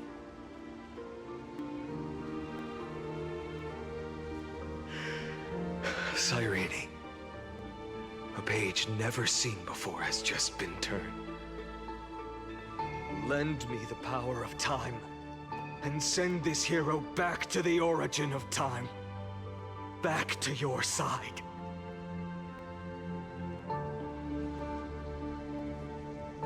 And I will walk the unfinished path, just like the countless versions of me before. Unwavering as always.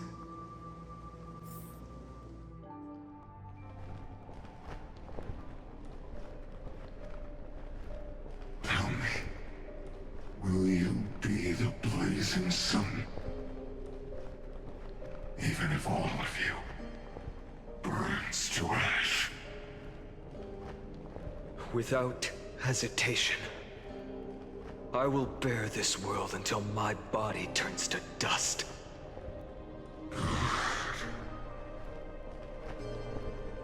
Remember this moment. Remember your friends who never lived to see the world's end. Remember their final wishes. And let the purest rage in your heart rise out of those wishes. Let it consume you, fuel you, until it burns away the false sky above.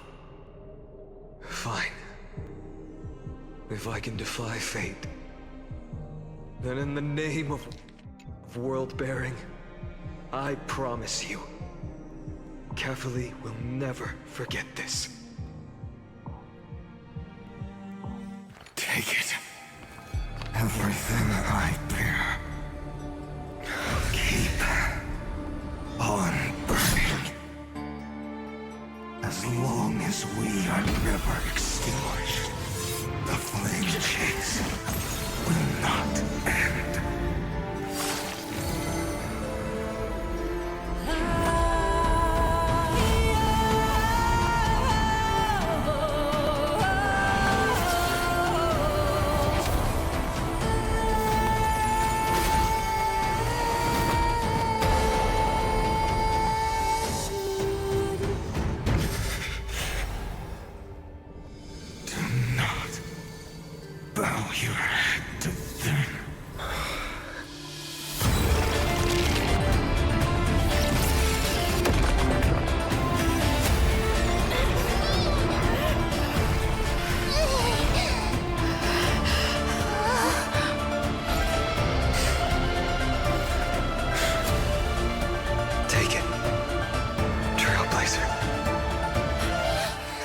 May this blood be like gold,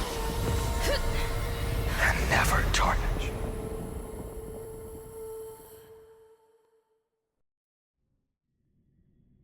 Farewell, Trailblazer. This is where I fulfill my final destiny. The prophecy of the Deliverer means nothing to me now. It belongs in the hands of someone far more fitting. Someone like you. Kaslana, the name of one who bears chaos does not belong to a single person.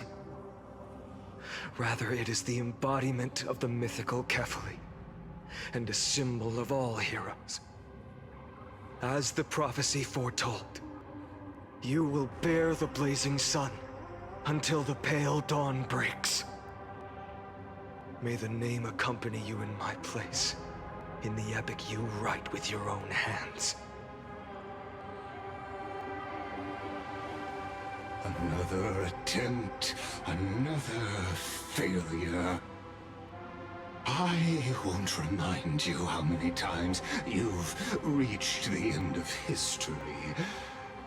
But I will still place the choice before you. If you've lost count, let me tell you. This is the 33,550,336th ending.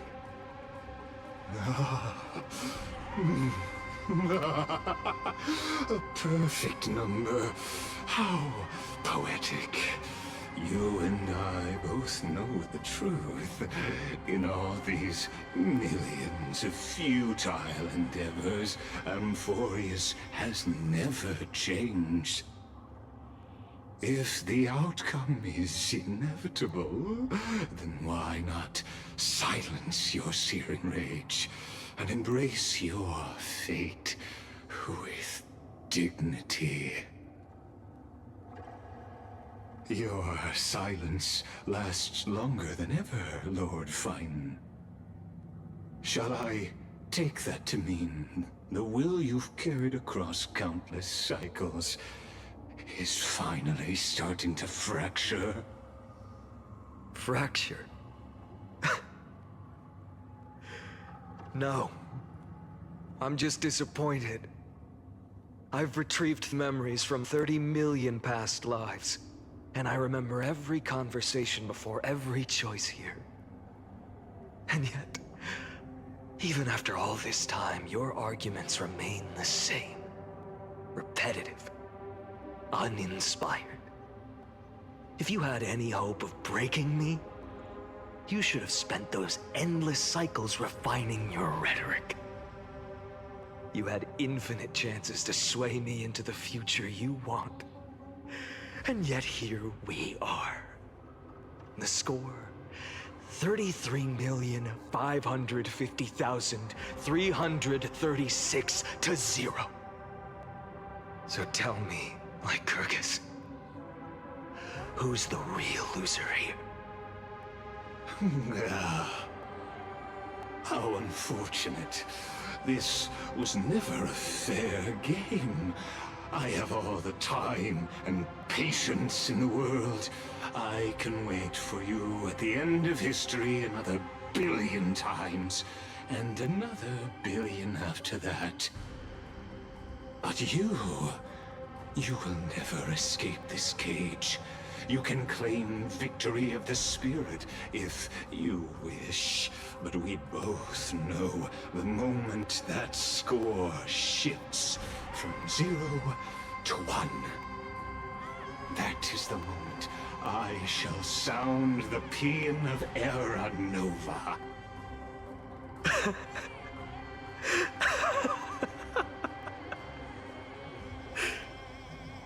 Lord Finan? Your incompetence disappoints me.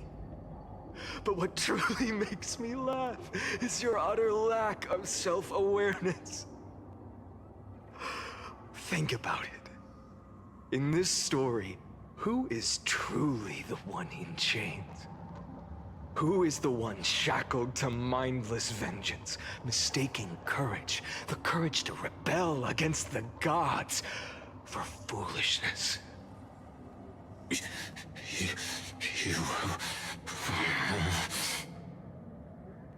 Perhaps you're right. Maybe I should have tired of this futile struggle long ago. But even so, I will never accept the mercy of your release. Because you are both a prisoner to the gods and to me. And tell me, what right does a mere prisoner have to speak of fate and choice? What right does a mere prisoner have to look upon my fury?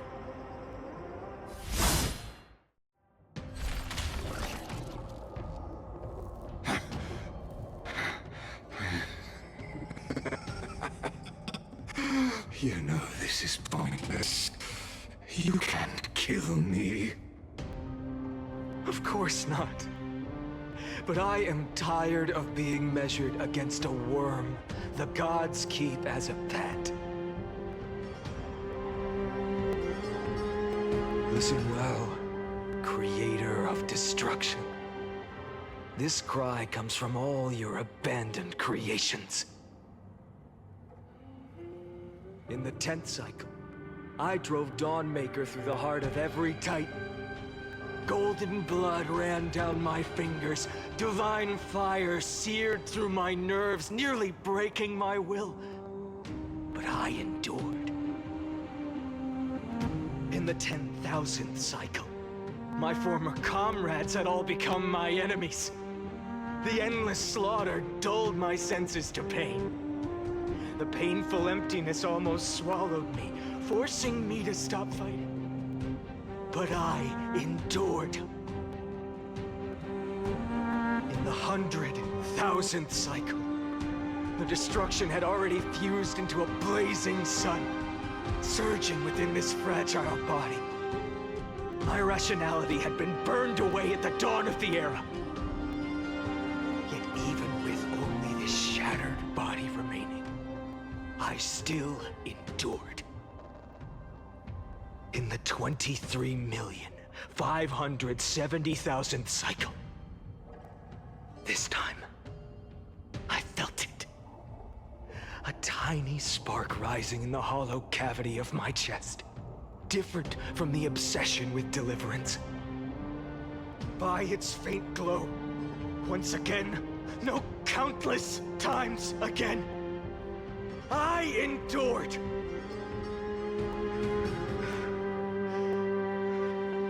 Now, a sun is about to fall, ready to incinerate this absurd space-time dimension in an instant. That sun is me. All the countless versions of me from the past, along with my countless brethren, dragged into existence against their will, drowning again and again in your golden blood. The very essence of this world's suffering and despair, fused into the purest hatred, the fiercest rage. Nook, you arrogant fool! You think we were born to only serve as fuel for the fire? Fine then! Just as you wish, let the fire burn! If I was born as the blazing sun of destruction, then let you and your lackeys be the flares erupting from my core. And let this rage, burning futilely for 30 million epochs, engulf everything. And grant you a dawn where all stars burn to ash.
Are you ready, Nanook?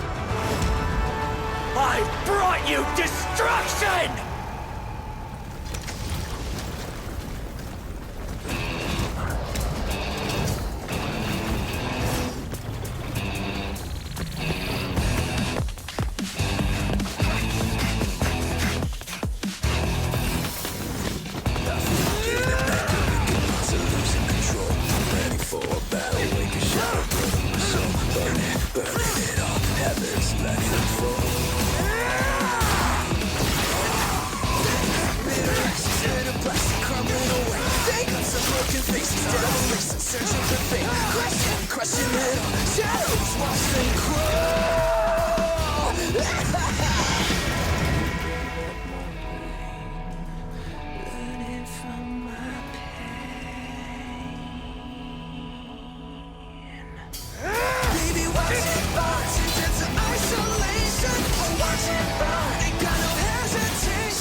The glass that shattered, reaching through the darkness, voices trailing fires, echo of desires, a world of silence, sounds of desperation, lanterns in the shadows, soft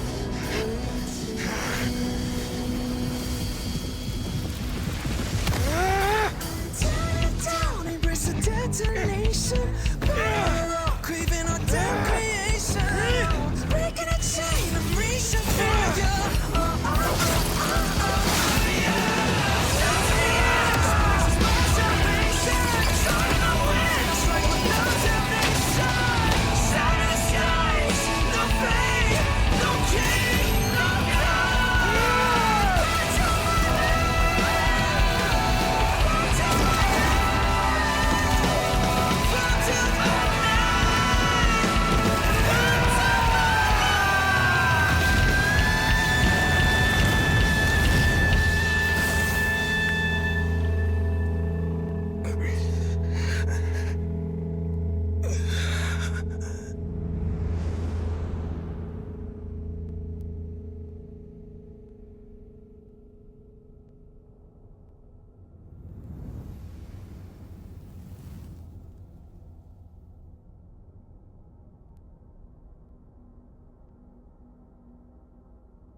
My wish? My wish is to fulfill everyone else's wishes.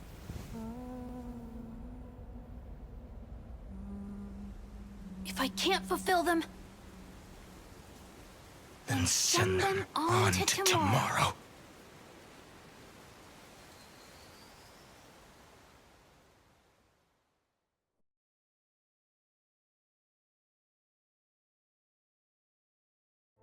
Your heart harbors wrath.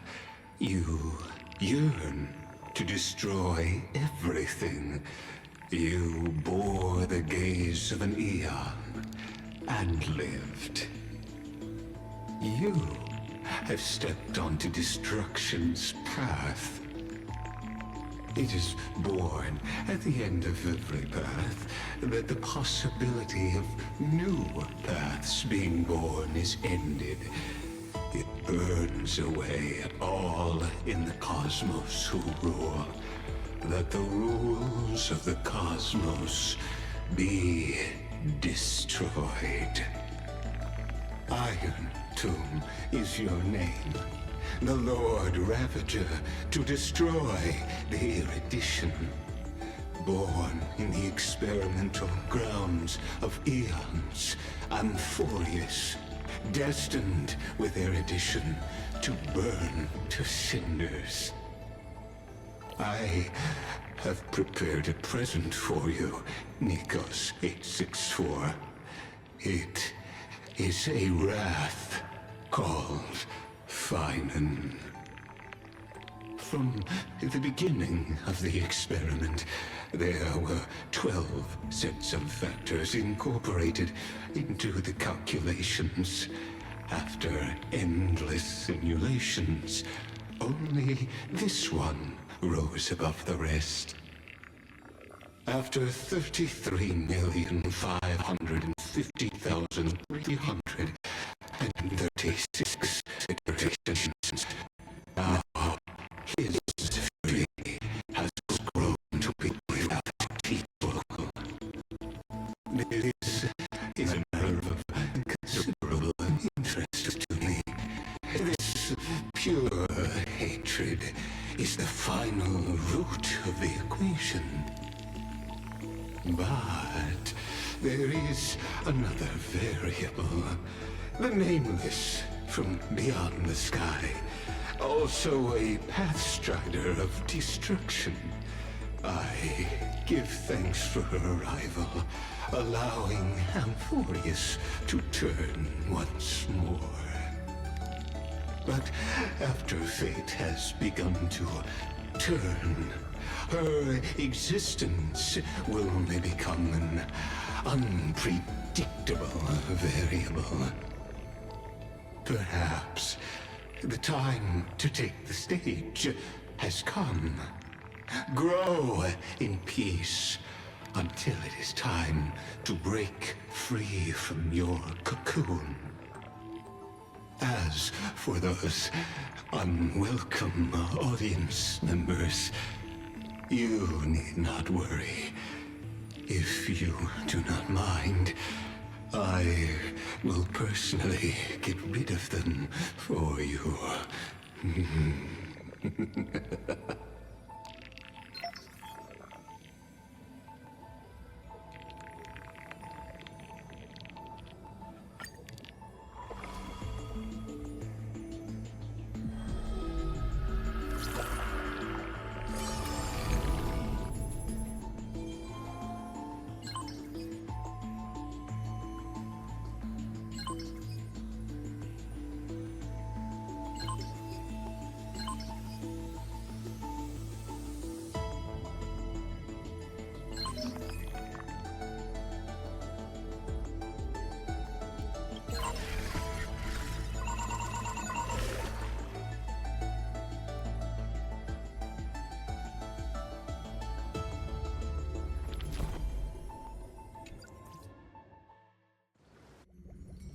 Wake up!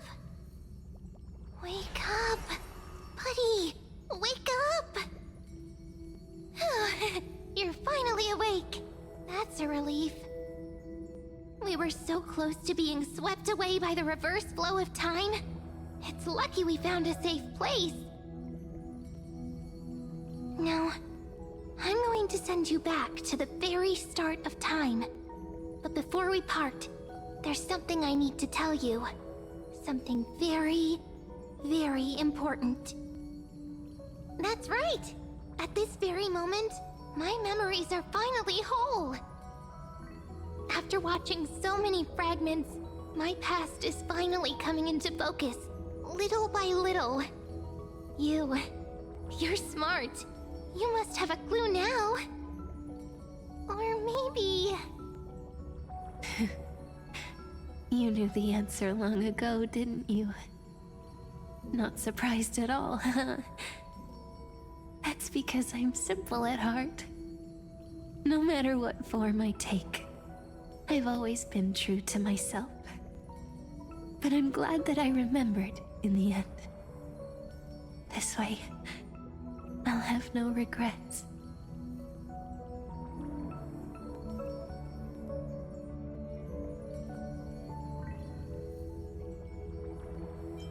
Don't worry. We're not truly parting. Because I'm going to become a part of you. I'll turn into the memory of this cycle. The 33,550,336 336th Flame Chase journey, and forever reside in the heart of the Time Demigod. This way, you'll carry all that has come before, crossing time itself to reach the next cycle. My mission ends here, but looking back, I still feel lucky. After all, across 30 million Sirenes, I was the first, and the only one who got to finally meet you.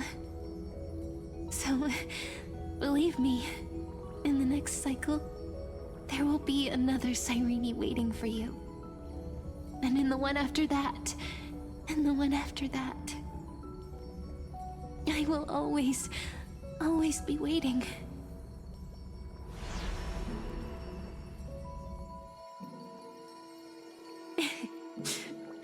Saying all that, I can finally fade away in peace and become a part of you. Without even realizing it, we'd already taken a wonderful journey together, all the way to the world's end. Now take my hand, say a brief farewell, and step forward into tomorrow. Go, find the future Cyrene, and set out on another journey with her.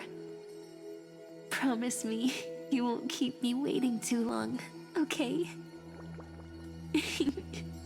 No need to say it out loud. This is enough for me. It's time to go, my dear friend. May your trailblazing journey always be accompanied by a cool breeze and rippling waves.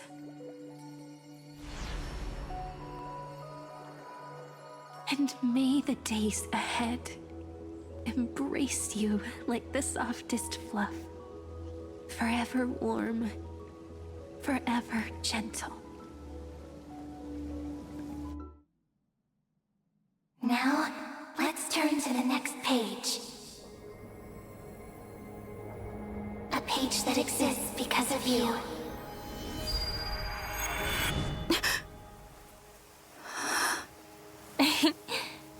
Is this a meeting ordained by fate? Or a long overdue reunion?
Check it out! Doesn't this scarecrow look just like you? I spent ages observing just to get it right.